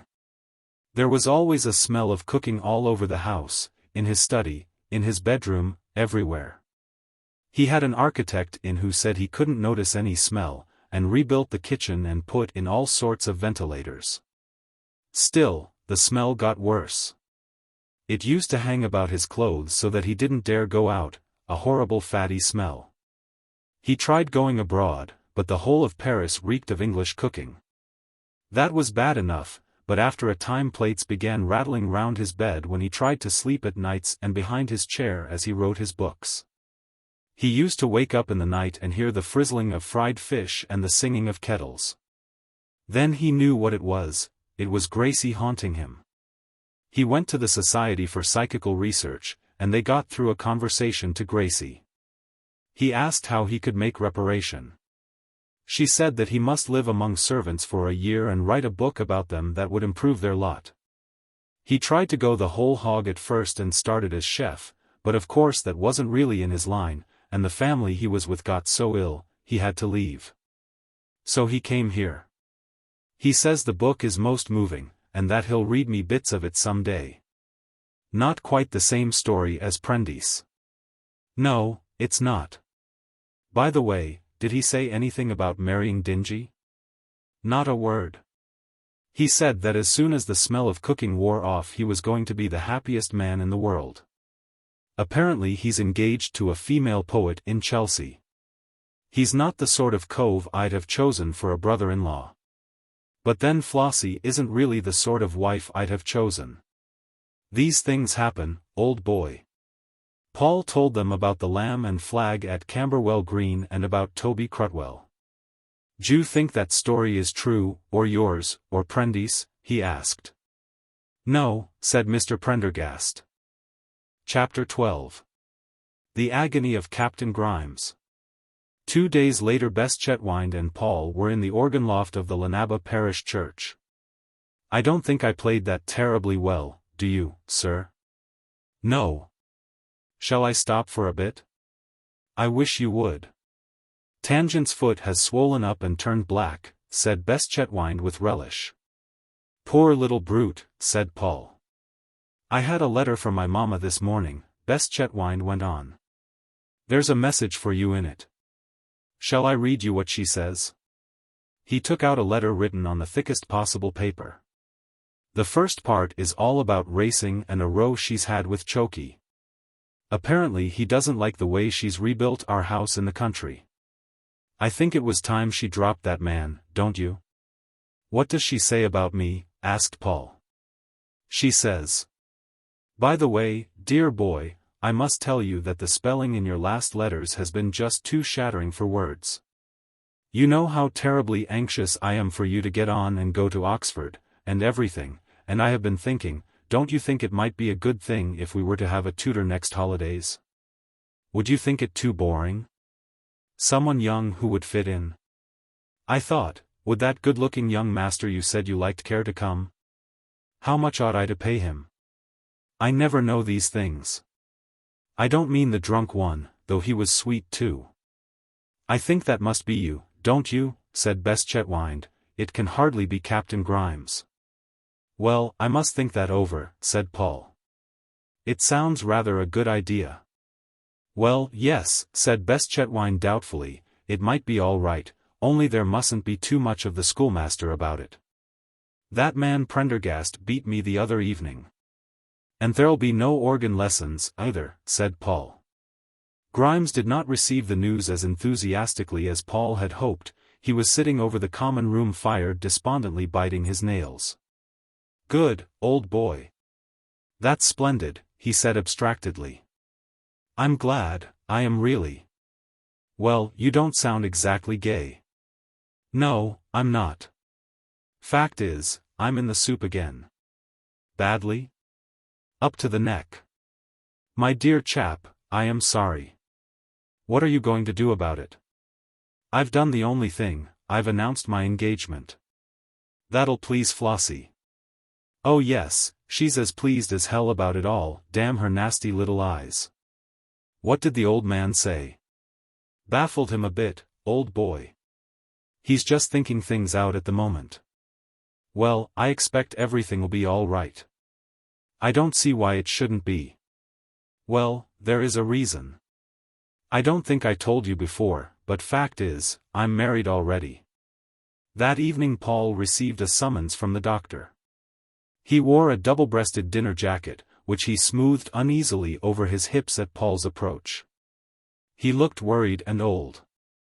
"Pennyfeather," he said, "I have this morning received a severe shock, 2 shocks in fact. The first was disagreeable, but not wholly unexpected. Your colleague, Captain Grimes, has been convicted before me, on evidence that leaves no possibility of his innocence. Of a crime, I might almost call it a course of action, which I can neither understand nor excuse. I dare say I need not particularize. However, that is all a minor question. I have quite frequently met with similar cases during a long experience in our profession. But what has disturbed and grieved me more than I can moderately express is the information that he is engaged to be married to my elder daughter. That, Pennyfeather, I had not expected. In the circumstances it seemed a humiliation I might reasonably have been spared. I tell you all this, Pennyfeather, because in our brief acquaintance I have learned to trust and respect you." The doctor sighed, drew from his pocket a handkerchief of crêpe de chine, blew his nose with every accent of emotion, and resumed. "He is not the son-in-law I should readily have chosen. I could have forgiven him his wooden leg, his slavish poverty, his moral turpitude, and his abominable features. I could even have forgiven him his incredible vocabulary, if only he had been a gentleman. I hope you do not think me a snob. You may have discerned in me a certain prejudice against the lower orders. It is quite true. I do feel deeply on the subject. You see, I married one of them. But that, fortunately, is neither here nor there. What I really wished to say to you was this: I have spoken to the unhappy young woman my daughter, and find that she has no particular inclination towards Grimes. Indeed, I do not think that any daughter of mine could fall as low as that. But she is, for some reason, uncontrollably eager to be married to somebody fairly soon.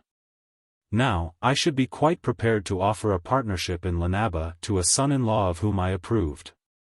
The income of the school is normally not less than 3,000 a year, that is with the help of dear Diana's housekeeping, and my junior partner would start at an income of 1,000. And of course succeed to a larger share upon my death. It is a prospect that many young men would find inviting. And I was wondering, Pennyfeather, whether by any chance, looking at the matter from a business-like point of view, without prejudice, you understand, fair and square. Taking things as they are for what they are worth, facing facts, whether possibly you. I wonder if I make myself plain. No, said Paul. No, sir, I'm afraid it would be impossible. I hope I don't appear rude, but, no, really, I'm afraid. That's all right, my dear boy. Not another word. I quite understand. I was afraid that would be your answer. Well, it must be Grimes, then. I don't think it would be any use approaching Mr. Prendergast. It was very kind of you to suggest it, sir. Not at all, not at all. The wedding shall take place a week today. You might tell Grimes that if you see him. I don't want to have more to do with him than I can help. I wonder whether it would be a good thing to give a small party. For a moment a light sprang up in Dr. Fagan's eyes and then died out. No, no, there will be no party. The sports were not encouraging. Poor little Lord Tangent is still laid up, I hear. Paul returned to the common room with the doctor's message. Hell, said Grimes. I still hoped it might fall through. What do you want for a wedding present? Paul asked. Grimes brightened. What about that binge you promised me and Prendy? All right, said Paul. We'll have it tomorrow. The Hotel Metropole, CWMPRYDDYG, is by far the grandest hotel in the north of Wales. It is situated on a high and healthy eminence overlooking the strip of water that railway companies have gallantly compared to the Bay of Naples. It was built in the ample days preceding the war, with a lavish expenditure on looking-glass and marble. Today it shows signs of wear, for it has never been quite as popular as its pioneers hoped. There are cracks in the cement on the main terrace, the winter garden is draughty, and one comes disconcertingly upon derelict bath-chairs in the Moorish court. Besides this, none of the fountains ever plays. The string band that used to perform nightly in the ballroom has given place to a very expensive wireless set which one of the waiters knows how to operate. There is never any notepaper in the writing room, and the sheets are not long enough for the beds. Philbrick pointed out these defects to Paul as he sat with Grimes and Mr. Prendergast drinking cocktails in the Palm Court before dinner. And it isn't as though it was really cheap, he said. Philbrick had become quite genial during the last few days. Still, one can't expect much in Wales, and it is something. I can't live without some kind of luxury for long. I'm not staying this evening, or I'd ask you fellows to dine with me. Philbrick, old boy, said Grimes, me and my pals here have been wanting a word with you for some time. How about those yarns you spun about your being a shipowner and a novelist and a burglar? Since you mention it, said Philbrick with dignity, they were untrue. One day you shall know my full story. It is stranger than any fiction. Meanwhile I have to be back at the castle. Good night. He certainly seems quite a swell here, said Grimes as they watched him disappear into the night escorted with every obsequy by the manager and the head waiter. I dare say he could tell a story if he wanted to.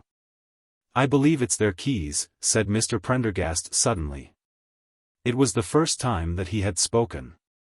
For 20 minutes he had been sitting very upright in his gilt chair and very alert, his eyes unusually bright, darting this way and that in his eagerness to miss nothing of the gay scene about him. "What's their keys, Prendy?" "Why, the things they get given at the counter." "I thought for a long time it was money." "Is that what's been worrying you?" "Bless your heart, I thought it was the young lady in the office you were after."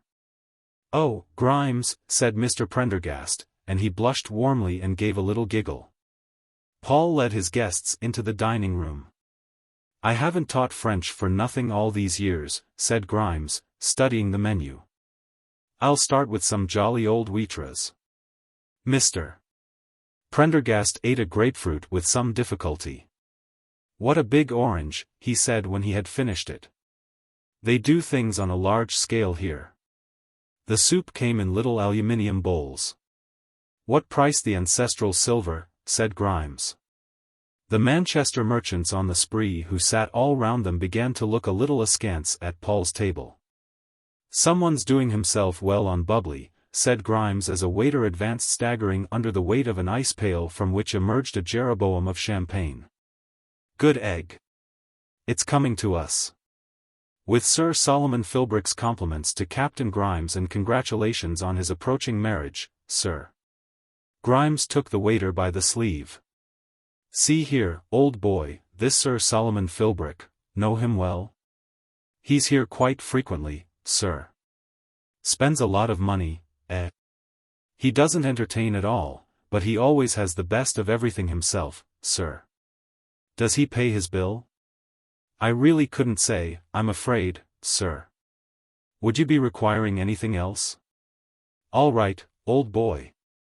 Don't get sniffy. Only he's a pal of mine, see?" "Really, Grimes," said Mr. Prendergast, "I am afraid you made him quite annoyed with your questions, and that stout man over there is staring at us in the most marked way. I've got a toast to propose. Prendy, fill up your glass. Here's to Trumpington, whoever he is, who gave us the money for this binge." "And here's to Philbrick," said Paul, "whoever he is." "And here's to Miss Fagan," said Mr. Prendergast, "with our warmest hopes for her future happiness." "Amen," said Grimes. "After the soup the worst sort of soul." Mr. Prendergast made a little joke about sols and souls. Clearly the dinner party was being a great success. "You know," said Grimes, "look at it how you will, marriage is rather a grim thought. The 3 reasons for it given in the prayer book have always seemed to me quite inadequate," agreed Mr. Prendergast. "I have never had the smallest difficulty about the avoidance of fornication, and the other 2 advantages seem to me nothing short of disastrous. My first marriage," said Grimes, "didn't make much odds either way. It was in Ireland. I was tight at the time, and so was everyone else. God knows what became of Mrs. Grimes. It seems to me, though, that with Flossie I'm in for a pretty solemn solemnization. It's not what I should have chosen for myself, not by a long chalk. Still, as things are, I suppose it's the best thing that could have happened. I think I've about run through the schoolmastering profession. I don't mind telling you I might have found it pretty hard to get another job. There are limits. Now I'm set up for life, and no more worry about testimonials. That's something. In fact, that's all there is to be said. But there have been moments in the last 24 hours, I don't mind telling you, when I've gone cold all over at the thought of what I was in for. I don't want to say anything discouraging," said Mr. Prendergast, "but I've known Flossie for nearly 10 years now, and there isn't anything you can tell me about Flossie that I don't know already. I almost wish it was dingy. I suppose it's too late now to change." "Oh, dear," said Grimes despondently, gazing into his glass. "Oh, Lord. Oh, Lord. That I should come to this." "Cheer up, Grimes. It isn't like you to be as depressed as this," said Paul. "Old friends," said Grimes, and his voice was charged with emotion, "you see a man standing face to face with retribution. Respect him even if you cannot understand. Those that live by the flesh shall perish by the flesh. I am a very sinful man, and I am past my first youth. Who shall pity me in that dark declivity to which my steps inevitably seem to tend? I have boasted in my youth and held my head high and gone on my way careless of consequence, but ever behind me, unseen, stood stark justice with his two-edged sword. More food was brought them. Mr. Prendergast ate with a hearty appetite. "Oh, why did nobody warn me?" cried Grimes in his agony. "I should have been told. They should have told me in so many words. They should have warned me about Flossie, not about the fires of hell. I've risked them, and I don't mind risking them again, but they should have told me about marriage. They should have told me that at the end of that gay journey and flower-strewn path were the hideous lights of home and the voices of children. I should have been warned of the great lavender-scented bed that was laid out for me, of the wisteria at the windows, of all the intimacy and confidence of family life. But I dare say I shouldn't have listened. Our life is lived between two homes. We emerge for a little into the light, and then the front door closes. The chintz curtains shut out the sun, and the hearth glows with the fire of home, while upstairs, above our heads, are enacted again the awful accidents of adolescence. There's a home and family waiting for every one of us. We can't escape, try how we may. It's the seed of life we carry about with us like our skeletons, each one of us unconsciously pregnant with desirable villa residences. There's no escape. As individuals we simply do not exist. We are just potential home builders, beavers and ants. How do we come into being? What is birth? I've often wondered, said Mr. Prendergast. What is this impulse of two people to build their beastly home? It's you and me, unborn, asserting our presence. All we are is a manifestation of the impulse to family life, and if by chance we have escaped the itch ourselves, nature forces it upon us another way. Flossie's got that itch enough for two. I just haven't. I'm one of the blind alleys off the main road of procreation, but it doesn't matter. Nature always wins. Oh, Lord. Oh, Lord. Why didn't I die in that first awful home? Why did I ever hope I could escape? Captain Grimes continued his lament for some time in deep bitterness of heart. Presently he became silent and stared at his glass. I wonder, said Mr. Prendergast, I wonder whether I could have just a little more of this very excellent pheasant? Anyway, said Grimes, there shan't be any children, I'll see to that. It has always been a mystery to me why people marry, said Mr. Prendergast. I can't see the smallest reason for it. Quite happy, normal people. Now I can understand it in Grimes' case. He has everything to gain by the arrangement, but what does Flossie expect to gain? And yet she seems more enthusiastic about it than Grimes. It has been the tragedy of my life that whenever I start thinking about any quite simple subject I invariably feel myself confronted by some flat contradiction of this sort. Have you ever thought about marriage, in the abstract, I mean, of course? Not very much, I'm afraid. I don't believe, said Mr. Prendergast, that people would ever fall in love or want to be married if they hadn't been told about it. It's like abroad. No one would want to go there if they hadn't been told it existed. Don't you agree? I don't think you can be quite right, said Paul. You see, animals fall in love quite a lot, don't they? Do they? Said Prendergast. I didn't know that. What an extraordinary thing.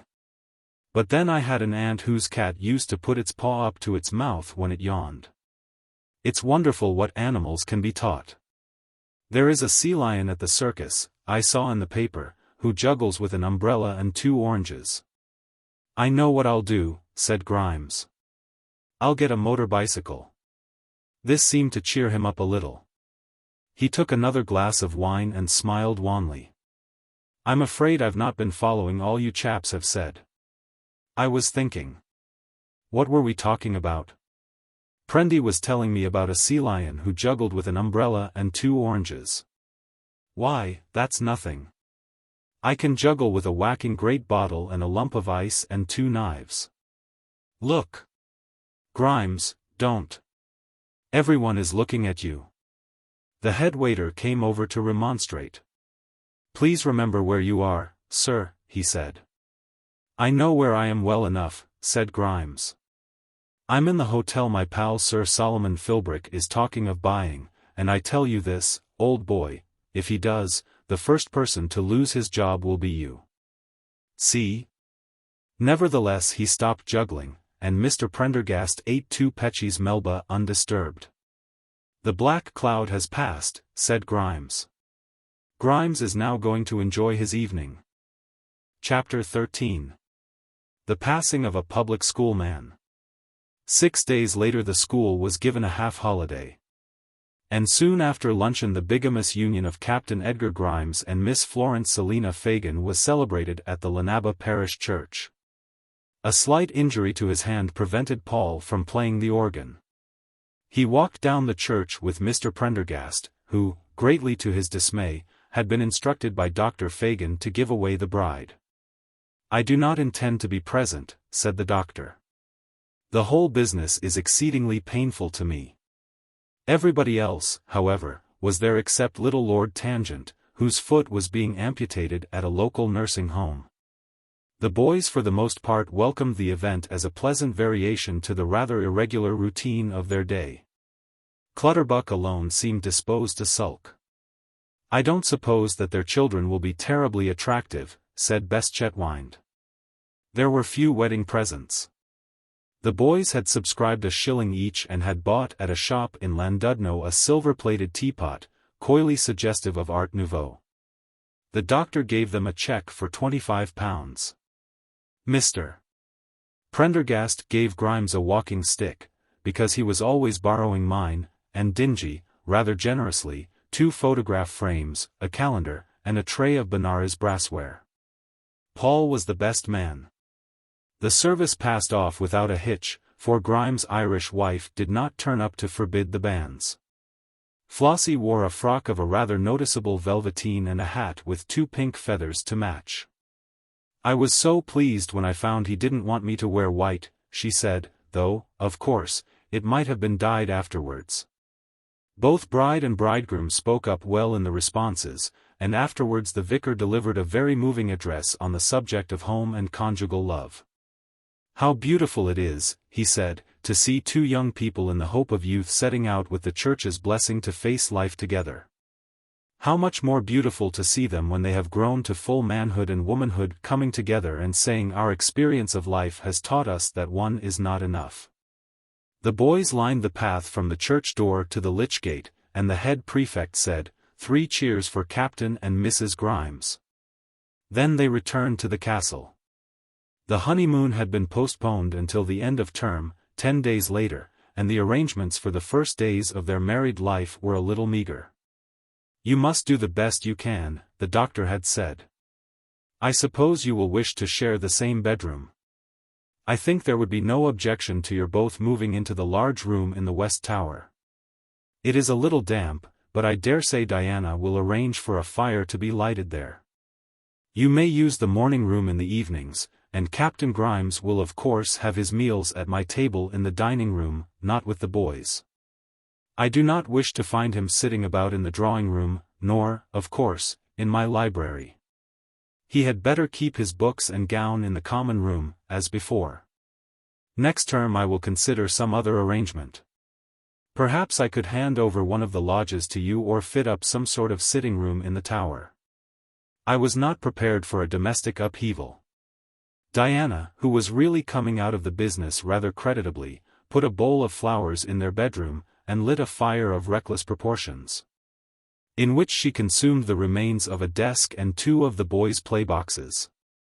That evening, while Mr. Prendergast was taking prep at the end of the passage, Grimes visited Paul in the common room. He looked rather uncomfortable in his evening clothes. Well, dinner's over, he said.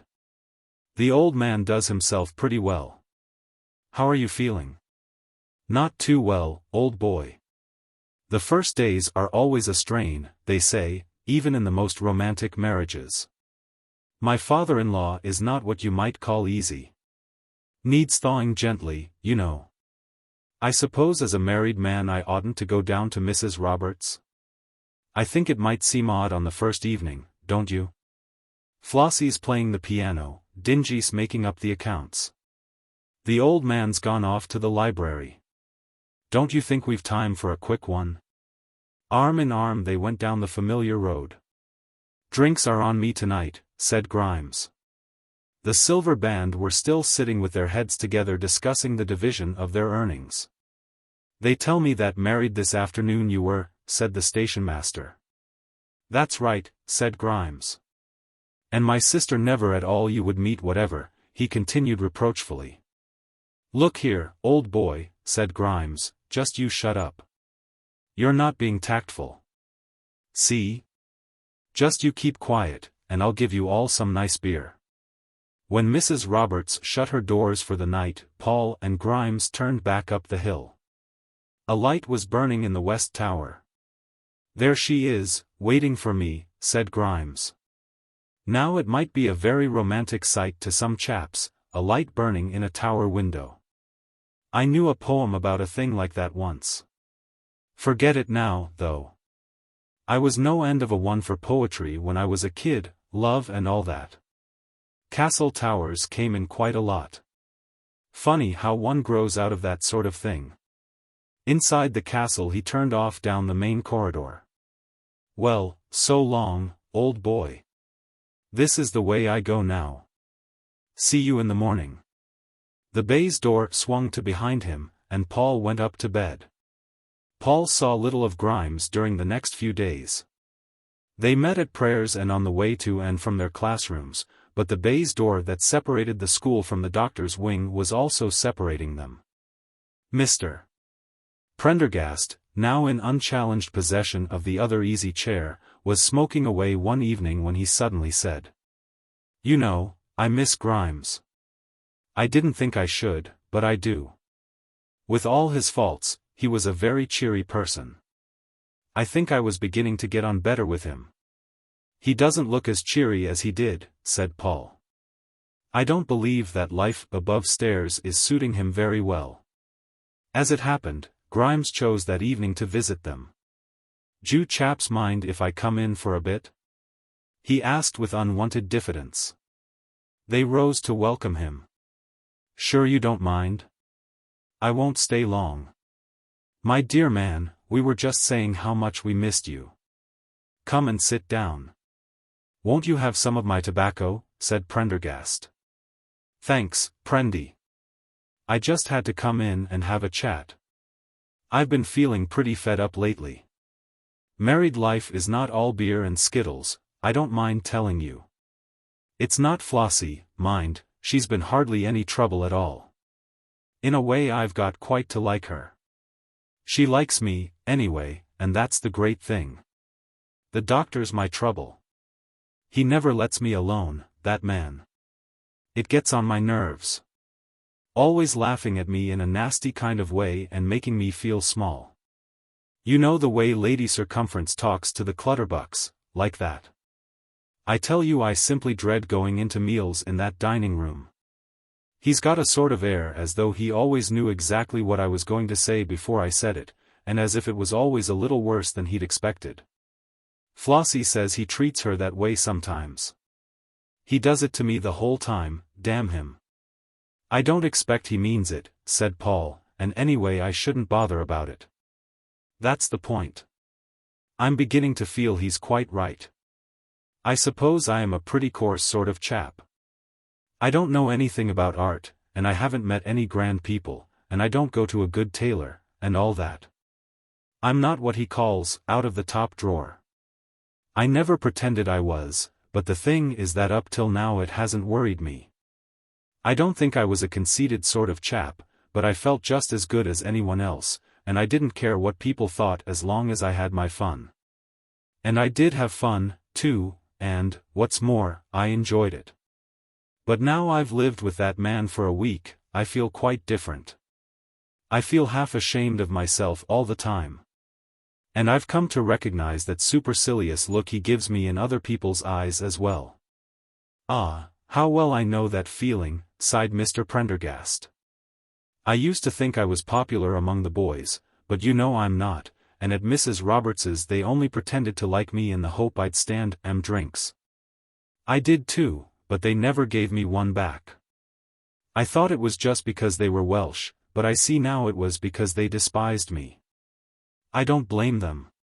God knows I despise myself. You know, I used to use French phrases a certain amount, things like savoir-faire and je ne sais quoi. I never thought about it, but I suppose I haven't got much of an accent. How could I? I've never been in France except for that war. Well, every time I say one of them now the doctor gives a sort of wince as if he's bitten on a bad tooth. I have to think the whole time now before I say anything, to see if there's any French in it or any of the expressions he doesn't think refined. Then when I do say anything my voice sounds so funny that I get in a muddle and he winces again. Old boy, it's been hell this last week, and it's worrying me. I'm getting an inferiority complex. Dingy's like that. She just never speaks now. He's always making little jokes about Flossie's clothes, too, but I don't think the old girl sees what he's driving at. That man'll have me crazy before the term's over. Well, there's only a week more, was all that Paul could say to comfort him. Next morning at prayers Grimes handed Paul a letter. Irony, he said. Paul opened it and read. John Clutterbuck and Sons. Wholesale brewers and wine merchants. My dear Grimes. The other day at the sports you asked whether there was by any chance a job open for you at the brewery.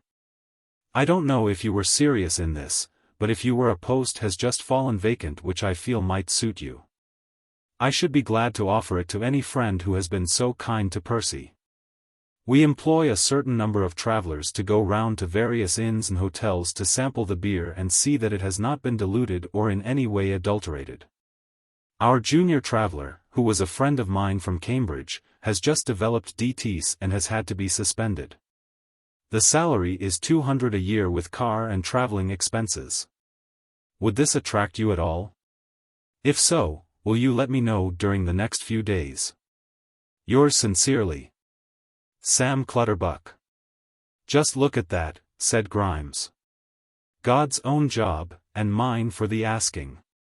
If that had come 10 days ago my whole life might have been different. You don't think of taking it now? Too late, old boy, too late. The saddest words in the English language. In the break Grimes said to Paul, look here, I've decided to take Sam Clutterbuck's job, and be damned to the Fagans. His eyes shone with excitement. I shan't say a word to them. I shall just go off. They can do what they like about it. I don't care. Splendid, said Paul. It's much the best thing you can do. I'm going this very afternoon, said Grimes. An hour later, at the end of morning school, they met again. I've been thinking over that letter, said Grimes. I see it all now. It's just a joke. Nonsense, said Paul. I'm sure it isn't. Go and see the Clutterbucks right away. No, they don't mean it seriously. They've heard about my marriage from Percy, and they're just pulling my leg. It was too good to be true. Why should they offer me a job like that, even if such a wonderful job exists? My dear Grimes, I'm perfectly certain it was a genuine offer. Anyway, there's nothing to lose by going to see them. No, it's too late, old boy. Things like that don't happen. And he disappeared beyond the baize door. Next day there was fresh trouble at Llanabba. 2 men in stout boots, bowler hats and thick grey overcoats presented themselves at the castle with a warrant for Philbrick's arrest. Search was made for him, but it was suddenly discovered that he had already left by the morning train for Holyhead. The boys crowded round the detectives with interest and a good deal of disappointment. They were not, they thought, particularly impressive figures as they stood in the hall fingering their hats and drinking whiskey and calling Dingy Miss. We've been after him for some time now, said the first detective. Ain't we, Bill? Pretty near 6 months. It's too bad, his getting away like this. They're getting rather restless at HQ. About our travelling expenses. Is it a very serious case? Asked Mr. Prendergast. The entire school were by this time assembled in the hall. Not shooting or anything like that? No, there ain't been no bloodshed up to date, sir. I oughtn't to tell about it, really, but seeing as you've all been mixed up in it to some extent, I don't mind telling you that I think he'll get off on a plea of insanity. Loopy, you know. What's he been up to? False pretenses and impersonation, sir. There's 5 charges against him in different parts of the country, mostly at hotels. He represents himself as a rich man, stays there for some time living like a lord, cashes a big check and then goes off. Calls hisself Sir Solomon Philbrick. Funny thing is, I think he really believes his tale hisself. I've come across several cases like that one time or another. There was a bloke in Somerset what thought he was Bishop of Bath and Wells and confirmed a whole lot of kids, very reverent, too. Well, anyway, said Dingy, he went without his wages from here. I always felt there was something untrustworthy about that man, said Mr. Prendergast. Lucky devil, said Grimes despondently. I'm worried about Grimes, said Mr. Prendergast that evening. I never saw a man more changed. He used to be so self-confident and self-assertive. He came in here quite timidly just now and asked me whether I believed that divine retribution took place in this world or the next. I began to talk to him about it, but I could see he wasn't listening. He sighed once or twice and then went out without a word while I was still speaking. Beste-Chetwynde tells me he has kept in the whole of the 3rd form because the blackboard fell down in his classroom this morning. He was convinced they had arranged it on purpose. Yes, they often do. But in this case they hadn't. Beste-Chetwynde said they were quite frightened at the way he spoke to them. Just like an actor, Beste-Chetwynde said. Poor Grimes. I think he is seriously unnerved. It will be a relief when the holidays come. But Captain Grimes' holiday came sooner than Mr. Prendergast expected, and in a way which few people could have foreseen. 3 days later he did not appear at morning prayers, and Flossie, red-eyed, admitted that he had not come in from the village the night before. Mr. Davies, the stationmaster, confessed to seeing him earlier in the evening in a state of depression. Just before luncheon a youth presented himself at the castle with a little pile of clothes he had found on the seashore. They were identified without difficulty as having belonged to the captain. In the breast pocket of the jacket was an envelope addressed to the doctor, and in it a slip of paper inscribed with the words, "Those that live by the flesh shall perish by the flesh." As far as was possible this intelligence was kept from the boys. Flossie, though severely shocked at this untimely curtailment of her married life, was firm in her resolution not to wear mourning. "I don't think my husband would have expected it of me," she said. In these distressing circumstances the boys began packing their boxes to go away for the Easter holidays. Chapter 2. Chapter 1. King's Thursday.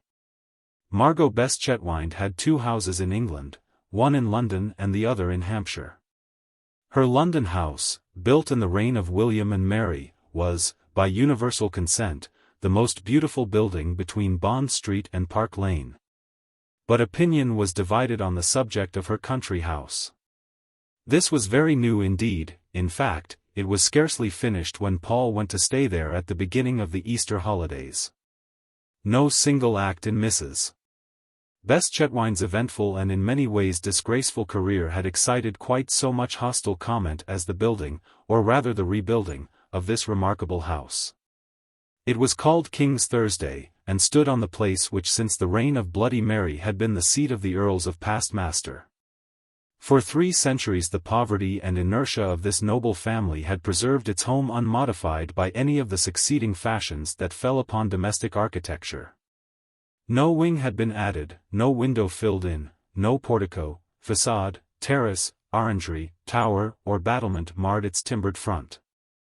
In the craze for coal gas and indoor sanitation, King's Thursday had slept unscathed by plumber or engineer. The estate carpenter, an office hereditary in the family of the original joiner who had panelled the halls and carved the great staircase, did such restorations as became necessary from time to time for the maintenance of the fabric, working with the same tools and with the traditional methods. So that in a few years his work became indistinguishable from that of his grandsires. Rushlights still flickered in the bedrooms long after all Lord Pastmaster's neighbours were blazing away electricity. And in the last 50 years Hampshire had gradually become proud of King's Thursday. From having been considered rather a blot on the progressive county, King's Thursday gradually became the mecca of weekend parties. "I thought we might go over to tea at the Pastmaster's," hostesses would say after luncheon on Sundays. "You really must see their house. Quite unspoilt, my dear. Professor Franks, who was here last week, said it was recognized as the finest piece of domestic tutor in England." It was impossible to ring the Pastmasters up, but they were always at home and unaffectedly delighted to see their neighbours. And after tea Lord Pastmaster would lead the newcomers on a tour round the house, along the great galleries and into the bedrooms, and would point out the priest hole and the closet where the third Earl imprisoned his wife for wishing to rebuild a smoking chimney. "That chimney still smokes when the wind's in the east," he would say, "but we haven't rebuilt it yet." Later they would drive away in their big motor cars to their modernized manors. And as they sat in their hot baths before dinner the more impressionable visitors might reflect how they seemed to have been privileged to step for an hour and a half out of their own century into the leisurely, prosaic life of the English Renaissance. And how they had talked at tea of field sports and the reform of the prayer book just as the very great-grandparents of their host might have talked in the same chairs and before the same fire 300 years before, when their own ancestors, perhaps, slept on straw or among the aromatic merchandise of some Hansa ghetto. But the time came when King's Thursday had to be sold. It had been built in an age when 20 servants were not an unduly extravagant establishment, and it was scarcely possible to live there with fewer. But servants, the Beste-Chetwyndes found, were less responsive than their masters to the charms of Tudor simplicity. The bedrooms originally ordained for them among the maze of rafters that supported the arches of uneven stone roof were unsuited to modern requirements. And only the dirtiest and most tipsy of cooks could be induced to inhabit the enormous stone-flagged kitchen or turn the spits at the open fire. Housemaids tended to melt away under the recurring strain of trotting in the bleak hour before breakfast up and down the narrow servant staircases and along the interminable passages with jugs of warm water for the morning baths. Modern democracy called for lifts and labor-saving devices, for hot water taps and cold water taps and, horrible invention, drinking water taps, for gas rings and electric ovens. With rather less reluctance than might have been expected, Lord Pastmaster made up his mind to sell the house. To tell the truth, he could never quite see what all the fuss was about. He supposed it was very historic, and all that, but his own taste lay towards the green shutters and semi-tropical vegetation of a villa on the French Riviera, in which, if his critics had only realized it, he was fulfilling the traditional character of his family far better than by struggling on at King's Thursday. But the county was slow to observe this, and something very like consternation was felt, not only in the great houses, but in the bungalows and the villas for miles about. While in the neighbouring rectories antiquarian clergymen devised folktales of the disasters that should come to crops and herds when there was no longer a Beste-Chetwynde at King's Thursday. Mr. Jack Spire in the London Hercules wrote eloquently on the Save King's Thursday Fund, urging that it should be preserved for the nation. But only a very small amount was collected of the very large sum which Lord Pastmaster was sensible enough to demand. And the theory that it was to be transplanted and re-erected in Cincinnati found wide acceptance. Thus the news that Lord Pastmaster's rich sister-in-law had bought the family seat was received with the utmost delight by her new neighbours and by Mr. Jack Spire, and all sections of the London press which noticed the sale. Tenit bene Beste-Chetwynde, the motto carved over the chimney-piece in the Great Hall, was quoted exultantly on all sides, for very little was known about Margot Beste-Chetwynde in Hampshire. And the illustrated papers were always pleased to take any occasion to embellish their pages with her latest portrait. The reporter to whom she remarked, "I can't think of anything more bourgeois and awful than timbered Tudor architecture," did not take in what she meant or include the statement in his story. King's Thursday had been empty for 2 years when Margot Beste-Chetwynde bought it. She had been there once before, during her engagement. "It's worse than I thought, far worse," she said as she drove up the main avenue which the loyal villagers had decorated with the flags of the sometime allied nations in honor of her arrival. "Liberty's new building cannot be compared with it," she said, and stirred impatiently in the car, as she remembered, many years ago. The romantic young heiress who had walked entranced among the cut yews, and had been wooed, how phlegmatically, in the odor of honeysuckle. Mr. Jack Spire was busily saving St. Sepulchre's, Egg Street, where Dr. Johnson is said once to have attended Matins, when Margot Beste-Chetwynde's decision to rebuild King's Thursday became public. He said, very seriously, "Well, we did what we could, and thought no more about it." Not so the neighbors, who as the work of demolition proceeded, with the aid of all that was most pulverizing in modern machinery, became increasingly enraged, and, in their eagerness to preserve for the county a little of the great manor, even resorted to predatory expeditions, from which they would return with lumps of carved stonework for their rock gardens. Until the contractors were forced to maintain an extra watchman at night.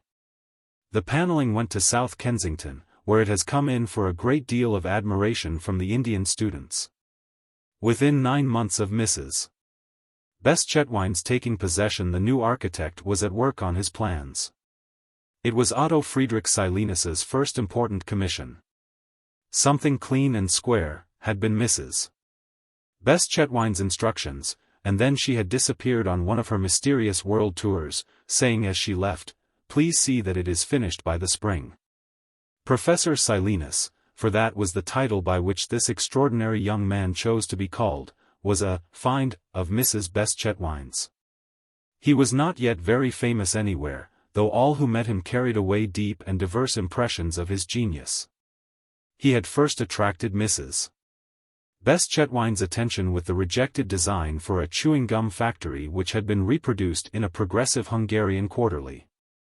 His only other completed work was the decor for a cinema film of great length and complexity of plot, a complexity rendered the more inextricable by the producer's austere elimination of all human characters. A fact which had proved fatal to its commercial success. He was starving resignedly in a bed-sitting room in Bloomsbury. Despite the untiring efforts of his parents to find him, they were very rich in Hamburg, when he was offered the commission of rebuilding King's Thursday. Something clean and square, he pondered for 3 hungry days upon the aesthetic implications of these instructions, and then began his designs.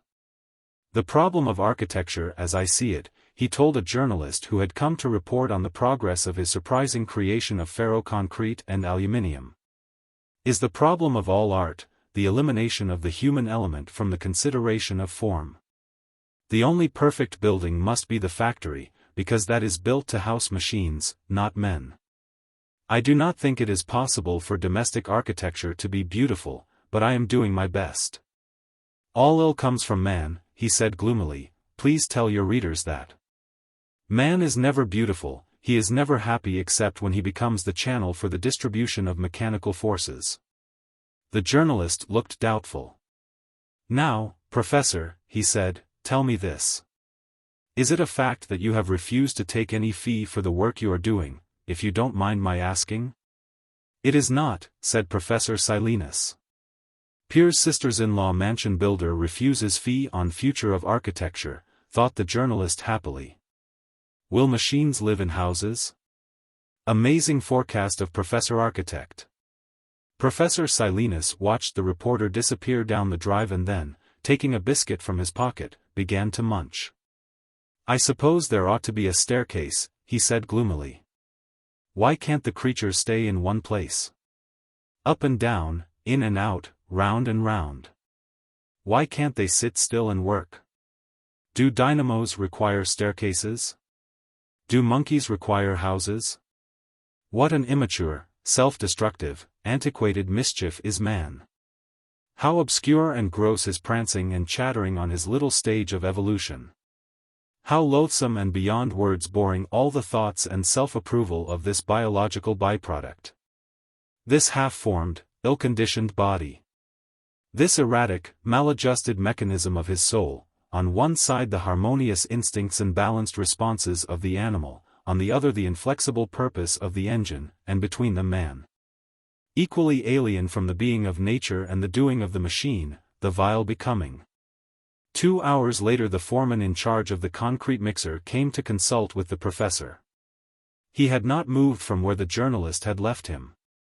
His fawn-like eyes were fixed and inexpressive, and the hand which had held the biscuit still rose and fell to and from his mouth with a regular motion, while his empty jaws champed rhythmically. Otherwise he was wholly immobile. Chapter 2. Interlude in Belgravia. Arthur Potts knew all about King's Thursday and Professor Silenus. On the day of Paul's arrival in London he rang up his old friend and arranged to dine with him at the Queen's Restaurant in Sloane Square. It seemed quite natural that they should be again seated at the table where they had discussed so many subjects of public importance, budgets and birth control and Byzantine mosaics. For the first time since the disturbing evening of the Bollinger dinner he felt at ease. Llanabba Castle, with its sham castellations and preposterous inhabitants, had sunk into the oblivion that waits upon even the most lurid of nightmares. Here were sweet corn and pimentos, and white burgundy, and the grave eyes of Arthur Potts, and there on the peg over his head hung the black hat he had bought in St. James's that afternoon. For an evening at least the shadow that has flitted about this narrative under the name of Paul Pennyfeather materialized into the solid figure of an intelligent, well-educated, well-conducted young man, a man who could be trusted to use his vote at a general election with discretion and proper detachment, whose opinion on a ballet or a critical essay was rather better than most people's, who could order a dinner without embarrassment and in a creditable French accent, who could be trusted to see to luggage at foreign railway stations, and might be expected to acquit himself with decision and decorum in all the emergencies of civilized life. This was the Paul Pennyfeather who had been developing in the placid years which preceded this story. In fact, the whole of this book is really an account of the mysterious disappearance of Paul Pennyfeather. So that readers must not complain if the shadow which took his name does not amply fill the important part of hero for which he was originally cast. I saw some of Otto Silenus's work at Munich, said Potts. I think that he's a man worth watching. He was in Moscow at one time and in the Bauhaus at Dessau. He can't be more than 25 now. There were some photographs of King's Thursday in a paper the other day. It looked extraordinarily interesting. It's said to be the only really imaginative building since the French Revolution. He's got right away from Corbusier, anyway. If people only realized, said Paul, Corbusier is a pure 19th century, Manchester school utilitarian, and that's why they like him. Then Paul told Potts about the death of Grimes and the doubts of Mr. Prendergast. And Potts told Paul about rather an interesting job he had got under the League of Nations and how he had decided not to take his schools in consequence and of the unenlightened attitude adopted in the matter by Potts's father. For an evening Paul became a real person again, but next day he woke up leaving himself disembodied somewhere between Sloane Square and Onslow Square. He had to meet Beste-Chetwynde and catch a morning train to King's Thursday, and there his extraordinary adventures began anew. From the point of view of this story Paul's second disappearance is necessary, because, as the reader will probably have discerned already, Paul Pennyfeather would never have made a hero. And the only interest about him arises from the unusual series of events of which his shadow was witness. Chapter 3. Pervigilium Veneris.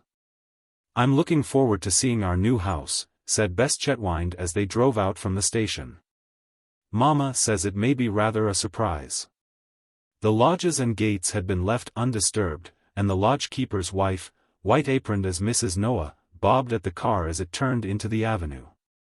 The temperate April sunlight fell through the budding chestnuts and revealed between their trunks green glimpses of parkland and the distant radiance of a lake. English spring, thought Paul. In the dreaming ancestral beauty of the English country. Surely, he thought. These great chestnuts in the morning sun stood for something enduring and serene in a world that had lost its reason and would so stand when the chaos and confusion were forgotten. And surely it was the spirit of William Morris that whispered to him in Margot Beste-Chetwynde's motor-car about seed-time and harvest, the superb succession of the seasons. The harmonious interdependence of rich and poor, of dignity, innocence, and tradition. But at a turn in the drive the cadence of his thoughts was abruptly transected. They had come into sight of the house. "Golly," said Beste-Chetwynde. "Mama has done herself proud this time." The car stopped. Paul and Beste-Chetwynde got out, stretched themselves, and were led across a floor of bottle-green glass into the dining room, where Mrs. Beste-Chetwynde was already seated at the vulcanite table beginning her luncheon. "My dears," she cried, extending a hand to each of them, "how divine to see you. I have been waiting for this to go straight to bed." She was 1,000 times more beautiful than all Paul's feverish recollections of her. He watched her, transported. "Darling boy, how are you?" she said. "Do you know, you're beginning to look rather lovely in a coltish kind of way. Don't you think so, Otto?" Paul had noticed nothing in the room except Mrs. Beste-Chetwynde. He now saw that there was a young man sitting beside her, with very fair hair and large glasses, behind which his eyes lay like slim fish in an aquarium. They woke from their slumber, flashed iridescent in the light, and darted towards little Beste-Chetwynde. "His head is too big, and his hands are too small," said Professor Silenus. "But his skin is pretty. How would it be if I made Mr. Pennyfeather a cocktail?" Beste-Chetwynde asked. "Yes, Peter, dear, do. He makes them rather well. You can't think what a week I've had, moving in and taking the neighbors round the house and the press photographers. Otto's house doesn't seem to be a great success with the county, does it, Otto?" "What was it Lady Vanbrugh said? Was that the woman like Napoleon the Great?" "Yes, darling. She said she understood that the drains were satisfactory, but that, of course, they were underground. I asked her if she wished to make use of them, and said that I did, and went away. But, as a matter of fact, she was quite right. They are the only tolerable part of the house. How glad I shall be when the mosaics are finished and I can go." "Don't you like it?" asked Peter Beste-Chetwynde over the cocktail shaker. "I think it's so good. It was rather Choki's taste before." "I hate and detest every bit of it," said Professor Silenus gravely. "Nothing I have ever done has caused me so much disgust." With a deep sigh he rose from the table and walked from the room, the fork with which he had been eating still held in his hand. "Otto has real genius," said Mrs. Beste-Chetwynde. "You must be sweet to him, Peter. There's a whole lot of people coming down tomorrow for the weekend, and, my dear, that Maltravers has invited himself again. You wouldn't like him for a stepfather, would you, darling?" "No," said Peter. "If you must marry again, do choose someone young and quiet." "Peter, you're an angel." "I will. But now I'm going to bed. I had to wait to see you both. Show Mr. Pennyfeather the way about, darling." The aluminium lift shot up, and Paul came down to earth. "That's an odd thing to ask me in a totally strange house," said Peter Beste-Chetwynde. "Anyway, let's have some luncheon." It was 3 days before Paul next saw Mrs. Beste-Chetwynde. "Don't you think that she's the most wonderful woman in the world?" said Paul. "Wonderful? In what way?" He and Professor Silenus were standing on the terrace after dinner. The half-finished mosaics at their feet were covered with planks and sacking. The great colonnade of black glass pillars shone in the moonlight. Beyond the polished aluminium balustrade the park stretched silent and illimitable. The most beautiful and the most free. She almost seems like the creature of a different species. Don't you feel that? No, said the professor after a few moments' consideration. I can't say that I do.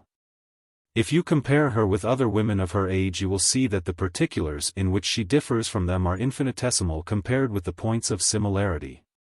A few millimeters here and a few millimeters there, such variations are inevitable in the human reproductive system. But in all her essential functions, her digestion, for example, she conforms to type. You might say that about anybody. Yes, I do. But it's Margot's variations that I dislike so much. They are small, but obtrusive, like the teeth of a saw. Otherwise I might marry her. Why do you think she would marry you? Because, as I said, all her essential functions are normal. Anyway, she asked me to twice. The first time I said I would think it over, and the second time I refused. I'm sure I was right. She would interrupt me terribly. Besides, she's getting old. In 10 years she will be almost worn out. Professor Silenus looked at his watch, a platinum disc from Cartier, the gift of Mrs. Beste-Chetwynde. 9:45, he said. I must go to bed. He threw the end of his cigar clear of the terrace in a glowing parabola.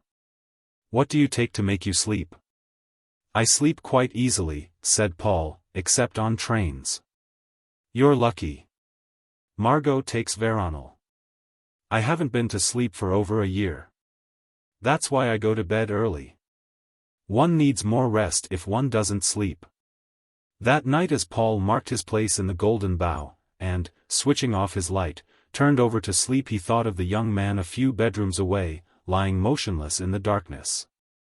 His hands at his sides, his legs stretched out, his eyes closed, and his brain turning regularly all the night through, drawing in more and more power.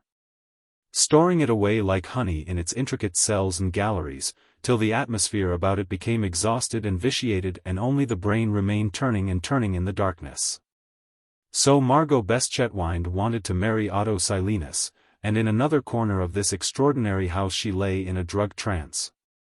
Her lovely body cool and fragrant and scarcely stirring beneath the bedclothes. And outside in the park 1,000 creatures were asleep, and beyond that, again, were Arthur Potts, and Mr. Prendergast, and the Llanabba stationmaster. Quite soon Paul fell asleep. Downstairs Peter Beste-Chetwynde mixed himself another brandy and soda and turned a page in Havelock Ellis, which, next to The Wind in the Willows, was his favorite book. The aluminium blinds shot up, and the sun poured in through the Vita glass, filling the room with beneficent rays. Another day had begun at King's Thursday. From his bathroom window Paul looked down on to the terrace.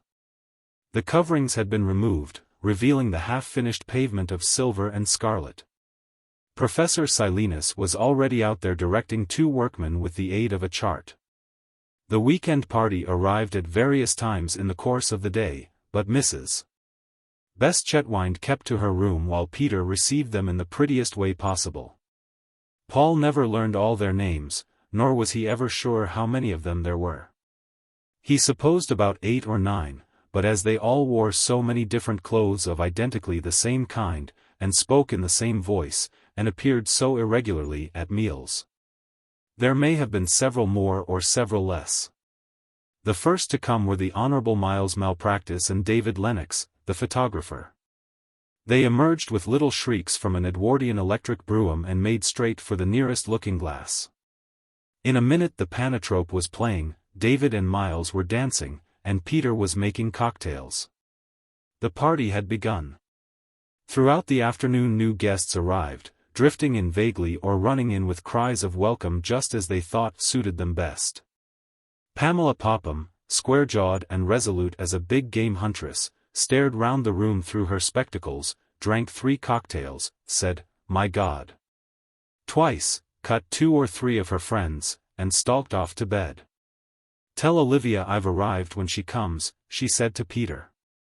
After dinner they went to a whist drive and dance in the village hall. By 2:30 the house was quiet. At 3:30 Lord Parakeet arrived, slightly drunk and in evening clothes, having just escaped less than 1 second ago from Alastair Trumpington's 21st birthday party in London.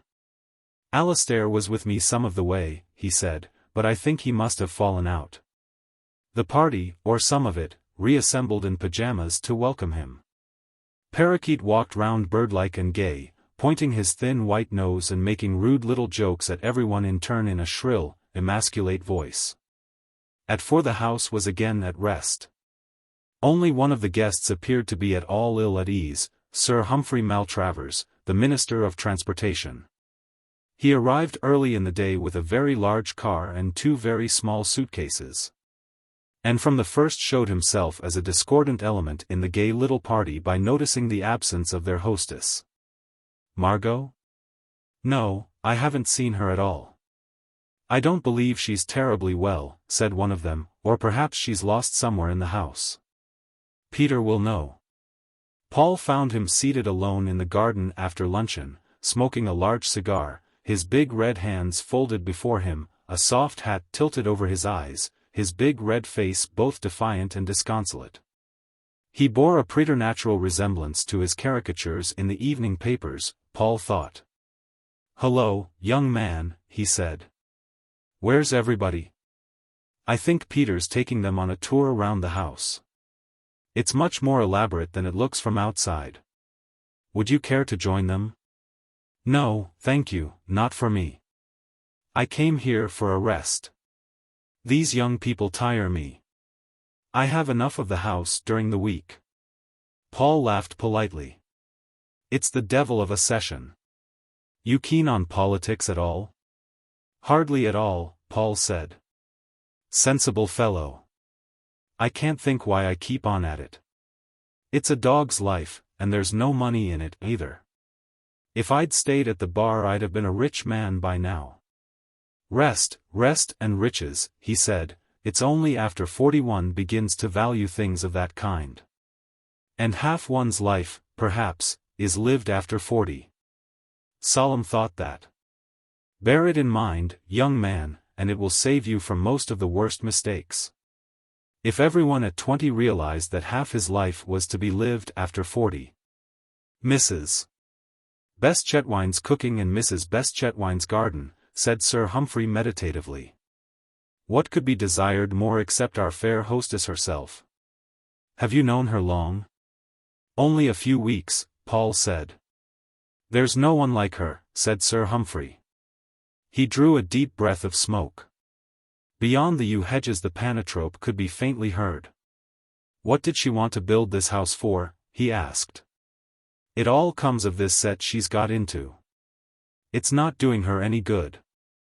Damned awkward position to be in, a rich woman without a husband. Bound to get herself talked about. What Margot ought to do is to marry someone who would stabilize her position, someone, said Sir Humphrey, with a position in public life. And then, without any apparent connection of thought, he began talking about himself. Aim high has been my motto, said Sir Humphrey, all through my life.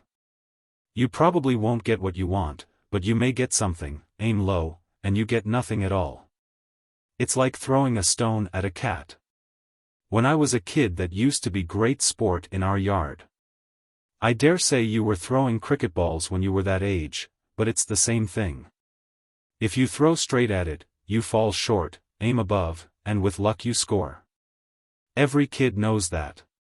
I'll tell you the story of my life.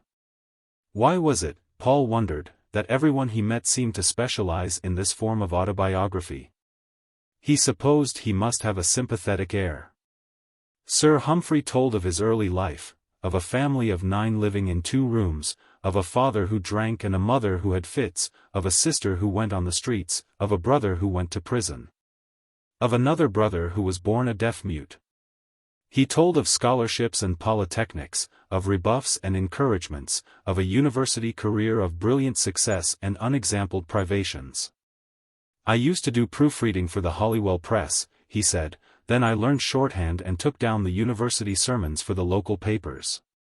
As he spoke the clipped yews seemed to grow grey with the soot of the slums, and the panatrope in the distance took on the gay regularity of a barrel organ heard up a tenement staircase.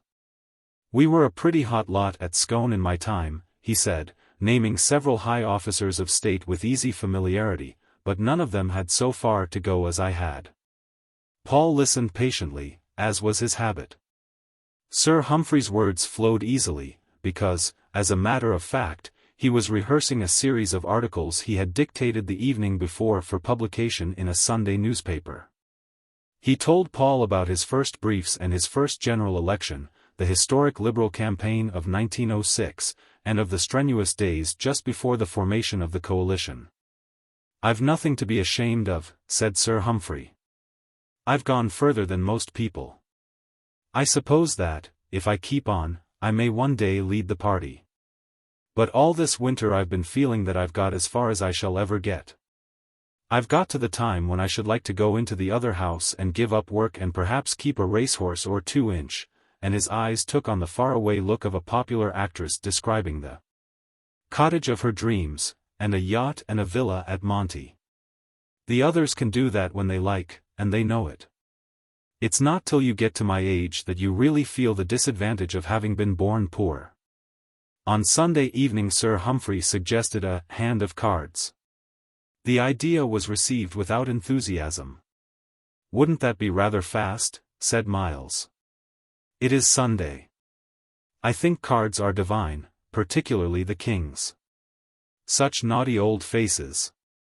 But if I start playing for money I always lose my temper and cry. Ask Pamela, she's so brave and manly." "Let's all play billiards and make a real house party of it," said David, "or shall we have a country house rag?" "Oh, I do feel such a rip," said Miles when he was at last persuaded to play. Sir Humphrey won. Parakeet lost £30, and opening his pocketbook, paid him in £10 notes. "How he did cheat," said Olivia on the way to bed. "Did he, darling? Well, let's jolly well not pay him," said Miles. "It never occurred to me to do such a thing. Why, I couldn't afford to possibly." Peter tossed Sir Humphrey double or quits, and won. "After all, I am host," he explained. "When I was your age," said Sir Humphrey to Miles, "we used to sit up all night sometimes playing poker. Heavy money, too." "Oh, you wicked old thing," said Miles. Early on Monday morning the Minister of Transportation's Daimler disappeared down the drive. "I rather think he expected to see Mamma," said Peter. "I told him what was the matter with her." "You shouldn't have done that," said Paul. "No, it didn't go down awfully well. He said that he didn't know what things were coming to and that even in the slums such things were not spoken about by children of my age. What a lot he ate.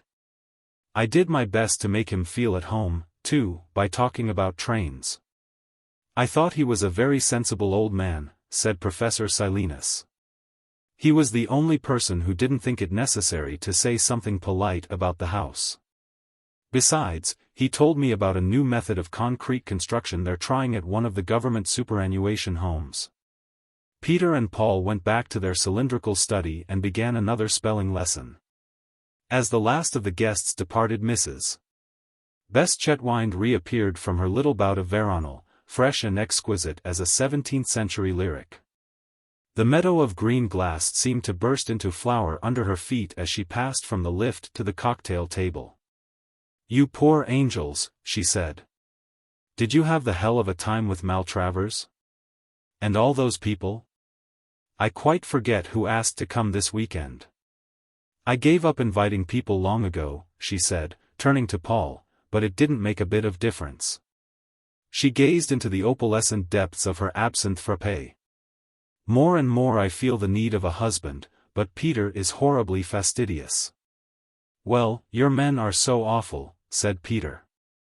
"I sometimes think of marrying old Maltravers," said Mrs. Beste-Chetwynde, "just to get my own back, only Margot Maltravers does sound a little too much, don't you think? And if they give him a peerage, he's bound to choose something quite awful." In the whole of Paul's life no one had ever been quite so sweet to him as was Margot Beste-Chetwynde during the next few days. Up and down the shining lift shafts, in and out of the rooms and along the labyrinthine corridors of the great house he moved in a golden mist. Each morning as he dressed a bird seemed to be singing in his heart. And as he lay down to sleep he would pillow his head against a hand about which still hung a delicate fragrance of Margot Beste-Chetwynde's almost unprocurable scent. "Paul, dear," she said one day as hand in hand, after a rather fearful encounter with a swan, they reached the shelter of the lake house. "I can't bear to think of you going back to that awful school. Do, please, write and tell Dr. Fagan that you won't." The lake house was an 18th-century pavilion, built on a little mound above the water. They stood there for a full minute still hand in hand on the crumbling steps. "I don't quite see what else I could do," said Paul. "Darling, I could find you a job." "What sort of job, Margot?" Paul's eyes followed the swan gliding serenely across the lake. He did not dare to look at her. "Well, Paul, you might stay and protect me from swans, mightn't you?" Margot paused and then, releasing her hand, took a cigarette case from her pocket. Paul struck a match. "My dear, what an unsteady hand. I'm afraid you're drinking too many of Peter's cocktails. That child has a lot to learn yet about the use of vodka. But seriously, I'm sure I can find you a better job. It's absurd you're going back to Wales. I still manage a great deal of my father's business, you know, or perhaps you didn't. It was mostly in South America in places of entertainment, cabarets and hotels and theaters, you know, and things like that. I'm sure I could find you a job helping in that, if you think you'd like it." Paul thought of this gravely. "Oughtn't I to know Spanish?" he said. It seemed quite a sensible question, but Margot threw away her cigarette with a little laugh and said, "It's time to go and change. You are being difficult this evening, aren't you?" Paul thought about this conversation as he lay in his bath, a sunk bath of malachite, and all the time while he dressed and as he tied his tie he trembled from head to foot like one of the wire toys which street vendors dangle from trays. At dinner Margot talked about matters of daily interest, about some jewels she was having reset, and how they had come back all wrong. And how all the wiring of her London house was being overhauled because of the fear of fire. And how the man she had left in charge of her villa at Cannes had made a fortune at the casino and given her notice, and she was afraid she might have to go out there to arrange about it. And how the Society for the Preservation of Ancient Buildings was demanding a guarantee that she would not demolish her castle in Ireland. And how her cook seemed to be going off his head that night, the dinner was so dull. And how Bobby Pastmaster was trying to borrow money from her again, on the grounds that she had misled him when she bought his house and that if he had known she was going to pull it down he would have made her pay more. "Which is not logical of Bobby," she said. "The less I valued his house, the less I ought to have paid, surely. Still, I'd better send him something, otherwise he'll go and marry, and I think it may be nice for Peter to have the title when he grows up." Later, when they were alone, she said, "People talk a great deal of nonsense about being rich. Of course it is a bore in some ways, and it means endless work, but I wouldn't be poor, or even moderately well off, for all the ease in the world. Would you be happy if you were rich, do you think?" "Well, it depends how I got the money," said Paul. "I don't see how that comes in." "No, I don't quite mean that. What I mean is that I think there's only one thing that could make me really happy, and if I got that I should be rich too, but it wouldn't matter being rich, you see, because, however rich I was, and I hadn't got what would make me happy, I shouldn't be happy, you see." "My precious, that's rather obscure," said Margot, "but I think it may mean something rather sweet." He looked up at her, and her eyes met his unfalteringly. "If it does, I'm glad," she added. "Margot, darling, beloved, please, will you marry me?" Paul was on his knees by her chair, his hands on hers. "Well, that's rather what I've been wanting to discuss with you all day." But surely there was a tremor in her voice? "Does that mean that possibly you might, Margot? Is there a chance that you will?" "I don't see why not. Of course we must ask Peter about it, and there are other things we ought to discuss first, and then, quite suddenly, Paul, dear, dear creature, come here. They found Peter in the dining room eating a peach at the sideboard. "Hello, you two," he said. "Peter, we've something to tell you," said Margot. "Paul says he wants me to marry him." "Splendid," said Peter. "I am glad. Is that what you've been doing in the library?" "Then you don't mind?" said Paul. "Mind? It's what I've been trying to arrange all this week. As a matter of fact, that's why I brought you here at all." "I think it's altogether admirable," he said, taking another peach. "You're the first man he's said that about, Paul. I think it's rather a good omen." "Oh, Margot, let's get married at once." "My dear, I haven't said that I'm going to yet. I'll tell you in the morning." "No, tell me now, Margot. You do like me a little, don't you? Please marry me just terribly soon." "I'll tell you in the morning. There are several things I must think about first. Let's go back to the library." That night Paul found it unusually difficult to sleep. Long after he had shut his book and turned out the light he lay awake, his eyes open, his thoughts racing uncontrollably.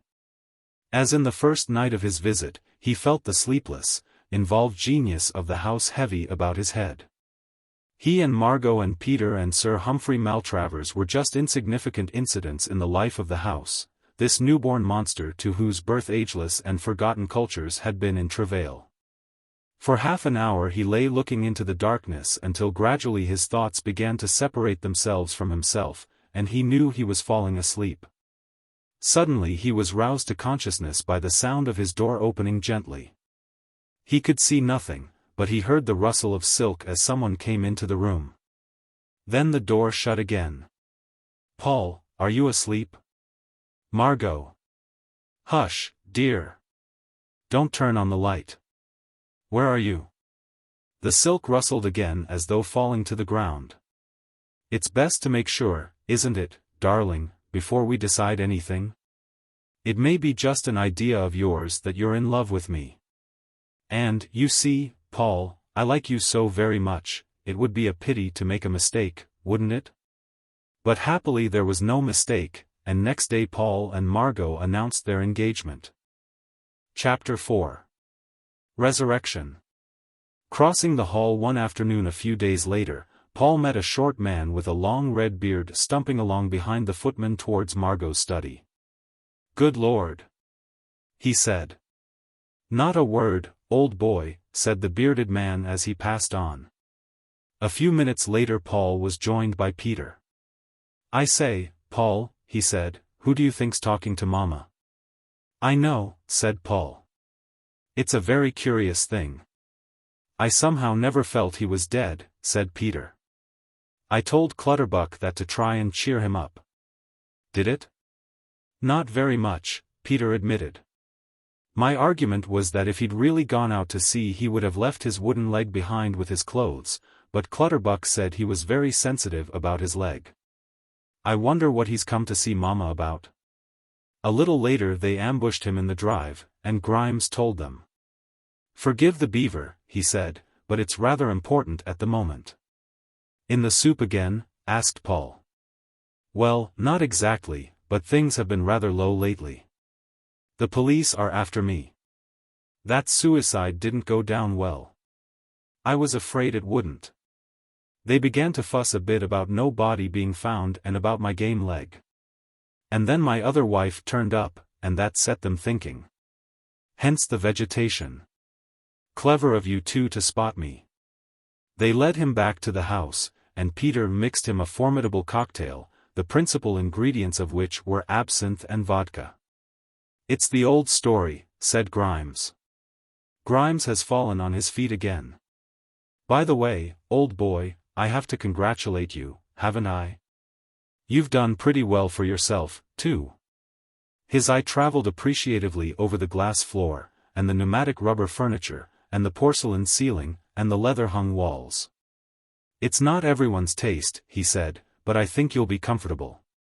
Funny thing, I never expected to see you when I came down here." "What we want to know," said Peter, "is what brought you down to see Mama at all." "Just good fortune," said Grimes. It was like this. After I left Llanabba I was rather at a loose end. I'd borrowed a fiver from Philbrick just before he left, and that got me to London, but for a week or so things were rather thin. I was sitting in a pub one day in Shaftesbury Avenue, feeling my beard rather warm and knowing I only had about 5 bob left in the world, when I noticed a chap staring at me pretty hard in the other corner of the bar. He came over after a bit and said, "Captain Grimes, I think?" That rather put the wind up me. "No, no, old boy," I said, "quite wrong, rotten shot. Poor old Grimes is dead, drowned. Davy Jones' locker, old boy." And I made to leave. Of course it wasn't a very sensible thing to say, because, if I hadn't been Grimes, it was 100 to 1 against my knowing Grimes was dead, if you see what I mean. "Pity," he said, "because I heard old Grimes was down on his luck, and I had a job I thought might suit him. Have a drink, anyway." Then I realized who he was. He was an awful stout fellow called Bill, who'd been quartered with me in Ireland. "Bill," I said, "I thought you were a bobby." "That's all right, old boy," said Bill. Well, it appeared that this Bill had gone off to the Argentine after the war and had got taken on as manager of a— Grimes stopped as though suddenly reminded of something, a place of entertainment.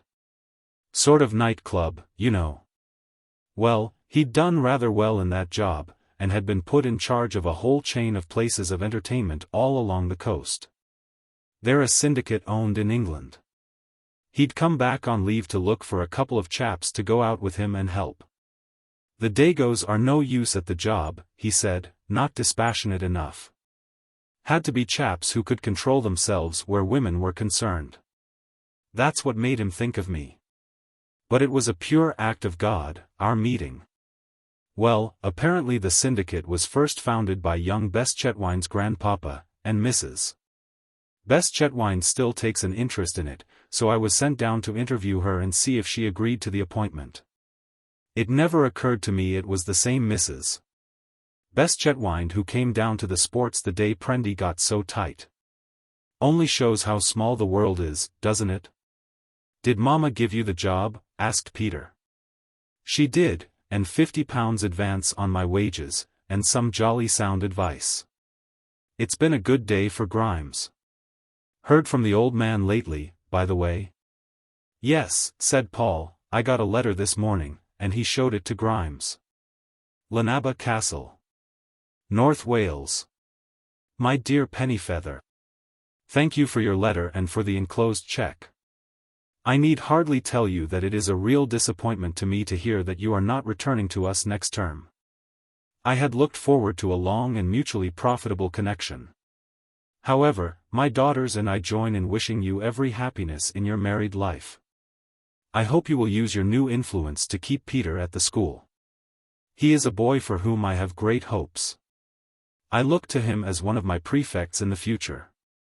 The holidays so far have afforded me little rest. My daughters and I have been much worried by the insistence of a young Irish woman of most disagreeable appearance and bearing who claims to be the widow of poor Captain Grimes. She has got hold of some papers which seem to support her claim. The police, too, are continually here asking impertinent questions about the number of suits of clothes my unfortunate son-in-law possessed. Besides this, I have had a letter from Mr.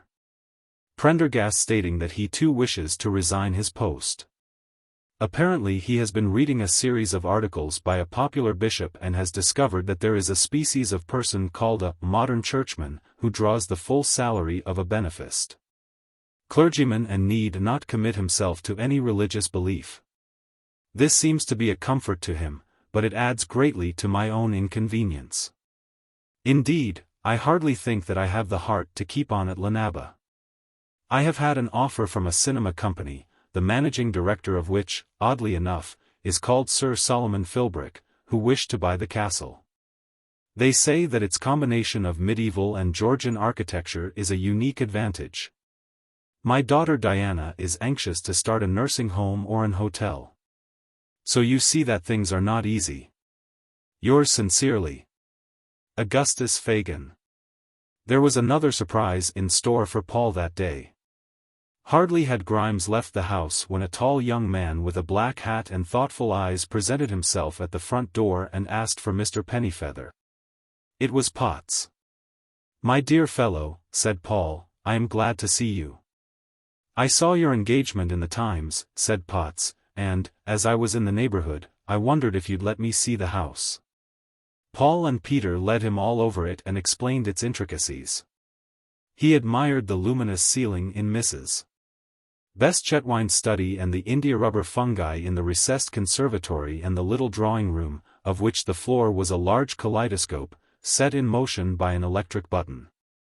They took him up in the lift to the top of the great pyramidal tower, from which he could look down on the roofs and domes of glass and aluminium which glittered like Channel diamonds in the afternoon sun. But it was not this that he had come to see.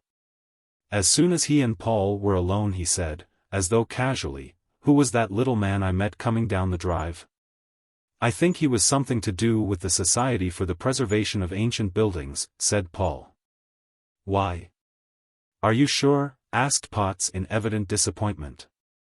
"How maddening. I've been on a false scent again." "Are you doing divorce court shadowings, Potts?" No, it's all to do with the League of Nations," said Potts vaguely, and he called attention to the tank of octopuses which was so prominent a feature of the room in which they were standing. Margot invited Potts to stay to dinner. He tried hard to make a good impression on Professor Silenus, but in this he was not successful. In fact, it was probably Potts' visit which finally drove the professor from the house. At any rate, he left early the next morning without troubling to pack or remove his luggage. 2 days later, when they were all out, he arrived in a car and took away his mathematical instruments. And some time after that again appeared to fetch 2 clean handkerchiefs and a change of underclothes. That was the last time he was seen at King's Thursday. When Margot and Paul went up to London, they had his luggage packed and left downstairs for him in case he should come again, but there it stayed. None of the male servants finding anything in it that he would care to wear. Long afterwards Margot saw the head gardener's son going to church in a batik tie of Professor Silenus's period. It was the last relic of a great genius, for before that King's Thursday had been again rebuilt. Chapter 5. The Latin American Entertainment Company, Ltd. At the end of April Peter returned to Llanabba, Dr. Fagan having announced that the sale of the castle had not been effected, and Margot and Paul went up to London to make arrangements for the wedding, which, contrary to all reasonable expectation, Margot decided was to take place in church with all the barbaric concomitants of bridesmaids, Mendelssohn, and Mum. But before the wedding she had a good deal of South American business to see to. "My first honeymoon was rather a bore," she said, "so I'm not taking any chances with this one. I must get everything settled before we start, and then we're going to have the 3 best months of your life." The work seemed to consist chiefly of interviewing young women for jobs in cabarets and as dancing partners. With some reluctance Margot allowed Paul to be present one morning as she saw a new batch. The room in which she conducted her business was the sports room, which had been decorated for her, in her absence, by little Davy Lennox, the society photographer. 2 stuffed buffaloes stood one on each side of the door. The carpet was of grass green marked out with white lines, and the walls were hung with netting. The lights were in glass footballs, and the furniture was ingeniously designed of bats and polo sticks and golf clubs. Athletic groups of the early 90s and a painting of a prize ram hung on the walls. "It's terribly common," said Margot, "but it rather impresses the young ladies, which is a good thing. Some of them tend to be rather mannery if they aren't kept in order." Paul sat in the corner, on a chair made in the shape of an inflated channel swimmer, enraptured at her business ability. All her vagueness had left her. She sat upright at the table, which was covered with Balmoral tartan, her pen poised over an inkpot, which was set in a stuffed grouse, the very embodiment of the feminist movement. One by one the girls were shown in. "Name?" said Margot. "Pompilia de la Conradine." Margot wrote it down. Real name? Bessie Brown. Age? 22. Real age? 22. Experience? I was at Mrs. Rosenbaum's, in Jermyn Street, for 2 years, Mum. Well, Bessie, I'll see what I can do for you. Why did you leave Mrs. Rosenbaum's? She said the gentleman liked a change. I'll just ask her. Margot took up the telephone, which was held by a boxing glove. Is that Mrs. Rosenbaum? This is Latin American Entertainments, Ltd. Speaking. Can you tell me about Miss de la Conradine? Oh, that was the reason she left you? Thank you so much. I rather thought that might be it. She rang off. Sorry, Bessie. Nothing for you just at present. She pressed the bell, which was in the eye of a salmon trout, and another young lady was shown in. Name? Jane Grimes. Who sent you to me? The gentleman at Cardiff. He gave me this to give you. She produced a crumpled envelope and handed it across the table. Margot read the note. Yes, I see. So you're new to the business, Jane? Like a babe unborn, Mum. But you married? Yes, Mum, but it was in the war, and he was very drunk. Where's your husband? Dead, so they do say. That's excellent, Jane. You're just the sort we want. How soon can you sail? How soon would you be wanting me to? Well, there's a vacancy in Rio I'm filling at the end of the week. I'm sending out 2 very nice girls. Would you like to be going with them? Yes, Mum, very pleased, I'm sure. D'you want any money in advance? Well, I could do with a bit to send my dad if you could spare it. Margot took some notes from a drawer, counted them, and made out the receipt. Sign this, will you? I've got your address. I'll send you your tickets in a day or so. How are you off for clothes? Well, I've got a fine silk dress, but it's at Cardiff with the other things. The gentleman said I'd be getting some new clothes, perhaps. Yes, quite right. I'll make a note of that. The arrangement we generally make is that our agent chooses the clothes and you pay for them out of your salary in installments. Mrs. Grimes went out, and another girl took her place. By luncheon time Margot Beste-Chetwynde was tired. Thank heavens, that's the last of them, she said. Were you terribly bored, my angel? Margot, you're wonderful. You ought to have been an empress. Don't say that you were a Christian slave, dearest. It never occurred to me, said Paul. There's a young man just like your friend Potts on the other side of the street, said Margot at the window. And, my dear, he's picked up the last of those poor girls, the one who wanted to take her children and her brother with her. Then it can't be Potts, said Paul lazily. I say, Margot, there was one thing I couldn't understand. Why was it that the less experience those chorus girls had, the more you seemed to want them? You offered much higher wages to the ones who said they'd never had a job before. Did I, darling? I expect it was because I feel so absurdly happy. At the time this seemed quite a reasonable explanation, but, thinking the matter over, Paul had to admit to himself that there had been nothing noticeably light-hearted in Margot's conduct of her business. Let's have luncheon out today, said Margot. I'm tired of this house. They walked across Berkeley Square together in the sunshine. A footman in livery stood on the steps of one of the houses. A hatter's van, emblazoned with the royal arms, trotted past them on Hay Hill, 2 cockaded figures upright upon the box. A very great lady, bolstered up in an old-fashioned landaulette, bowed to Margot with an inclination she had surely learned in the court of the Prince Consort. All Mayfair seemed to throb with the heart of Mr. Arlen. Philbrick sat at the next table at the Maison Basque eating the bitter little strawberries which are so cheap in Provence and so very expensive in Dover Street. Do come and see me some time, he said. I'm living up the street at Batz's. I hear you're buying Llanabba, said Paul. Well, I thought of it, said Philbrick. But I'm afraid it's too far away, really.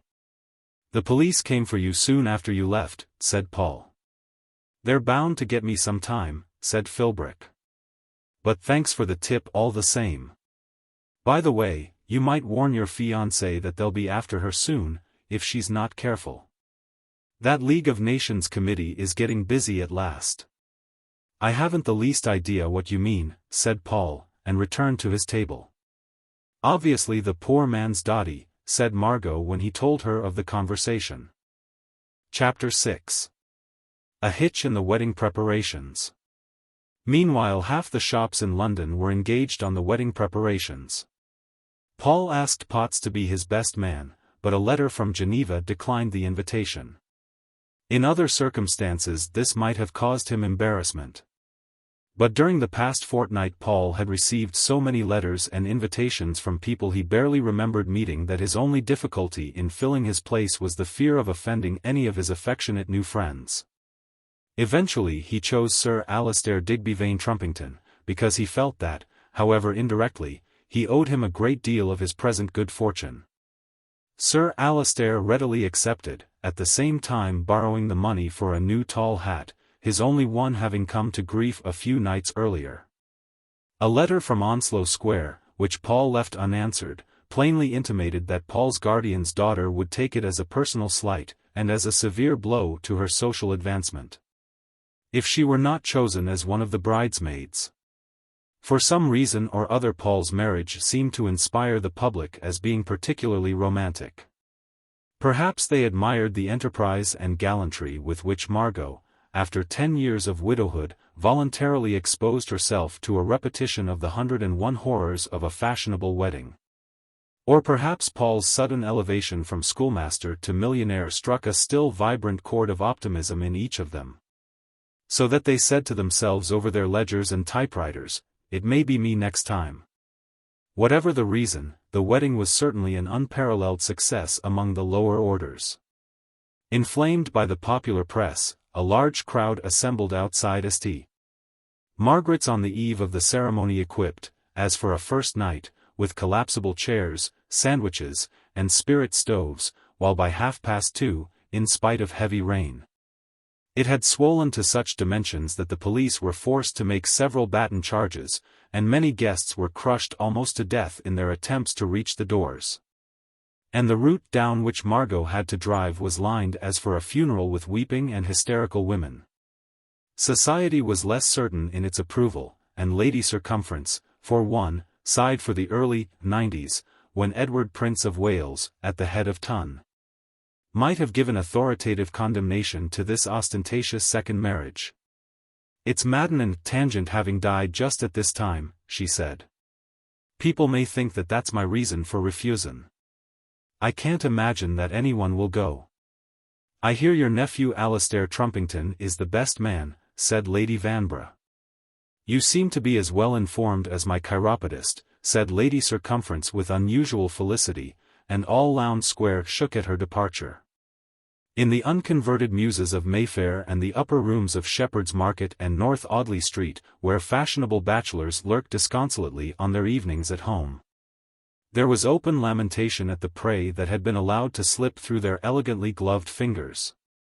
While more than one popular dancing man inquired anxiously at his bank to learn whether his month's remittance had been paid in as usual. But Margot remained loyal to all her old obligations. And invitations to her wedding reception were accepted by whole bevies of young men who made it their boast that they never went out except to a square meal, while little Davy Lennox, who for 3 years had never been known to give anyone a complimentary sitting, took 2 eloquent photographs of the back of her head and one of the reflection of her hands in a bowl of ink. 10 days before the wedding Paul moved into rooms at the Ritz, and Margot devoted herself seriously to shopping. 5 or 6 times a day messengers appeared at his suite bringing little byproducts of her activity, now a platinum cigarette case, now a dressing gown, now a tie pin or a pair of links, while Paul, with unaccustomed prodigality, bought 2 new ties, 3 pairs of shoes, an umbrella and a set of Proust. Margot had fixed his personal allowance at 2,000 a year. Far away in the Adriatic feverish preparations were being made to make Mrs. Beste-Chetwynde's villa at Corfu ready for the first weeks of her honeymoon, and the great bed, carved with pineapples, that had once belonged to Napoleon III, was laid out for her reception with fragrant linen and pillows of unexampled softness. All this the newspapers retailed with uncontrolled profusion, and many a young reporter was handsomely commended for the luxuriance of his adjectives. However, there was a hitch.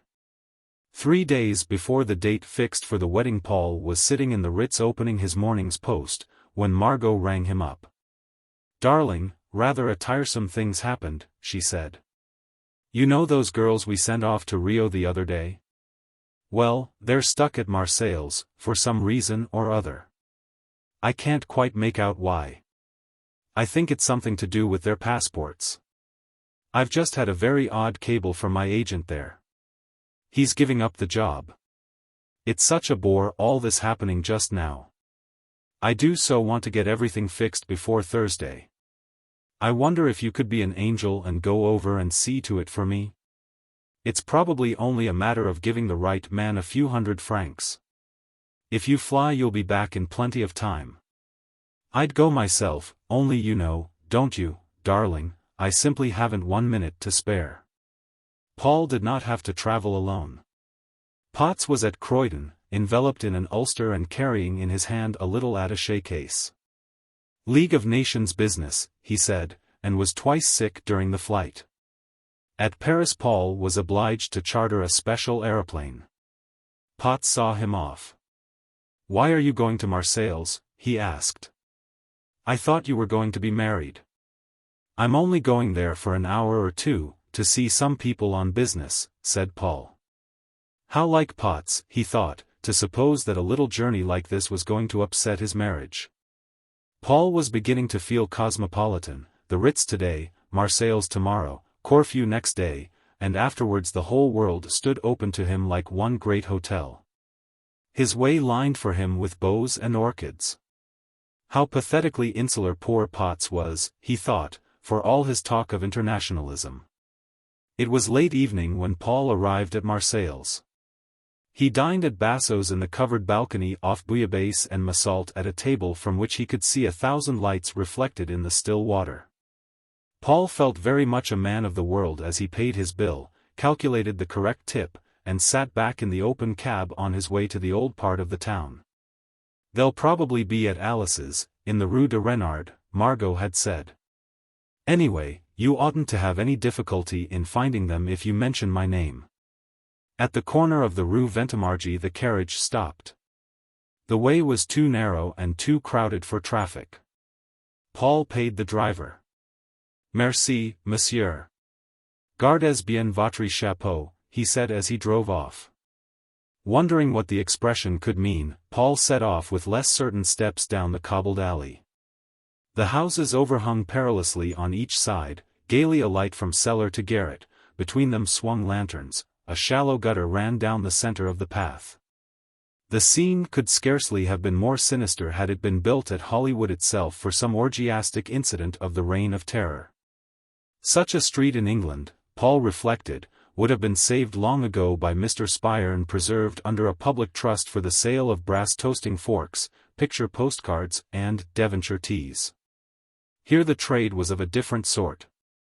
It did not require very much worldly wisdom to inform him of the character of the quarter he was now in. Had he not, guidebook in hand, traversed the forsaken streets of Pompeii? No wonder, Paul reflected, that Margot had been so anxious to rescue her protégés from this place of temptation and danger. A Negro sailor, hideously drunk, addressed Paul in no language known to man, and invited him to have a drink. He hurried on. How typical of Margot that, in all her whirl of luxury, she should still have time to care for the poor girls she had unwittingly exposed to such perils. Deaf to the polyglot invitations that arose on all sides, Paul pressed on his way. A young lady snatched his hat from his head, he caught a glimpse of her bare leg in a lighted doorway. Then she appeared at a window, beckoning him to come in and retrieve it. All the street seemed to be laughing at him. He hesitated. And then, forsaking, in a moment of panic, both his black hat and his self-possession, he turned and fled for the broad streets and the tram lines where, he knew at heart, was his spiritual home. By daylight the old town had lost most of its terrors. Washing hung out between the houses, the gutters ran with fresh water and the streets were crowded with old women carrying baskets of fish. Chez Alice showed no sign of life, and Paul was forced to ring and ring before a tousled old concierge presented himself. Avez-vous les jeunes filles de Madame Beste-Chetwynde? Paul asked, acutely conscious of the absurdity of the question. Sure, step right along, mister, said the concierge, she wired us you was coming. Mrs. Grimes and her two friends were not yet dressed, but they received Paul with enthusiasm in dressing gowns which might have satisfied the taste for color of the elder Miss Fagan. They explained the difficulty of the passports, which, Paul thought, was clearly due to some misapprehension by the authorities of their jobs in Rio. They didn't know any French, and of course they had explained things wrong. He spent an arduous morning at consulates and police bureaus. Things were more difficult than he had thought, and the officials received him either with marked coldness or with incomprehensible winks and innuendo. Things had been easier 6 months ago, they said, but now, with the League of Nations, and they shrugged their shoulders despairingly. Perhaps it might be arranged once more, but Madame Beste-Chetwynde must really understand that there were forms that must be respected. Eventually the young ladies were signed on as stewardesses. And if they should not go further with me than Rio, said the captain, well, I have a sufficient staff already. You say there are posts waiting for them there? No doubt their employers will be able to arrange things there with the authorities. But it cost Paul several thousand francs to complete the arrangements. What an absurd thing the League of Nations seems to be, said Paul. They seem to make it harder to get about instead of easier. And this, to his surprise, the officials took to be a capital joke. Paul saw the young ladies to their ship, and all three kissed him goodbye. As he walked back along the quay he met Potts. Just arrived by the morning train, he said. Paul felt strongly inclined to tell him his opinion of the League of Nations, but remembering Potts' prolixity in argument and the urgency of his own departure, he decided to leave his criticisms for another time. He stopped long enough in Marseille to cable to Margot, everything arranged satisfactorily. Returning this afternoon. All my love, and then left for Paris by air, feeling that at last he had done something to help. At 10 o'clock on his wedding morning Paul returned to the Ritz. It was raining hard, and he felt tired, unshaven and generally woebegone. A number of newspaper reporters were waiting for him outside his suite, but he told them that he could see no one. Inside he found Peter Beste-Chetwynde, incredibly smart in his first morning coat. They've let me come up from Llanabba for the day, he said. To tell you the truth, I'm rather pleased with myself in these clothes. I bought you a buttonhole in case you'd forgotten. I say, Paul, you're looking tired. I am, rather. Turn on the bath for me like an angel. When he had had his bath and shaved he felt better. Peter had ordered a bottle of champagne and was a little tipsy.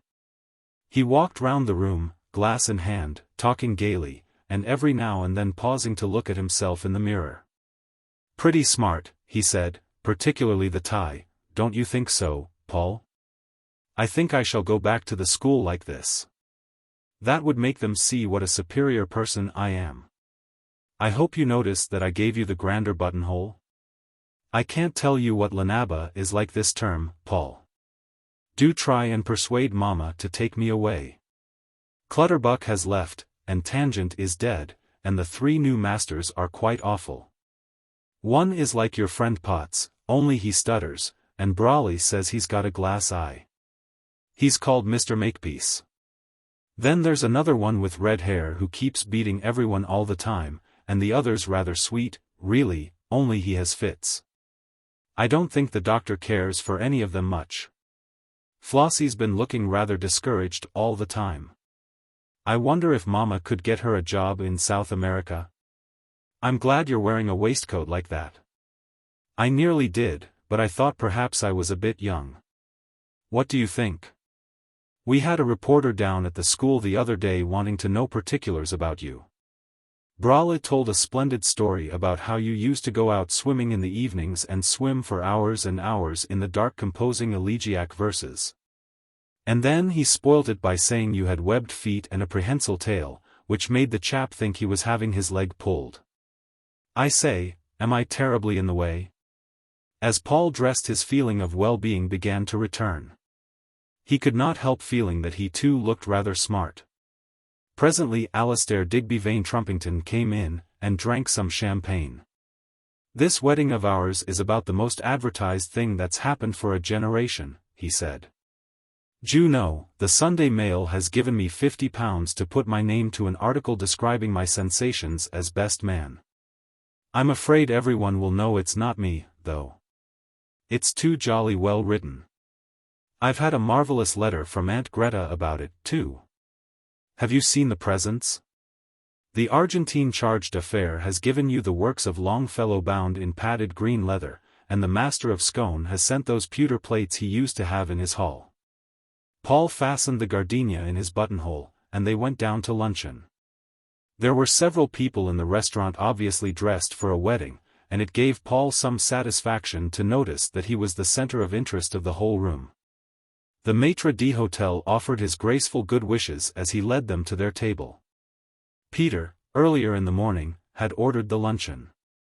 "I doubt if we shall have time to eat it all," he said, "but fortunately the best things all come at the beginning." As he was peeling his second gull's egg, Paul was called away to the telephone. "Darling," said Margot's voice, "how are you? I've been so anxious all the time you were away. I had an awful feeling something was going to stop you coming back. Are you all right, dearest?" "Yes, I'm terribly well. I'm at home having luncheon in my bedroom and feeling, my dear, I can't tell you how virginal, really and truly completely debutante. I hope you'll like my frock. It's Boulanger, darling, do you mind? Goodbye, my sweet. Don't let Peter get too drunk, will you?" Paul went back to the dining room. "I've eaten your eggs," said Peter. "I just couldn't help it." By 2 o'clock they had finished their luncheon. Mrs. Beste-Chetwynde's second best Hispano-Suiza was waiting in Arlington Street. "You must just have one more drink with me before you go," said the best man, "there's heaps of time." "I think perhaps it would be a mistake if I did," said Peter. Paul and his best man refilled their glasses with brandy. "It is a funny thing," said Alastair Digby Vane Trumpington. "No one could have guessed that when I had the bowler blind in my rooms it was going to end like this." Paul turned the liqueur round in his glass, inhaled its rich bouquet for a second, and then held it before him. "To Fortune," he said, "a much maligned lady. Which of you gentlemen is Mr. Paul Pennyfeather?" Paul put down his glass and turned to find an elderly man of military appearance standing beside him. "I am," he said. "But I'm afraid that, if you're from the press, I really haven't time." "I'm Inspector Bruce, of Scotland Yard," said the stranger. "Will you be so good as to speak to me for a minute outside?" "Really, officer," said Paul, "I'm in a great hurry. I suppose it's about the men to guard the presents. You should have come to me earlier." "It's not about presents, and I couldn't have come earlier. The warrant for your arrest has only this minute been issued." "Look here," said Alastair Digby Vane Trumpington, "don't be an ass. You've got the wrong man. They'll laugh at you like blazes over this at Scotland Yard. This is the Mr. Pennyfeather who's being married today." "I don't know anything about that," said Inspector Bruce. "All I know is, there's a warrant out for his arrest, and that anything he says may be used as evidence against him. And as for you, young man, I shouldn't attempt to obstruct an officer of the law, not if I was you." "It's all some ghastly mistake," said Paul. "I suppose I must go with this man. Try and get on to Margot and explain to her." Sir Alastair's amiable pink face gaped blank astonishment. "Good God," he said, "how damned funny. At least it would be at any other time. But Peter, deadly white, had left the restaurant. Chapter 3. Chapter 1. Stone walls do not a prison make. Paul's trial, which took place some weeks later at the Old Bailey, was a bitter disappointment to the public, the news editors and the jury and counsel concerned. The arrest at the Ritz, the announcement at St. Margaret's that the wedding was postponed, Margot's flight to Corfu, the refusal of bail, the meals sent in to Paul on covered dishes from Boleston's, had been front-page stories every day. After all this, Paul's conviction and sentence were a lame conclusion. At first he pleaded guilty on all charges, despite the entreaties of his counsel. But eventually he was galvanized into some show of defense by the warning of the presiding judge that the law allowed punishment with the cat-o'-nine-tails for offenses of this sort. Even then things were very flat. Potts as chief witness for the prosecution was unshakable, and was later warmly commended by the court. No evidence, except of previous good conduct, was offered by the defense. Margot Beste-Chetwynde's name was not mentioned, though the judge in passing sentence remarked that no one could be ignorant of the callous insolence with which, on the very eve of arrest for this most infamous of crimes, the accused had been preparing to join his name with one honored in his country's history, and to drag down to his own pitiable depths of depravity a lady of beauty, rank and stainless reputation. The just censure of society, remarked the judge, is accorded to those so inconstant and intemperate that they must take their pleasures in the unholy market of humanity that still sullies the fame of our civilization. But for the traitors themselves, these human vampires who prey upon the degradation of their species, society had reserved the right of ruthless suppression. So Paul was sent off to prison, and the papers headed the column they reserve for home events of minor importance with "Prison for Ex-Society Bridegroom, Judge on Human Vampires," and there. As far as the public were concerned, the matter ended. Before this happened, however, a conversation took place which deserves the attention of all interested in the confused series of events of which Paul had become a part. One day, while he was waiting for trial, he was visited in his cell by Peter Beste-Chetwynde. "Hello," he said. "Hello, Paul," said Peter. "Mama asked me to come in to see you. She wants to know if you are getting the food all right she's ordered for you. I hope you like it, because I chose most of it myself. I thought you wouldn't want anything very heavy." "It's splendid," said Paul. "How's Margot?" "Well, that's rather what I've come to tell you, Paul. Margot's gone away." "Where to?" "She's gone off alone to Corfu. I made her, though she wanted to stay and see your trial. You can imagine what a time we've had with reporters and people. You don't think it awful of her, do you? And listen, there's something else. Can that policeman hear? It's this. You remember that awful old man Maltravers? Well, you've probably seen, he's Home Secretary now. He's been round to Mama in the most impossible Oppenheim kind of way, and said that if she'd marry him he could get you out. Of course he's obviously been reading books.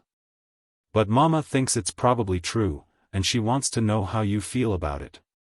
She rather feels the whole thing's her fault, really, and, short of going to prison herself, she'll do anything to help. You can't imagine Mama in prison, can you? Well, would you rather get out now and her marry Maltravers, or wait until you do get out and marry her yourself?" She was rather definite about it. Paul thought of Professor Silenus's, "In 10 years she will be worn out," but he said, "I'd rather she waited if you think she possibly can." "I thought you'd say that, Paul. I'm so glad." Mama said, "I won't say I don't know how I shall ever be able to make up to him for all this, because I think he knows I can." Those were her words. "I don't suppose you'll get more than a year or so, will you?" "Good Lord, I hope not," said Paul. His sentence of 7 years penal servitude was rather a blow. In 10 years she will be worn out, he thought as he drove in the prison van to Blackstone jail. On his first day there Paul met quite a number of people, some of whom he knew already. The first person was a warder with a low brow and distinctly menacing manner. He wrote Paul's name in the body receipt book with some difficulty and then conducted him to a cell. He had evidently been reading the papers. "Rather different from the Ritz Hotel, he said. "We don't like your kind air, see? And we knows 'ow to treat 'em. You won't find nothing like the Ritz bear, you dirty white slaver." But there he was wrong, because the next person Paul met was Philbrick. His prison clothes were ill-fitting, and his chin was unshaven, but he still bore an indefinable air of the grand manner. "Thought I'd be seeing you soon," he said. "They've put me on to reception bath cleaner, me being an old hand. I've been saving the best suit I can find for you. Not a louse on it, hardly." He threw a little pile of clothes, stamped with the broad arrow, onto the bench. The warder returned with another, apparently his superior officer. Together they made a careful inventory of all Paul's possessions. Shoes, brown, 1 pair, socks, fancy, 1 pair, suspenders, black silk, 1 pair, read out the warder in a sing-song voice. "Never saw a bloke with so much clothes." There were several checks due to difficulties of spelling, and it was some time before the list was finished. Cigarette case, white metal, containing 2 cigarettes, watch, white metal. Type in, fancy. It had cost Margot considerably more than the warder earned in a year, had he only known. Studs, bone, 1 pair, cuff links, fancy, 1 pair. The officers looked doubtfully at Paul's gold cigar piercer, the gift of the best man. "What's this there?" "It's for cigars," said Paul. "Not so much lip," said the warder, banging him on the top of his head with the pair of shoes he happened to be holding. "Put it down as instrument.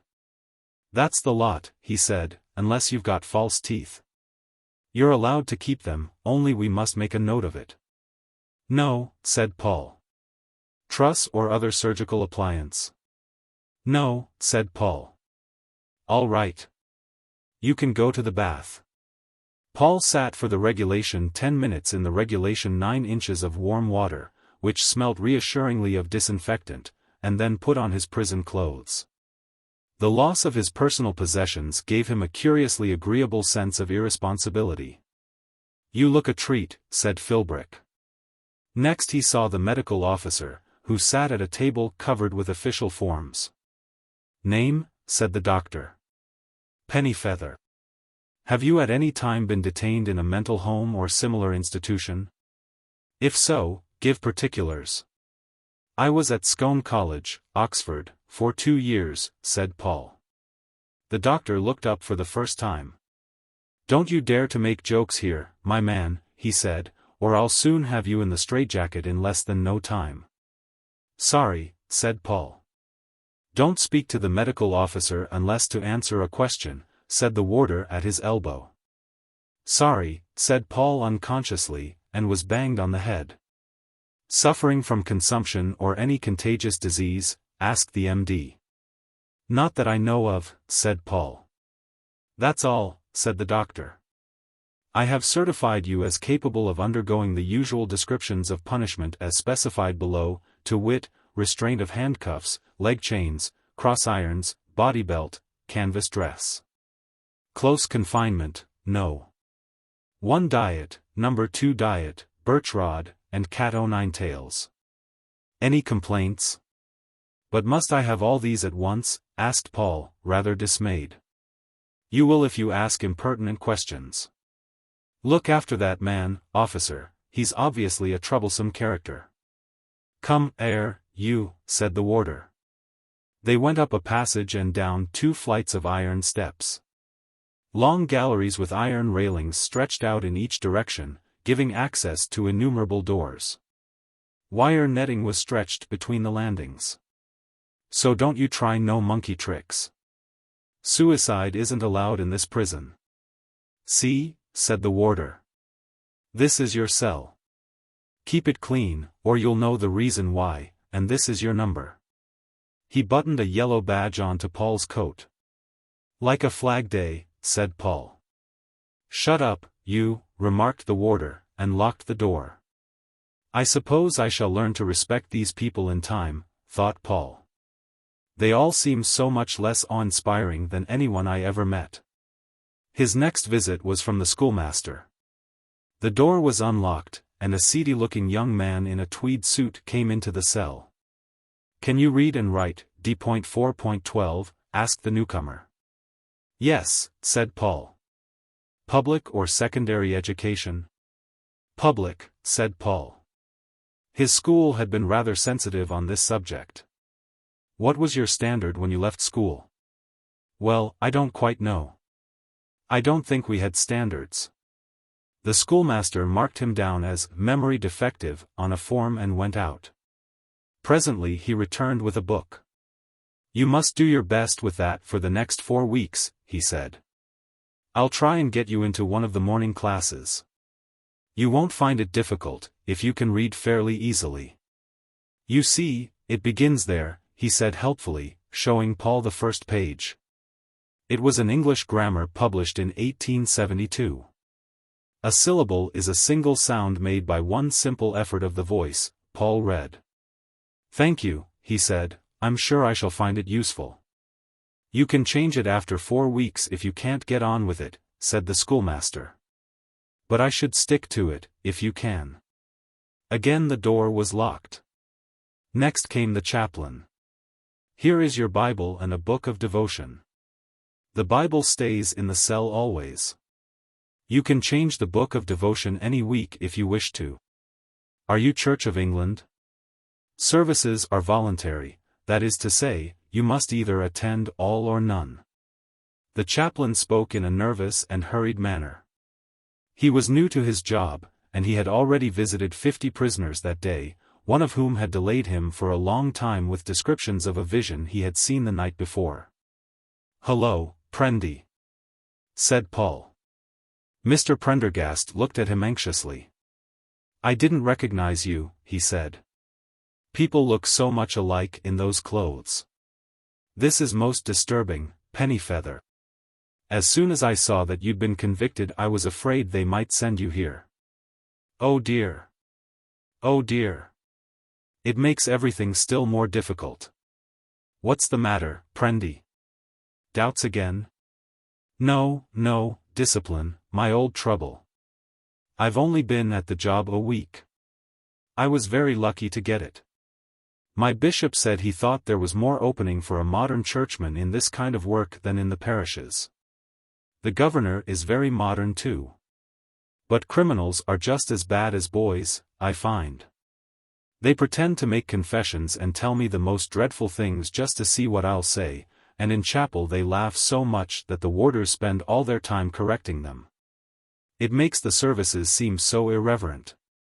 Several of them got put on number 1 diet this morning for singing the wrong words to one of the hymns, and of course that only makes me more unpopular. Please, Pennyfeather, if you don't mind, you mustn't call me Prendy, and if anyone passes the cell will you stand up when you're talking to me? You're supposed to, you see, and the chief warder has said some very severe things to me about maintaining discipline. At this moment the face of the warder appeared at the peephole in the door. "I trust you realize the enormity of your offense and the justice of your punishment," said Mr. Prendergast in a loud voice. "Pray for penitence." A warder came into the cell. "Sorry to disturb you, sir, but I've got to take this one to see the governor. There's D.4.18 down the way been asking for you for days. I said I'd tell you, only, if you'll forgive my saying so, I shouldn't be too soft with him, sir. We know I'm of old. 'E's a sly old devil, begging your pardon, sir, and 'e's only religious when 'e thinks it'll pay." "I think that I am the person to decide that, officer," said Mr. Prendergast with some dignity. "You may take D.4.12 to the governor." Sir Wilfrid Lucas-Dockery had not been intended by nature or education for the governor of a prison. His appointment was the idea of a Labour Home Secretary who had been impressed by an appendix on the theory of penology which he had contributed to a report on the treatment of conscientious objectors. Up to that time Sir Wilfrid had held the chair of sociology at a Midland university. Only his intimate friends and a few specially favoured pupils knew that behind his mild and professional exterior he concealed an ardent ambition to serve in the public life of his generation. He stood twice for Parliament, but so diffidently that his candidature passed almost unnoticed. Colonel Macadder, his predecessor in office, a veteran of numberless unrecorded campaigns on the Afghan frontier, had said to him on his retirement, "Good luck, Sir Wilfrid. If I may give you a piece of advice, it's this. Don't bother about the lower warders or the prisoners. Give hell to the man immediately below you, and you can rely on him to pass it on with interest. If you make prison bad enough, people take jolly good care to keep out of it. That's been my policy all through, and I'm proud of it, a policy which soon became quite famous in the society of Cheltenham Spa." Sir Wilfrid, however, had his own ideas. "You must understand," he said to Paul, "that it is my aim to establish personal contact with each of the men under my care. I want you to take a pride in your prison and in your work here. So far as possible, I like the prisoners to carry on with their avocations in civilized life." What was this man's profession, officer? White slave traffic, sir. Ah, yes. Well, I'm afraid you won't have much opportunity for that here. What else have you done? I was nearly a clergyman once, said Paul. Indeed? Well, I hope in time, if I find enough men with the same intention, to get together a theological class. You've no doubt met the chaplain, a very broad-minded man. Still, for the present we are only at the beginning. The government regulations are rather uncompromising. For the first 4 weeks you will have to observe the solitary confinement ordained by law. After that we will find you something more creative. We don't want you to feel that your personality is being stamped out. Have you any experience of art leather work? No, sir. Well, I might put you into the arts and crafts workshop. I came to the conclusion many years ago that almost all crime is due to the repressed desire for aesthetic expression. At last we have the opportunity for testing it. Are you an extrovert or an introvert? I'm afraid I'm not sure, sir. So few people are. I'm trying to induce the Home Office to install an official psychoanalyst. Do you read the New Nation, I wonder? There is rather a flattering article this week about our prison called, the Lucas-Dockery Experiments. I like the prisoners to know these things. It gives them corporate pride. I may give you one small example of the work we are doing that affects your own case. Up till now all offenses connected with prostitution have been put into the sexual category. Now I hold that an offense of your kind is essentially acquisitive and shall grade it accordingly.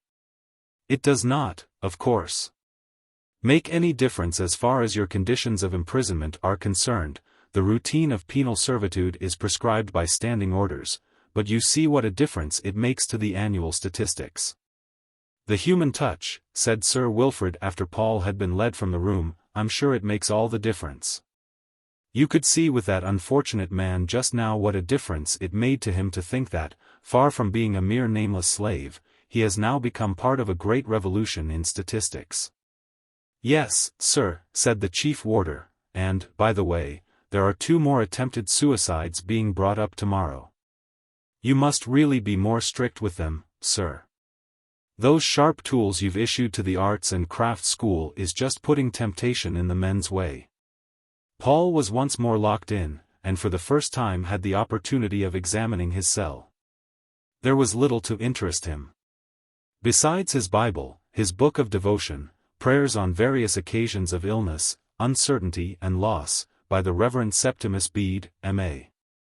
Edinburgh, 1863, and his English grammar, there was a little glazed pint pot, a knife and spoon, a slate and slate pencil, a salt jar, a metal water can, 2 earthenware vessels.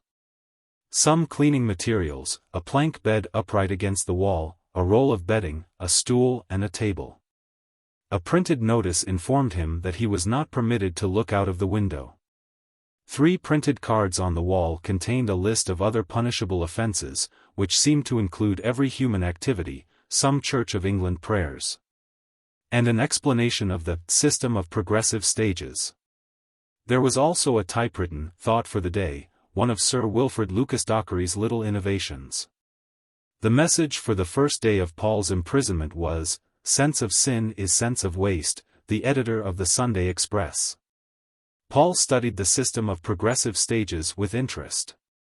After 4 weeks, he read, he would be allowed to join in associated labor, to take half an hour's exercise on Sundays, to wear a stripe on his arm, if illiterate to have school instruction, to take 1 work of fiction from the library weekly, and, if special application were made to the governor, to exhibit 4 photographs of his relatives or of approved friends. After 8 weeks, provided that his conduct was perfectly satisfactory, he might receive a visit of 20 minutes duration and write and receive a letter. 6 weeks later he might receive another visit and another letter and another library book weekly. Would Davy Lennox's picture of the back of Margot's head be accepted as the photograph of an approved friend, he wondered? After a time his door was unlocked again and opened a few inches. A hand thrust in a tin, and a voice said, "Pint pot quick." Paul's mug was filled with cocoa, and the door was again locked.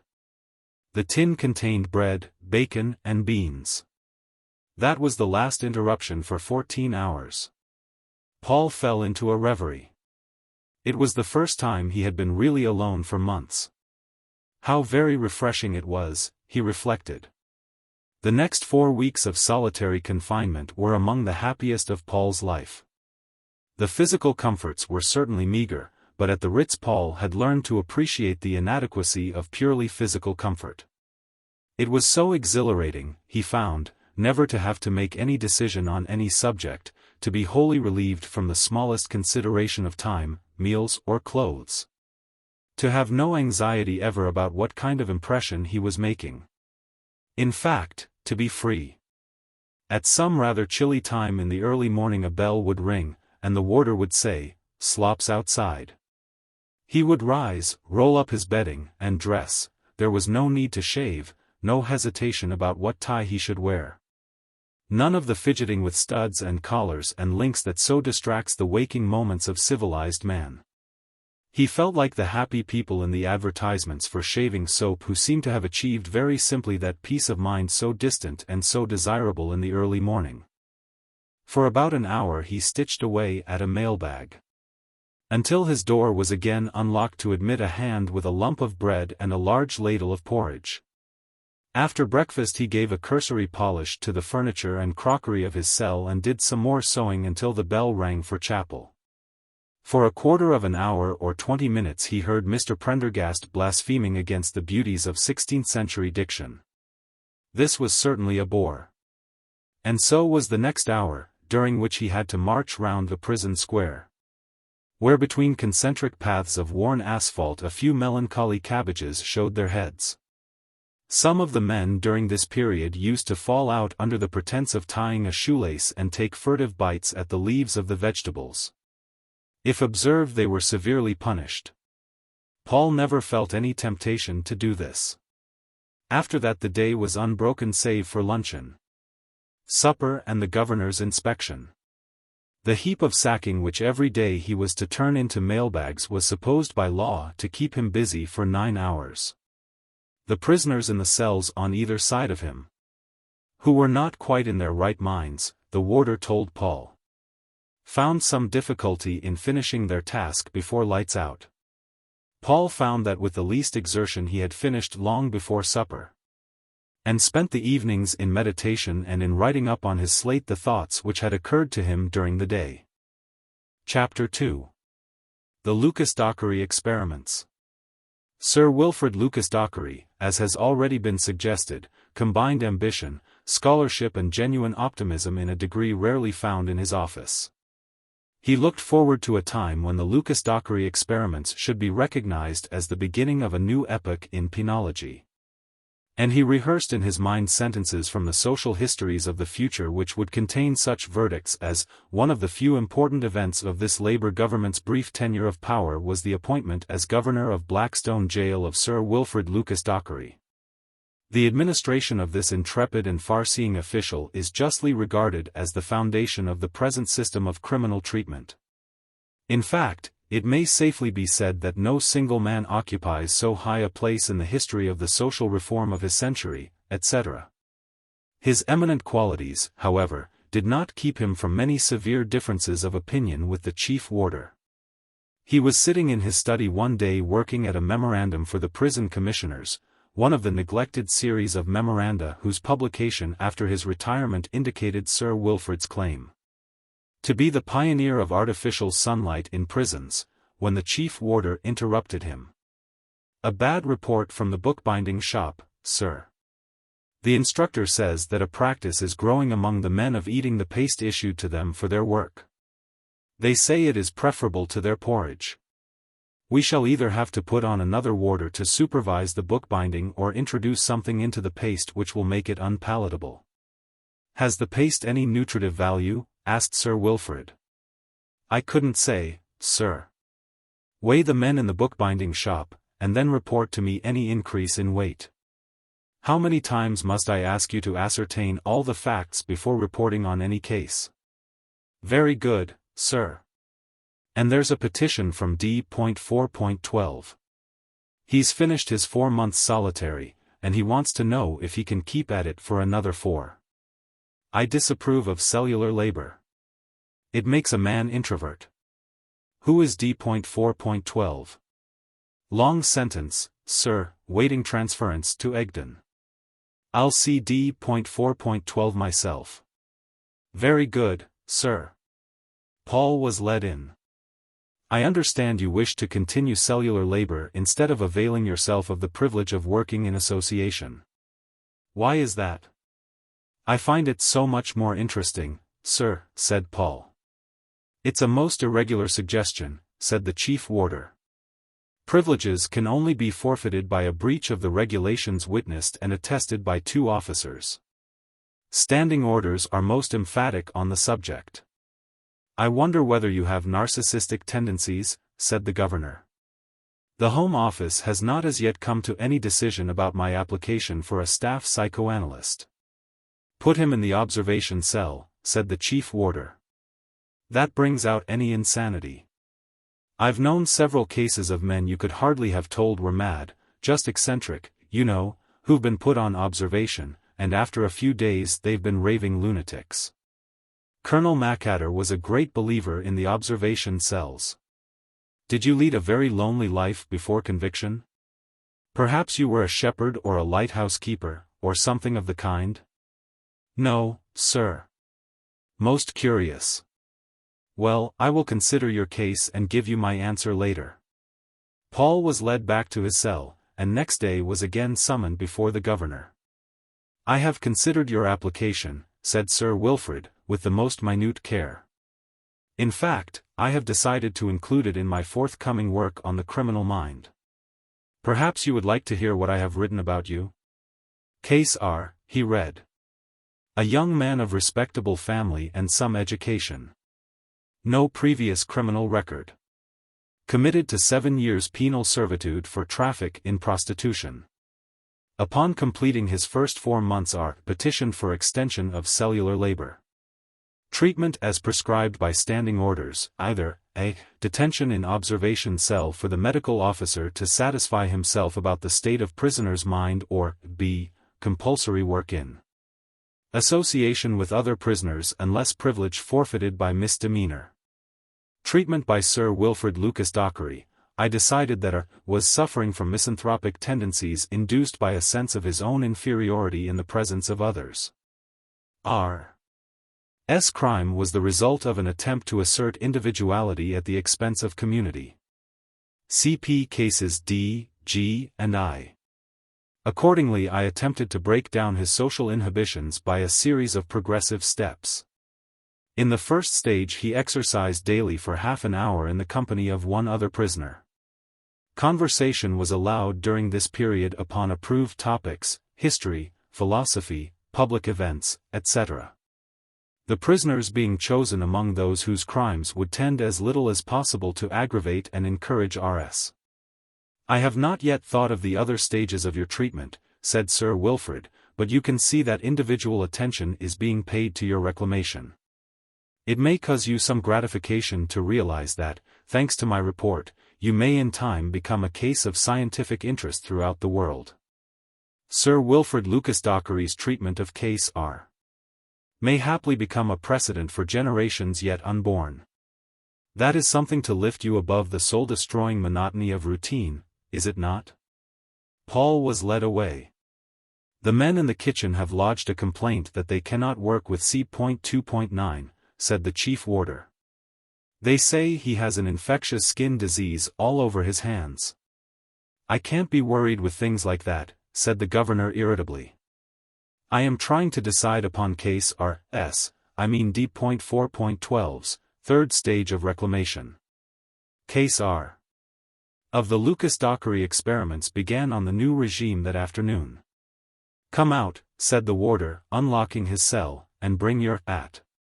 The parade ground, empty of its revolving squads, looked particularly desolate. "Stand there and don't move till I come back," said the warder. Presently he returned with a little bony figure in prison dress. "This air's your pal," he said, "this air's the path you've got to walk on. Neither of you is to touch the other or any part of his clothing. Nothing is to be passed from one to the other. You are to keep at a distance of 1 yard and talk of history, philosophy or kindred subjects. When I rings the bell you stops talking, see? Your pace is to be neither quicker nor slower than average walking pace. Them's the governor's instructions, and God help yer if yer does anything wrong. Now walk." "This is a silly dodge," said the little man. "I've been in 6 prisons, and I never seen nothing to touch it. Most irregular. You doesn't know where you are these days. This blinking prison is going to the dogs. Look at the chaplain. Wears a wig." "Are you here for long?" asked Paul politely. "Not this time. They couldn't get a proper charge against me. 6 months for loitering with intent. They'd been watching me for weeks, but I wasn't going to let them have a chance this time. Now 6 months is a very decent little sentence, if you take my meaning.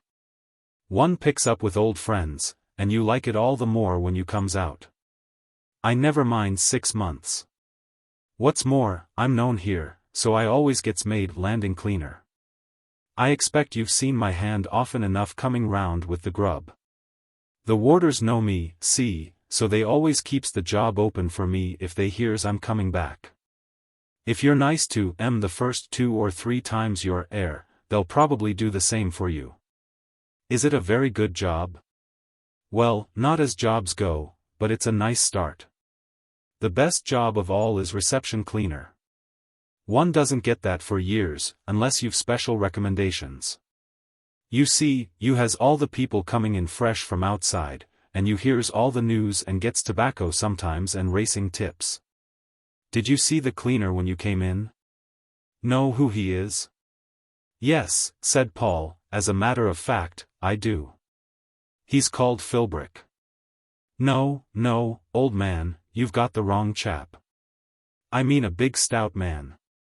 Talks a lot about hotels and restaurants. Yes, that's the man I mean. Why, don't you know who that is? That's the governor's brother, Sir Solomon Lucas-Dockery. Told me so hisself. Heir for arson. Burnt a castle in Wales. You can see he's a toff. Chapter 3. The Death of a Modern Churchman. Some days later Paul entered on another phase of his reclamation. When he came into the prison square for his afternoon exercise he found that his companion's place had been taken by a burly man of formidable aspect. He had red hair and beard, and red-rimmed eyes, and vast red hands which twirled convulsively at his sides. He turned his ox-like eyes on Paul and gave him a slight snarl of welcome. "Your new pal," said the warder. "Get on with it." "How do you do," said Paul politely. Are you here for long? Life, said the other. But it doesn't matter much. I look daily for the second coming. They marched on in silence. Do you think that this is a good plan of the governor's? Asked Paul. Yes, said his companion. They walked on in silence, once round, twice round, 3 times round. Talk, you two, shouted the warder. That's your instructions. Talk. It makes a change, said the big man. What are you here for? Asked Paul. You don't mind my asking, do you? It's all the Bible, said the big man. You should read about it there. Figuratively, you know, he added. It wouldn't be plain to you, I don't suppose, not like it is to me. It's not an easy book to understand, is it? It's not understanding that's needed. It's visions. Do you ever have visions? No, I'm afraid I don't. Nor does the chaplain. He's no Christian. It was a vision brought me here, an angel clothed in flame, with a crown of flame on his head, crying, "Kill and spare not. The kingdom is at hand." Would you like to hear about it? I'll tell you. I'm a carpenter by profession, or at least I was, you understand. He spoke a curious blend of Cockney and biblical English. Not a joiner, a cabinetmaker. Well, one day I was just sweeping out the shop before shutting up when the angel of the Lord came in. I didn't know who it was at first. Just in time, I said. What can I do for you? Then I noticed that all about him there was a red flame and a circle of flame over his head, same as I've been telling you. Then he told me how the Lord had numbered his elect and the day of tribulation was at hand. Kill and spare not, he says. I'd not been sleeping well for some time before this. I'd been worrying about my soul and whether I was saved. Well, all that night I thought of what the angel had told me. I didn't see his meaning, not at first, same as you wouldn't. Then it all came to me in a flash. Unworthy that I am the Lord's appointed, said the carpenter. I am the sword of Israel, I am the lion of the Lord's elect. And did you kill anybody? Asked Paul. Unworthy that I am, I smote the Philistine, in the name of the Lord of hosts, I struck off his head. It was for a sign in Israel. And now I am gone into captivity, and the mirth is turned into weeping, but the Lord shall deliver me in his appointed time. Woe unto the Philistine in that day! Woe unto the uncircumcised! It were better that a stone were hanged about his neck and he were cast into the depths of the sea. The warder rang his bell. Inside, you two, he shouted. Any complaint? Asked the governor on his rounds. Yes, sir, said Paul. The governor looked at him intently. Are you the man I put under special treatment? Yes, sir. Then it's ridiculous to complain. What is it? I have reason to believe that the man I have to take exercise with is a dangerous lunatic. Complaints by one prisoner about another can only be considered when substantiated by the evidence of a warder or of 2 other prisoners, said the chief warder. Quite right, said the governor. I never heard a more ridiculous complaint.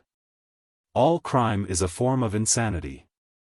I myself chose the prisoner with whom you exercise. I chose him for his peculiar suitability. Let me hear no more on this subject, please. That afternoon Paul spent another disquieting half-hour on the square. I've had another vision, said the mystical homicide. But I don't yet know quite what it portends. No doubt I shall be told. Was it a very beautiful vision? Asked Paul. No words can describe the splendor of it. It was all crimson and wet like blood. I saw the whole prison as if it were carved of ruby, hard and glittering, and the warders and the prisoners creeping in and out like little red ladybirds. And then as I watched all the ruby became soft and wet, like a great sponge soaked in wine, and it was dripping and melting into a great lake of scarlet. Then I woke up. I don't know the meaning of it yet, but I feel that the hand of the Lord is hanging over this prison. D'you ever feel like that, as though it were built in the jaws of a beast? I sometimes dream of a great red tunnel like the throat of a beast and men running down it, sometimes one by one and sometimes in great crowds, running down the throat of the beast. And the breath of the beast is like the blast of a furnace. D'you ever feel like that? I'm afraid not, said Paul.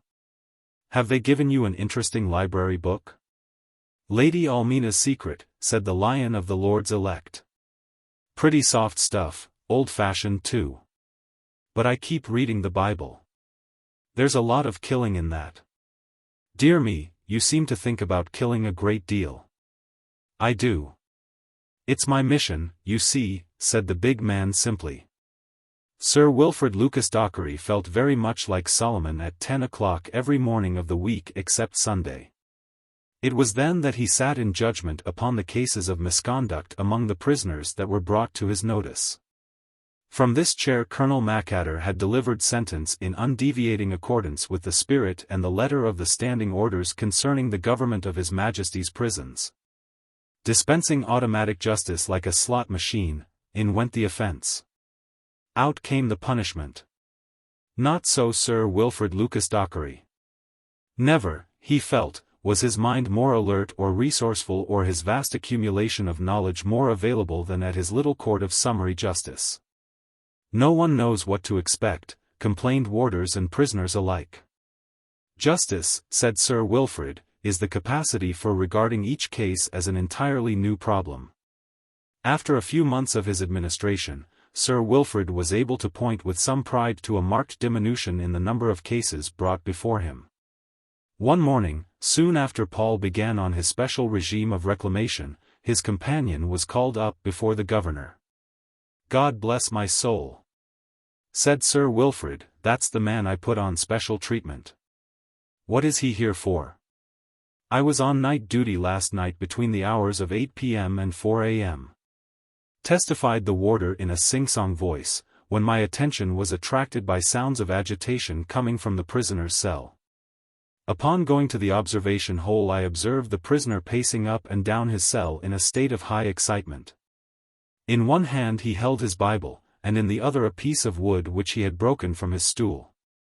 His eyes were staring, he was breathing heavily, and at times muttering verses of the Bible. I remonstrated with the prisoner when he addressed me in terms prejudicial to good discipline. What are the words complained of? Asked the chief warder. He called me a Moabite, an abomination of Moab, a washpot, an unclean thing, an uncircumcised Moabite, an idolater, and a whore of Babylon, sir. I see. What do you advise, officer? A clear case of insubordination, sir, said the chief warder. Try him on number 1 diet for a bit. But when he asked the chief warder's opinion, Sir Wilfrid was not really seeking advice. He liked to emphasize in his own mind, and perhaps that of the prisoners, the difference between the official view and his own. What would you say was the most significant part of the evidence? He asked. The chief warder considered. I think whore of Babylon, on the whole, sir. Sir Wilfrid smiled as a conjurer may who has forced the right card. Now I, he said, am of a different opinion. It may surprise you, but I should say that the significant thing about this case was the fact that the prisoner held a piece of the stool. Destruction of prison property, said the chief warder. Yes, that's pretty bad. Now what was your profession before conviction? Asked the governor, turning to the prisoner. Carpenter, sir. I knew it, said the governor triumphantly. We have another case of the frustrated creative urge. Now listen, my man. It is very wrong of you to insult the officer, who is clearly none of the things you mentioned. He symbolizes the just disapproval of society and is, like all the prison staff, a member of the Church of England. But I understand your difficulty. You have been used to creative craftsmanship, have you not, and you find prison life deprives you of the means of self-expression, and your energies find vent in these foolish outbursts. I will see to it that a bench and a set of carpenter's tools are provided for you. The first thing you shall do is to mend the piece of furniture you so wantonly destroyed. After that we will find other work for you in your old trade. You may go. "Get to the cause of the trouble," Sir Wilfrid added when the prisoner was led away.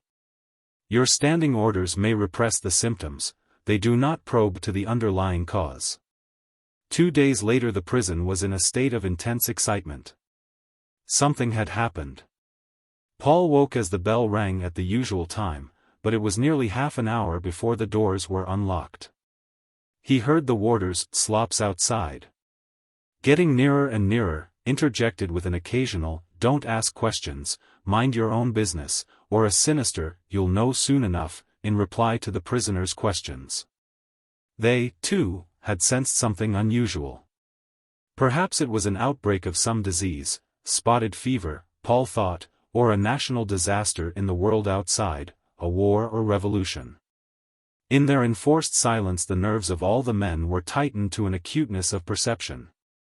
Paul read wholesale massacres in the warder's face.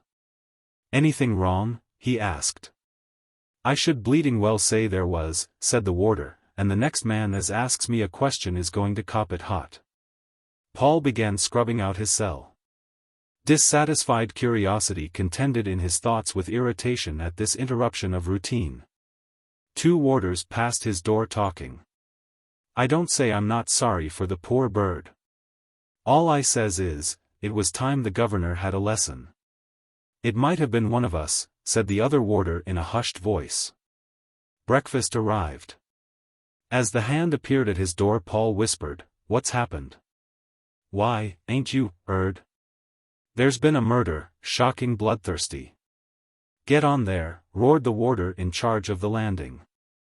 So the governor had been murdered, thought Paul. He had been a mischievous old bore. Still, it was very disturbing, for the news of a murder which was barely noticed in the gay world of trams and tubes and boxing matches caused an electric terror in this community of silent men. The interval between breakfast and chapel seemed interminable. At last the bell went. The doors were opened again. They marched in silence to the chapel. As it happened, Philbrick was in the next seat to Paul. The warders sat on raised seats, watchful for any attempt at conversation. The hymn was the recognized time for the exchange of gossip. Paul waited for it impatiently. Clearly it was not the governor who had been murdered. He stood on the chancel steps, prayer book in hand. Mr. Prendergast was nowhere to be seen. The governor conducted the service. The medical officer read the lessons, stumbling heavily over the longer words. Where was Mr. Prendergast? At last the hymn was announced. The organ struck up, played with great feeling by a prisoner who until his conviction had been assistant organist at a Welsh cathedral. All over the chapel the men filled their chests for a burst of conversation. "O God, our help in ages past," sang Paul. "Where's Prendergast today? What, ain't you, 'eard? 'E's been done in. And our eternal home. Old Prendy went to see a chap. What said he'd seen a ghost? Well, he was dippy, and he'd got a mallet and a saw. Who let the madman have the things? The governor. Who'd you think? He asked to be a carpenter. He sawed off Prendy's head. A pal of mine what lives next door. 'Eard it a peening. The warder must 'ave 'eard it too. 'E didn't interfere. Time, like an ever-rolling stream, bears all its sons away. Poor Prendy ollered fit to kill. For nearly 'alf an hour. Damned lucky it was Prendergast. Might 'ave been you or me. The warder says, and I agree. It serves the governor right. Amen. From all points of view it was lucky that the madman had chosen Mr. Prendergast for attack. Some people even suggested that the choice had been made in a more responsible quarter. The death of a prisoner or warder would have called for a Home Office inquiry which might seriously have discouraged the Lucas-Dockery reforms. And also reflected some discredit upon the administration of the chief warder. Mr. Prendergast's death passed almost unnoticed. His assassin was removed to Broadmoor, and the life of the prison went on smoothly. It was observed, however, that the chief warder seemed to have more influence with his superior than he had had before. Sir Wilfrid concentrated his attention upon the statistics, and the life of the prison was equitably conducted under the standing orders. It was quite like it had been in old Macadder's day, the warders observed. But Paul did not reap the benefits of this happy reversion to tradition, because some few days later he was removed with a band of others to the convict settlement at Egdon Heath. Chapter 4. Nor iron bars a cage. The granite walls of Egdon Heath penal settlement are visible, when there is no mist, from the main road. And it is not uncommon for cars to stop there a few moments while the occupants stand up and stare happily about them. They are looking for convicts, and as often as not they are rewarded by seeing move across the heath before them a black group of men chained together and uniformly dressed, with a mounted and armed warder riding at their side. They give an appearance of industry which on investigation is quite illusionary, for so much of the day at Egdon is taken up with marching to and from the quarries, in issuing and counting tools, in guarding and chaining and releasing the workmen, that there is very little work done. But there is usually something to be seen from the road, enough, anyway, to be imagined from the very aspect of the building to send the trippers off to their teas with their consciences agreeably unquiet at the memory of small dishonesties in railway trains, inaccurate income tax returns, and the 101 minor infractions of law that are inevitable in civilized life. Paul arrived from Blackstone late one afternoon in early autumn with 2 warders and 6 other long-sentence prisoners. The journey had been spent in an ordinary third-class railway carriage, where the 2 warders smoked black tobacco in cheap little wooden pipes and were inclined towards conversation. "You'll find a lot of improvements since you were here last," said one of them. "There's 2 colored glass windows in the chapel, presented by the last governor's widow.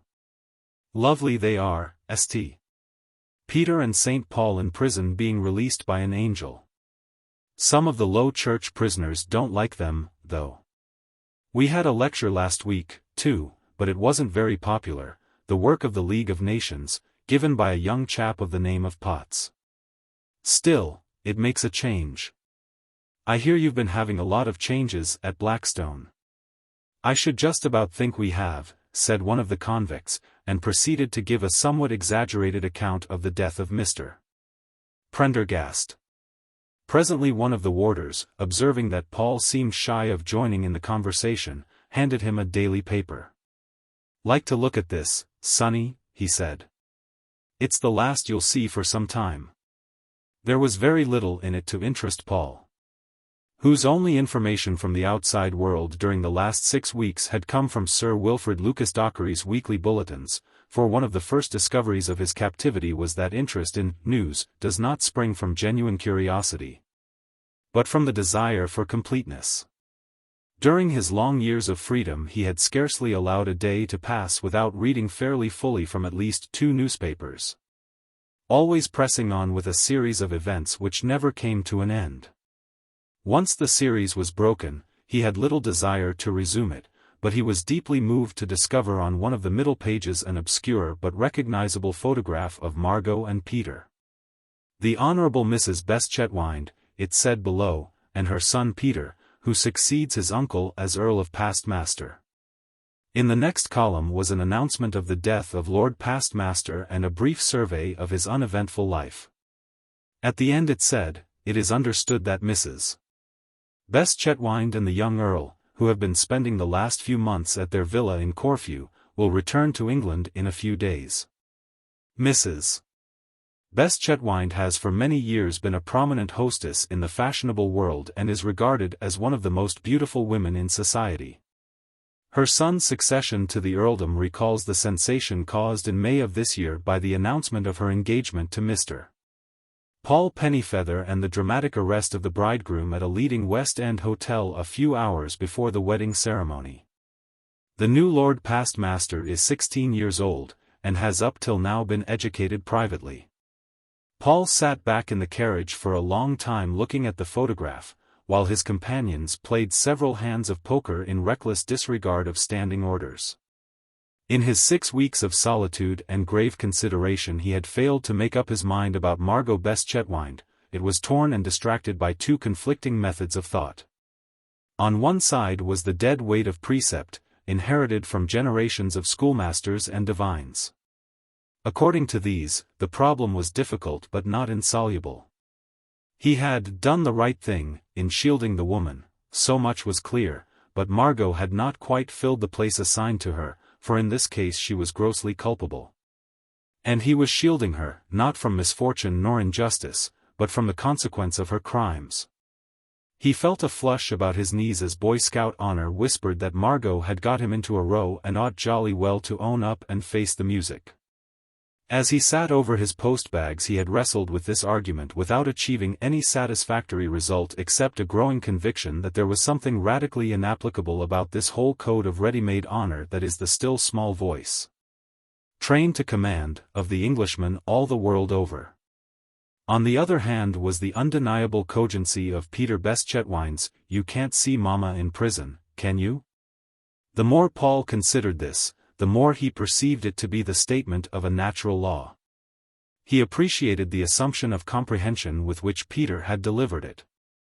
As he studied Margot's photograph, dubiously transmitted as it was, he was strengthened in his belief that there was, in fact, and should be, one law for her and another for himself.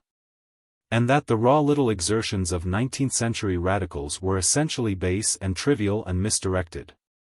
It was not simply that Margot had been very rich or that he had been in love with her. It was just that he saw the impossibility of Margot in prison, the bare connection of vocables associating the ideas was obscene. Margot dressed in prison uniform, hustled down corridors by wardresses, all like the younger Miss Fagan, visited by philanthropic old ladies with devotional pamphlets. Set to work in the laundry washing the other prisoners' clothes, these things were impossible, and if the preposterous processes of law had condemned her, then the woman that they actually caught and pinned down would not have been Margot, but some quite other person of the same name and somewhat similar appearance. It was impossible to imprison the Margot who had committed the crime.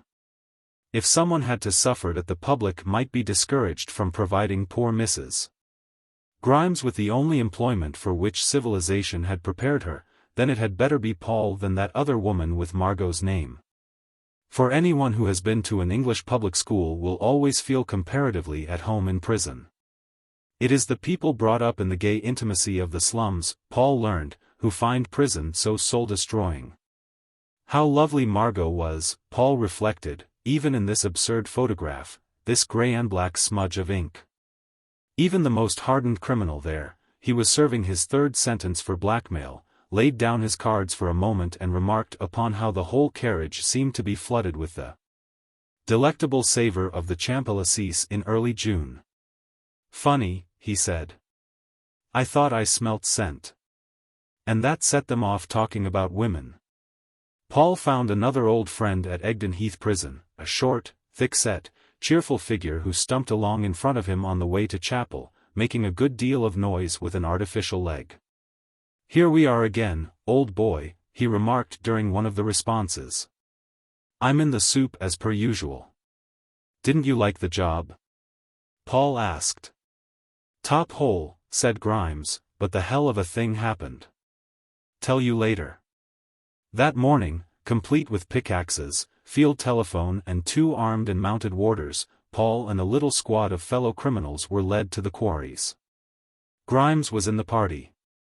"I've been here a fortnight," said Grimes as soon as they got an opportunity of talking, "and it seems too long already. I've always been a sociable chap, and I don't like it. 3 years is too long, old boy. Still, we'll have God's own Beano when I get out. I've been thinking about that day and night." "I suppose it was bigamy," said Paul. "The same.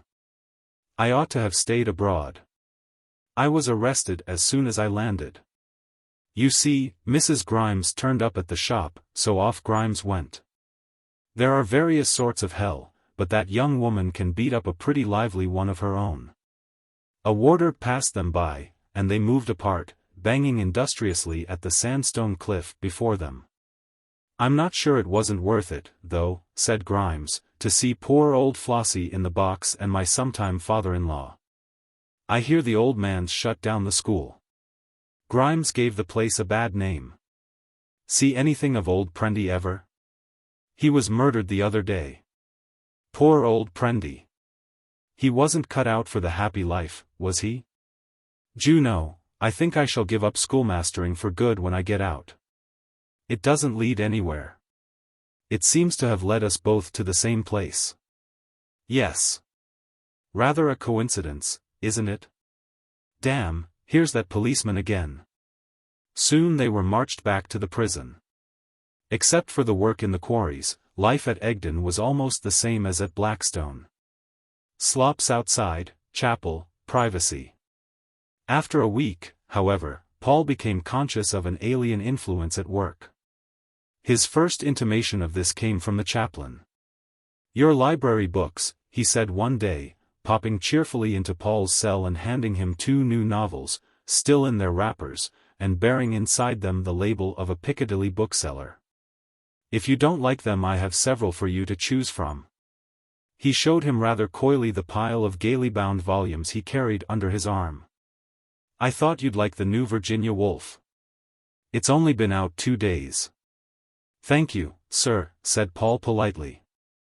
Clearly the library of his new prison was run on a much more enterprising and extravagant plan than at Blackstone. "Or there's this book on theatrical design," said the chaplain, showing him a large illustrated volume that could hardly have cost less than 3 guineas. "Perhaps we might stretch a point and give you that as well as your educational work." "Thank you, sir," said Paul. "Let me know if you want a change," said the chaplain. "And, by the way, you're allowed to write a letter now, you know. If, by any chance, you're writing to Mrs. Beste-Chetwynde, do mention that you think the library good.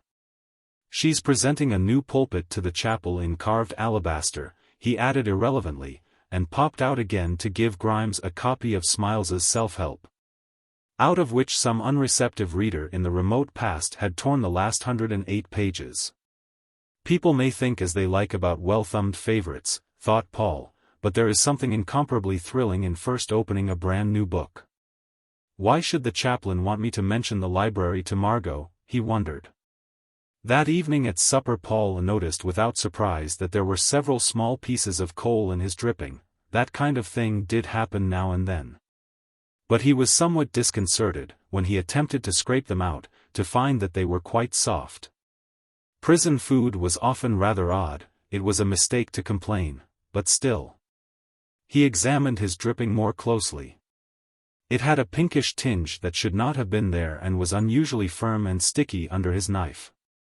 He tasted it dubiously. It was pâté de foie gras.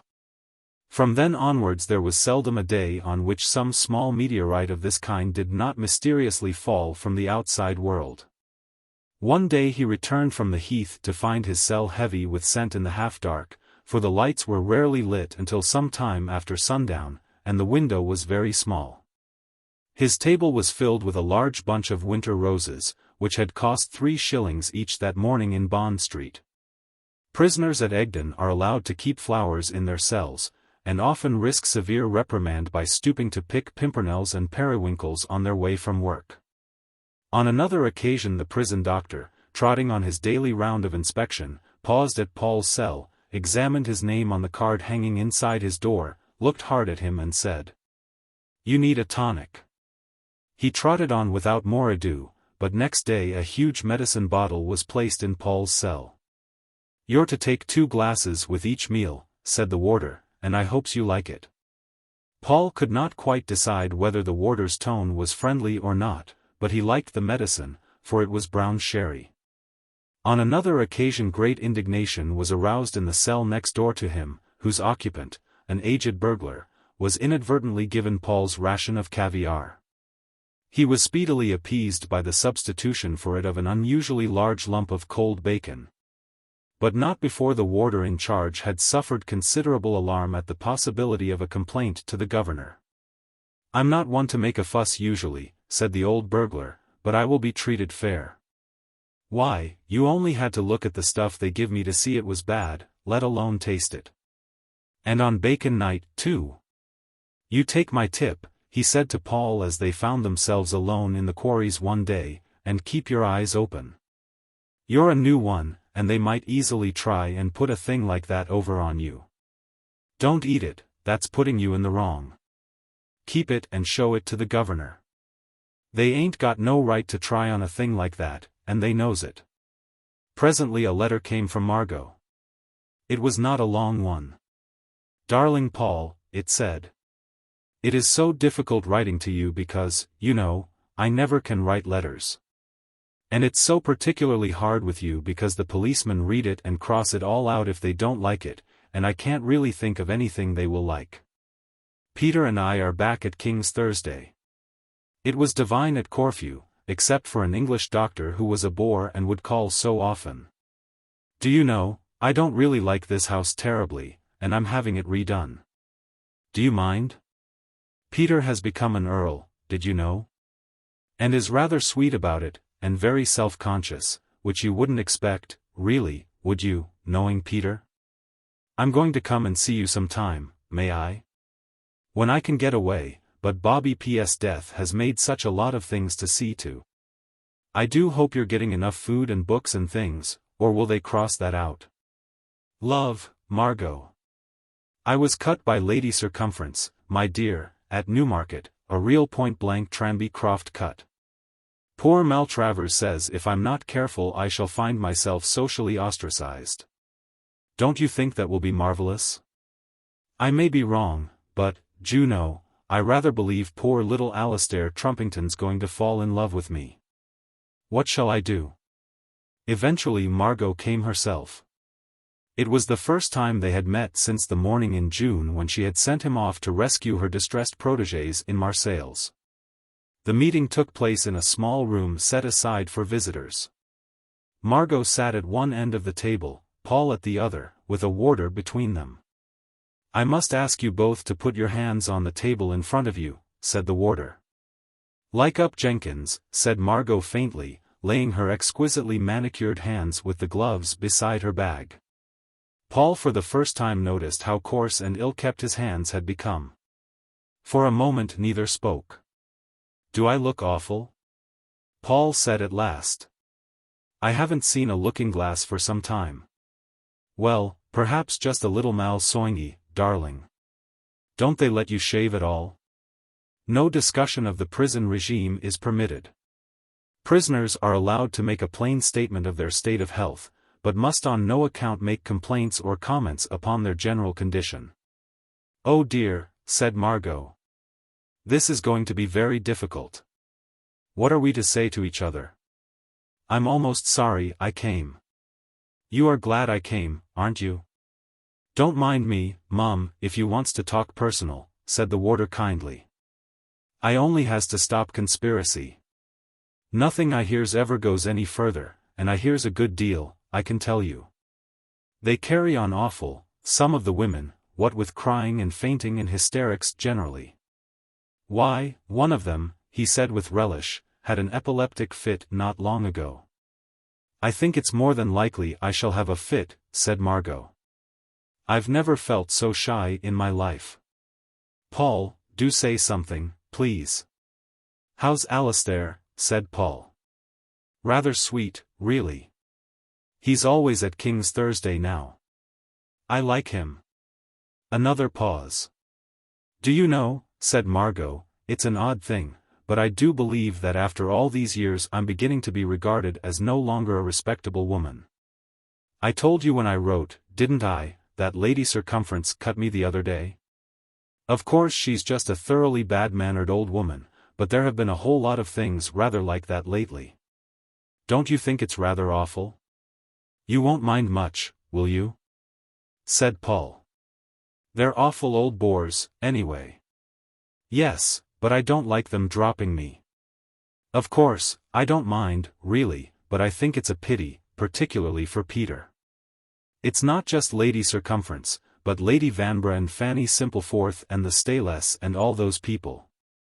It's a pity it should happen just when Peter's beginning to be a little class-conscious, anyway. It'll give him all the wrong ideas, don't you think? How's business? Asked Paul abruptly.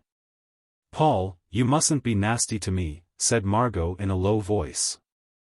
I don't think you'd say that if you knew quite how I was feeling. I'm sorry, Margot. As a matter of fact, I just wanted to know. I'm selling out. A Swiss firm was making things difficult. But I don't think that business has anything to do with the ostracism, as Maltravers would say. I believe it's all because I'm beginning to grow old. I never heard anything so ridiculous. Why, all those people are about 80, and anyway you aren't at all. I was afraid you wouldn't understand, said Margot, and there was another pause. 10 minutes more, said the warder. Things haven't turned out quite as we expected them to, have they? Said Margot. They talked about some parties Margot had been to and the books Paul was reading. At last Margot said, Paul, I'm going. I simply can't stand another moment of this. It was nice of you to come, said Paul. I've decided something rather important, said Margot, just this minute. I am going to be married quite soon to Maltravers. I'm sorry, but I am. I suppose it's because I look so awful, said Paul. No, it's just everything. It's that, too, in a way, but not the way you mean, Paul. It's simply something that's going to happen. Do you understand at all, dear? It may help you, too, in a way, but I don't want you to think that that's the reason, either. It's just how things are going to happen. Oh dear. How difficult it is to say anything. If you should want to kiss goodbye, said the jailer, not being husband and wife, it's not usual. Still, I don't mind stretching a point for once. Oh, God, said Margot, and left the room without looking back. Paul returned to his cell. His supper had already been served out to him, a small pie from which protruded the feet of 2 pigeons, there was even a table napkin wrapped round it. But Paul had very little appetite, for he was greatly pained at how little he was pained by the events of the afternoon. Chapter 5. The passing of a public school man. A day or two later Paul again found himself next to Grimes in the quarry. When the warder was out of earshot Grimes said, Old boy, I can't stand this much longer. It just ain't good enough. I don't see any way out, said Paul. Anyway, it's quite bearable. I'd as soon be here as at Llanabba. Not so Grimes, said Grimes. He just languishes in captivity, like the lark. It's all right for you, you like reading and thinking, and all that. Well, I'm different, you know. I like drink and a bit of fun, and chatting now and then to my pals. I'm a sociable chap.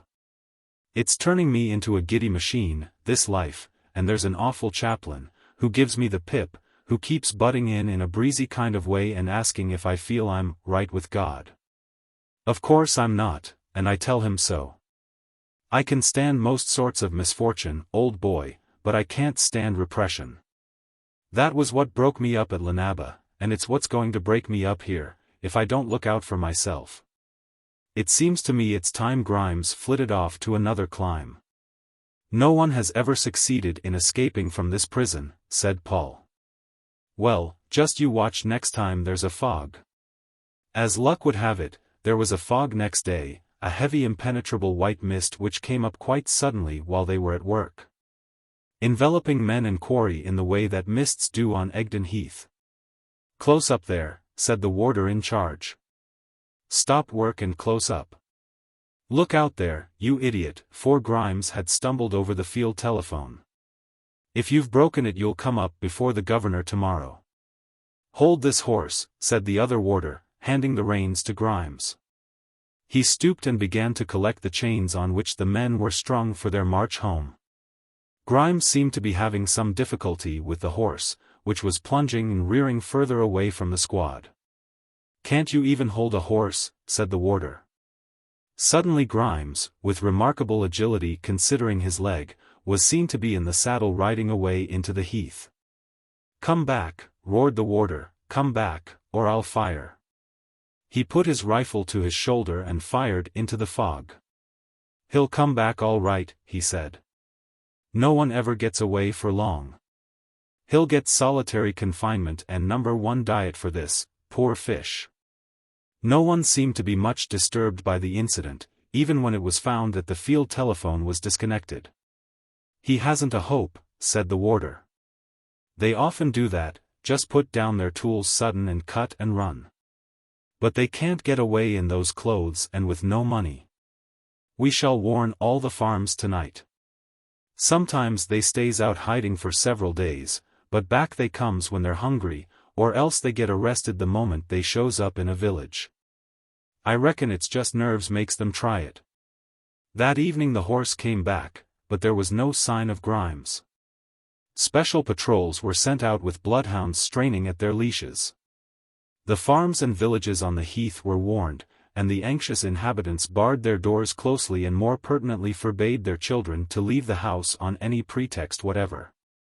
The roads were watched for miles, and all cars were stopped and searched, to the intense annoyance of many law-abiding citizens. But Grimes did not turn up. Bets were slyly made among the prisoners as to the day of his recovery, but days passed, and rations of bread changed hands, but still there was no Grimes.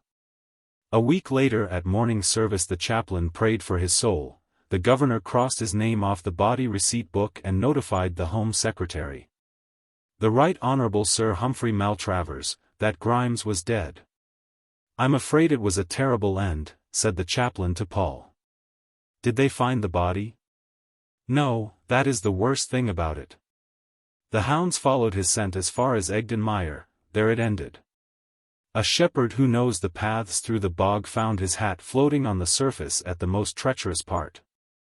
I'm afraid there is no doubt that he died a very horrible death." "Poor old Grimes," said Paul. "And he was an old Harrovian, too."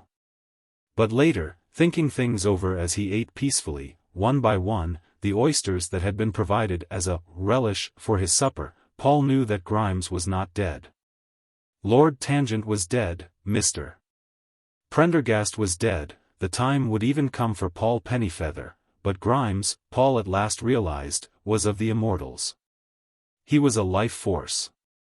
Sentenced to death in Flanders, he popped up in Wales, drowned in Wales, he emerged in South America. Engulfed in the dark mystery of Egdon Mire, he would rise again somewhere at some time, shaking from his limbs the musty integuments of the tomb.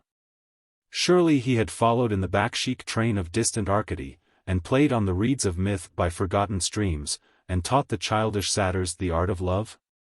Had he not suffered unscathed the fearful dooms of all the offended gods of all the histories, fire, brimstone, and yawning earthquakes, plague and pestilence?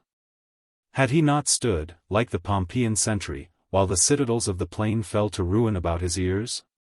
Had he not, like some grease-caked channel swimmer, breasted the waves of the deluge? Had he not moved unseen when darkness covered the waters? "I often wonder whether I am blameless in the matter," said the chaplain. "It is awful to think of someone under my care having come to so terrible an end.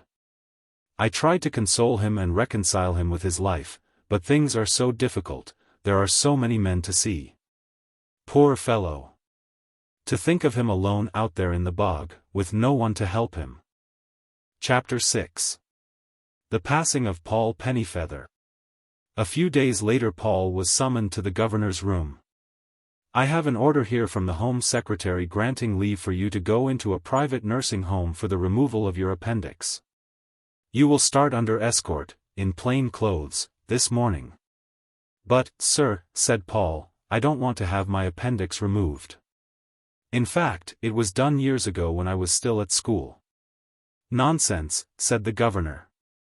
"I've got an order here from the Home Secretary especially requiring that it shall be done. Officer, take this man away and give him his clothes for the journey." Paul was led away. The clothes in which he had been tried had been sent with him from Blackstone. The warder took them out of a locker, unfolded them and handed them to Paul. "Shoes, socks, trousers, waistcoat, coat, shirt, collar, tie and hat," he said. "Will you sign for them? The jewellery stays here." He collected the watch, links, tie-pin, note case and the other odds and ends that had been in Paul's pockets and put them back in the locker. "We can't do anything about your hair," said the warder, "but you're allowed a shave." Half an hour later Paul emerged from his cell, looking for all the world like a normal civilized man, such as you might see daily in any tube railway. "Feels funny, don't it?" said the warder who let him out. "Here's your escort." Another normal civilized man, such as you might see daily in any tube railway, confronted Paul. "Time we started, if you're quite ready," he said. Robbed of their uniforms, it seemed natural that they should treat each other with normal consideration. Indeed, Paul thought he detected a certain deference in the man's tone. "It's very odd," said Paul in the van that took them to the station. "It's no good arguing with the governor, but he's made some ridiculous mistake. I've had my appendix out already." "Not half," said the warder with a wink, "but don't go talking about it so loud. The driver's not in on this." A first-class carriage had been reserved for them in the train. As they drew out of Egdon station the warder said, "Well, that's the last you'll see of the old place for some time. Solemn thought, death, ain't it?" And he gave another shattering wink. They had luncheon in their carriage, Paul feeling a little too shy of his closely cropped head to venture hatless into the restaurant car. After luncheon they smoked cigars. The warder paid from a fat note case. "Oh, I nearly forgot," he said. "Here's your will for you to sign, in case anything should happen." He produced a long blue paper and handed it to Paul. The last will and testament of Paul Pennyfeather was handsomely engraved at the top. Below, it was stated, with the usual legal periphrases, that he left all he possessed to Margot Beste-Chetwynde. 2 witnesses had already signed below the vacant space. "I'm sure this is all very irregular," said Paul, signing. "I wish you'd tell me what all this means." "I don't know nothing," said the warder. "The young gentleman give me the will." "What young gentleman?" "How should I know?" said the warder. "The young gentleman what's arranged everything. Very sensible to make a will. You never know with an operation what may happen, do you? I had an aunt died having gallstones taken out, and she hadn't made a will. Very awkward it was, her not being married properly, you see. Fine, healthy woman, too, to look at her. Don't you get worried, Mr. Pennyfeather. Everything will be done strictly according to regulations. Where are we going? At least you must know that." For answer the warder took a printed card from his pocket. "Cliff Place, Worthing," he read. "High-class nursing and private sanatorium. Electrical thermal treatment under medical supervision. Augustus Fagan, M.D., proprietor. Approved by the Home Secretary," said the warder. Nothing to complain of. Late in the afternoon they arrived. A car was waiting to take them to Cliff Place. "This ends my responsibility," said the warder. "From now on the doctor's in charge." Like all Dr. Fagan's enterprises, Cliff Place was conceived on a large scale. The house stood alone on the seashore some miles from the town, and was approached by a long drive. In detail, however, it showed some signs of neglect. The veranda was deep in driven leaves. 2 of the windows were broken. Paul's escort rang the bell at the front door, and Dingy, dressed as a nurse, opened it to them. "The servants have all gone," she said. "I suppose this is the appendicitis case. Come in." She showed no signs of recognizing Paul as she led him upstairs. "This is your room." The Home Office regulations insisted that it should be on an upper story with barred windows. "We have had to put the bars in specially. They will be charged for in the bill. The surgeon will be here in a few minutes." As she went out she locked the door. Paul sat down on the bed and waited. Below his window the sea beat on the shingle. A small steam yacht lay at anchor some distance out to sea. The grey horizon faded indistinctly into the grey sky. Presently steps approached, and his door opened. In came Dr. Fagan, Sir Alastair Digby Vane Trumpington, and an elderly little man with a drooping red moustache, evidently much the worse for drink. "Sorry we're late," said Sir Alastair, but I've had an awful day with this man trying to keep him sober. He gave me the slip just as we were starting. I was afraid at first that he was too tight to be moved, but I think he can just carry on. Have you got the papers made out?" No one paid much attention to Paul. "Here they are," said Dr. Fagan. "This is the statement you are to forward to the Home Secretary, and a duplicate for the governor of the prison. Shall I read them to you?" "All right," said the surgeon. "They merely state that you operated on the patient for appendicitis, but that he died under the anesthetic without regaining consciousness." "Poor old chap," said the surgeon. Poor lil' girl." And 2 tears of sympathy welled up in his eyes. "I dare say the world had been very hard on her." "It's a hard world for women." "That's all right," said Sir Alistair. "Don't worry. You did all that was humanly possible." "That's the truth," said the surgeon, "and I don't care who knows it." "This is the ordinary certificate of death," said Dr. Fagan. "Will you be so good as to sign it there?" "Oh, death, where is thy sting-a-ling-a-ling?" said the surgeon, and with these words and a laboured effort of the pen he terminated the legal life of Paul Pennyfeather. "Splendid," said Sir Alistair.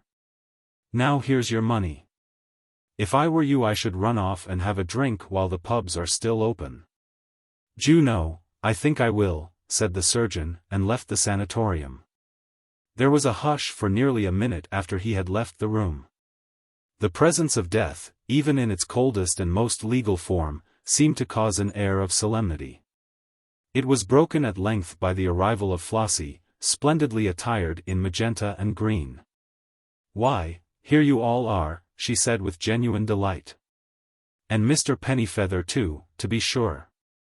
Quite a little party." She had said the right thing. The word party seemed to strike a responsive note in Dr. Fagan. "Let us go down to supper," he said. "I'm sure we all have a great deal to be thankful for." After supper Dr. Fagan made a little speech. "I think this an important evening for most of us," he said, "most of all for my dear friend and sometime colleague Paul Pennyfeather, in whose death tonight we are all to some extent participants. For myself as well as for him it is the beginning of a new phase of life. Frankly, this nursing home has not been a success. A time must come to every man when he begins to doubt his vocation. You may think me almost an old man, but I do not feel too old to start light-heartedly on a new manner of life. This evening's events have made this possible for me. I think," he said, glancing at his daughters, "that it is time I was alone. But this is not the hour to review the plans of my future.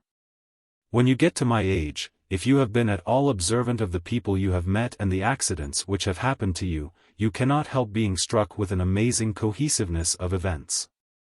How promiscuously we who are here this evening have been thrown together. How enduring and endearing the memories that from now onwards will unite us.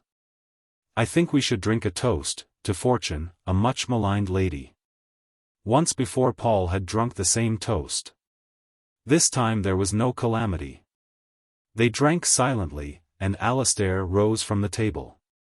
"It's time Paul and I were going," he said. They walked down to the beach together. A boat was waiting for them. "That's Margot's yacht," said Alistair. "It's to take you to her house at Corfu until you've decided about things. Goodbye. Good luck." "Aren't you coming any further?" asked Paul. "No, I've got to drive back to King's Thursday. Margot will be anxious to know how things have gone off." Paul got into the boat and was rowed away. Sir Alistair, like Sir Bedivere, watched him out of sight. Chapter 7. Resurrection. 3 weeks later Paul sat on the veranda of Margot's villa, with his evening aperitif before him, watching the sunset on the Albanian hills across the water change. With the crude brilliance of a German picture postcard, from green to violet. He looked at his watch, which had that morning arrived from England. It was 6:30. Below him in the harbour a ship had come in from Greece and was unloading her cargo. The little boats hung round her like flies, plying their trade of olive wood souvenirs and forged francs. There were 2 hours before dinner. Paul rose and descended the arcaded street into the square, drawing his scarf tight about his throat. The evenings began to get cold about this time. It was odd being dead.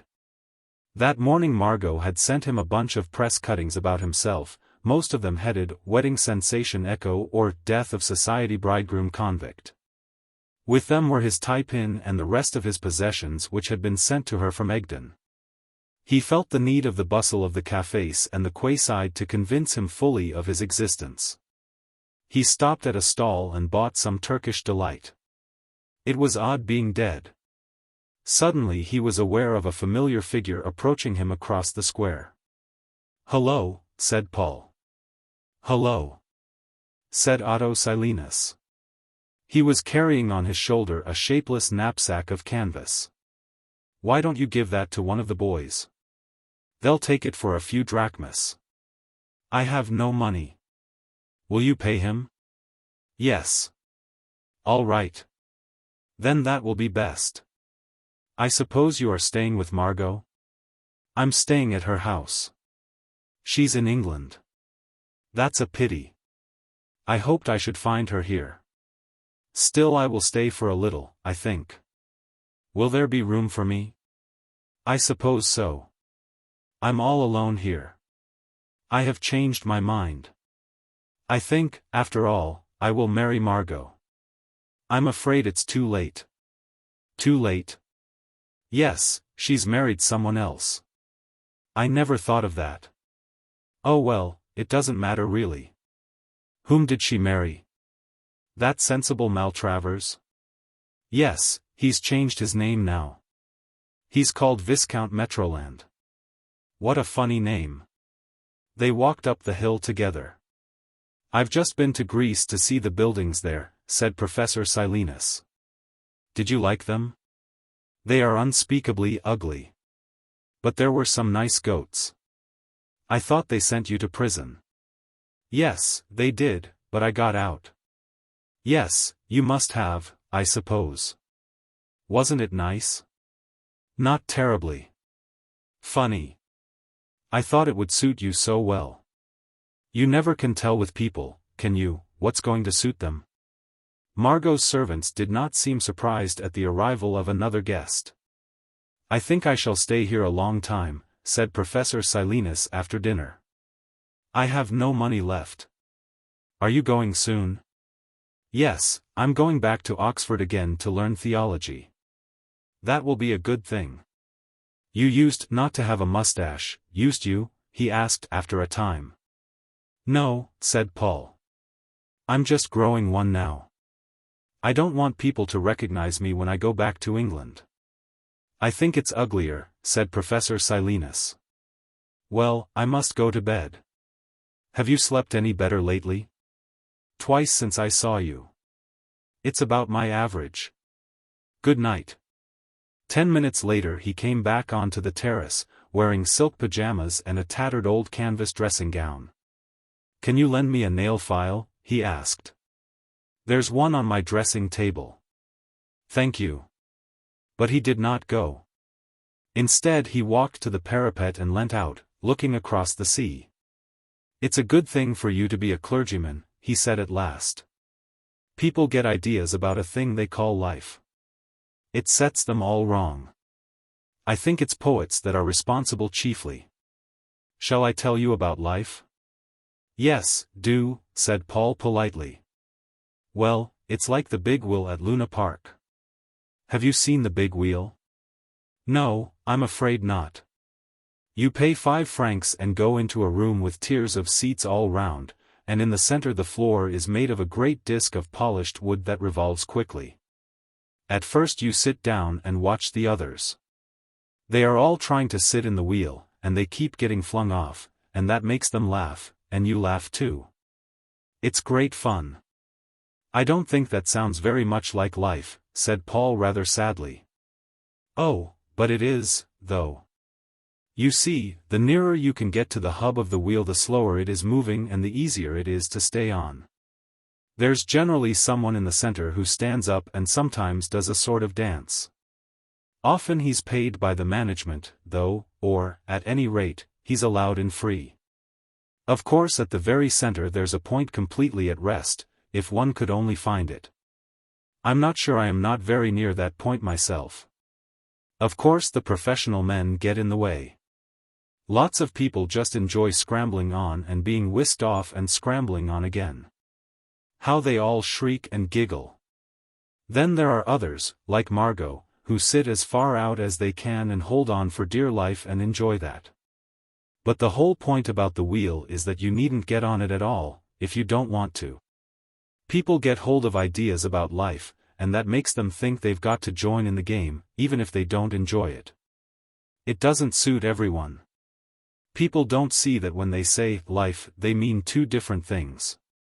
They can mean simply existence, with its physiological implications of growth and organic change. They can't escape that, even by death, but because that's inevitable they think the other idea of life is too, the scrambling and excitement and bumps and the effort to get to the middle. And when we do get to the middle, it's just as if we never started. It's so odd. Now you're a person who was clearly meant to stay in the seats and sit still, and if you get bored watch the others. Somehow you got onto the wheel, and you got thrown off again at once with a hard bump. It's all right for Margot, who can cling on, and for me, at the center, but you're static. Instead of this absurd division into sexes they ought to class people as static and dynamic. There's a real distinction there, though I can't tell you how it comes. I think we're probably two quite different species spiritually. I used that idea of the wheel in a cinema film once. I think it rather sounds like it, don't you? What was it I came back for? A nail file. Oh, yes, of course. I know of no more utterly boring and futile occupation than generalizing about life. Did you take in what I was saying? Yes, I think so. I think I shall have my meals alone in future. Will you tell the servants? It makes me feel quite ill to talk so much. Good night. Good night, said Paul. Some months later Paul returned to Scone College after the absence of little more than a year. His death, though depriving him of his certificates, left him his knowledge. He sat successfully for smalls and matriculation and entered his old college once more, wearing a commoner's gown and a heavy cavalry mustache. This and his natural diffidence formed a complete disguise. Nobody recognized him. After much doubt and deliberation he retained the name of Pennyfeather, explaining to the chaplain that he believed, had a distant cousin at Scone a short time ago. He came to a very sad end, said the chaplain, a wild young man. He was a very distant cousin, said Paul hastily. Yes, yes, I am sure he was. There is no resemblance between you. He was a thoroughly degenerate type, I am afraid. Paul's scout also remembered the name. There used to be another Mr. Pennyfeather on this staircase once, he said, a very queer gentleman indeed. Would you believe it, sir, he used to take off all his clothes and go out and dance in the quad at night. Nice quiet gentleman, too, he was, except for his dancing. He must have been a little queer in his head, I suppose. I don't know what became of him. They say he died in prison. Then he proceeded to tell Paul about an Annamese student who had attempted to buy one of the senior tutor's daughters. On the second Sunday of term the chaplain asked Paul to breakfast. It's a sad thing, he said, the way that the varsity breakfast, brekker we used to call it in my day, is dying out. People haven't time for it. Always off to lectures at 9 o'clock, except on Sundays. Have another kidney, won't you? There was another Don present, called Mr. Sniggs, who addressed the chaplain rather superciliously, Paul thought, as Padre. There was also an undergraduate from another college, a theological student called Stubbs, a grave young man with a quiet voice and with carefully formed opinions. He had a little argument with Mr. Sniggs about the plans for rebuilding the Bodleian. Paul supported him. Next day Paul found Stubbs' card on his table, the corner turned up. Paul went to Hertford to call on Stubbs, but found him out. He left his card, the corner turned up. 2 days later a little note came from Hertford. Dear Pennyfeather, I wonder if you would care to come to tea next Tuesday. To meet the college secretary of the League of Nations Union and the chaplain of the Oxford prison. It would be so nice if you could. Paul went and ate honey buns and anchovy toast. He liked the ugly, subdued little college, and he liked Stubbs. As term went on Paul and Stubbs took to going for walks together, over Mesopotamia to Old Marston and Beckley. One afternoon, quite light-hearted at the fresh weather, and their long walk, and their tea, Stubbs signed Randall Cantuer in the visitor's book. Paul rejoined the League of Nations Union and the O.S.C.U. On one occasion he and Stubbs and some other friends went to the prison to visit the criminals there and sing part songs to them. It opens the mind, said Stubbs, to see all sides of life. How those unfortunate men appreciated our singing. One day in Blackwell's bookshop Paul found a stout volume, which, the assistant told him, was rapidly becoming a bestseller. It was called Mother Wales, by Augustus Fagan. Paul bought it and took it back with him. Stubbs had already read it. Most illuminating, he said. The hospital statistics are terrible. Do you think it would be a good idea to organize a joint debate with Jesus on the subject? The book was dedicated to my wife, a wedding present. It was eloquently written. When he had read it Paul put it on his shelves next to Dean Stanley's Eastern Church. One other incident recalled momentarily Paul's past life. One day, at the beginning of his second year, as Paul and Stubbs were bicycling down the High as from one lecture to another, they nearly ran into an open Rolls-Royce that swung out of Oriel Street at a dangerous speed. In the back, a heavy fur rug over his knees, sat Philbrick. He turned round as he passed and waved a gloved hand to Paul over the hood. "Hello," he said, "hello. How are you? Come and look me up one day.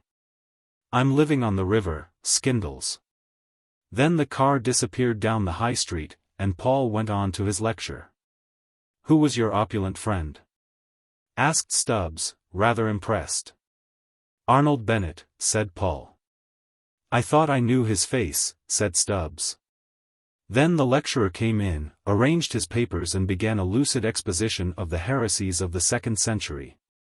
There was a bishop in Bithynia, Paul learned, who had denied the divinity of Christ, the immortality of the soul, the existence of good, the legality of marriage, and the validity of the sacrament of extreme unction. How right they had been to condemn him. Epilogue. It was Paul's 3rd year of uneventful residence at Scone. Stubbs finished his cocoa, knocked out his pipe and rose to go. "I must be off to my digs," he said. "You're lucky staying in college.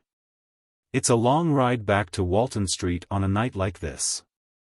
"D'you want to take Von Hugel?" asked Paul. "No, not tonight." "May I leave it till tomorrow?" Stubbs picked up his scholar's gown and wrapped it round his shoulders. "That was an interesting paper tonight about the Polish plebiscites." "Yes, wasn't it?" said Paul. Outside there was a confused roaring and breaking of glass. "The Bollinger seem to be enjoying themselves," said Paul. "Whose rooms are they in this time?" "Past master's, I think. That young man seems to be going a bit fast for his age." "Well, I hope he enjoys it," said Paul. "Good night." "Good night, Paul," said Stubbs. Paul put the chocolate biscuits back in the cupboard, refilled his pipe, and settled down in his chair. Presently he heard footsteps and a knock at his door. "Come in," he said, looking round. Peter Pastmaster came into the room. He was dressed in the bottle green and white evening coat of the Bollinger Club. His face was flushed and his dark hair slightly disordered. "May I come in?" "Yes, do. Have you got a drink? You seem to have had a good many already." "I've had the bowler in my rooms." "Noisy lot." "Oh, hell. I must have a drink." There's some whiskey in the cupboard. You're drinking rather a lot these days, aren't you, Peter? Peter said nothing, but helped himself to some whiskey and soda. Feeling a bit ill, he said. Then, after a pause, Paul, why have you been cutting me all this time? I don't know. I didn't think there was much to be gained by our knowing each other. Not angry about anything? No, why should I be? Oh, I don't know. Peter turned his glass in his hand, staring at it intently. I've been rather angry with you, you know. Why? Oh, I don't know, about Margot and the man Maltravers and everything.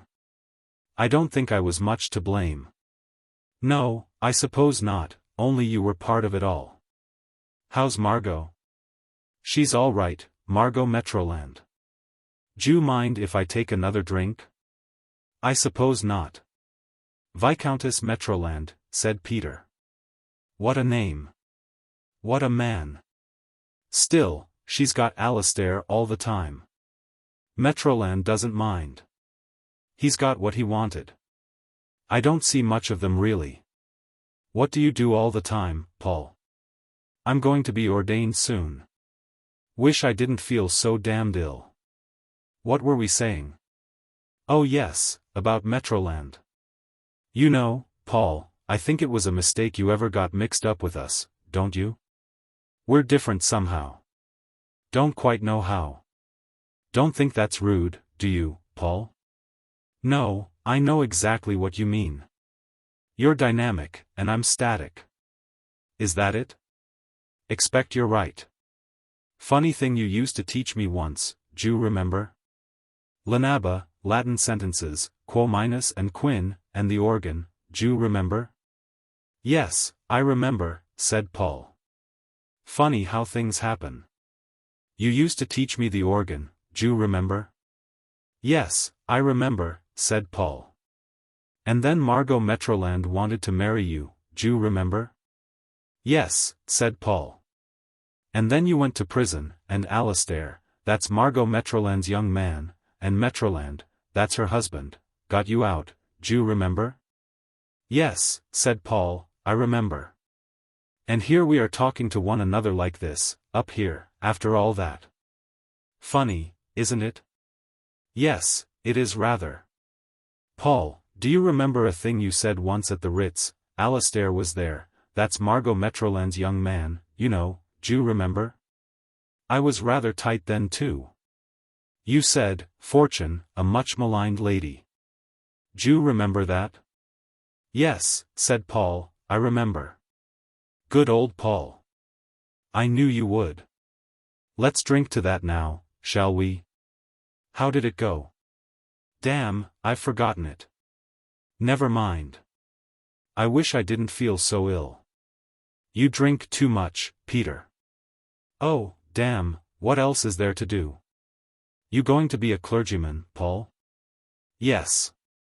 Damned funny that. You know you ought never to have got mixed up with me and Metroland. May I have another drink? Time you went to bed, Peter, don't you think? Yes, I suppose it is. Didn't mind my coming in, did you? After all, you used to teach me the organ, d'you remember? Thanks for the whiskey. So Peter went out, and Paul settled down again in his chair. So the ascetic Ebionites used to turn towards Jerusalem when they prayed. Paul made a note of it. Quite right to suppress them. Then he turned out the light and went into his bedroom to sleep.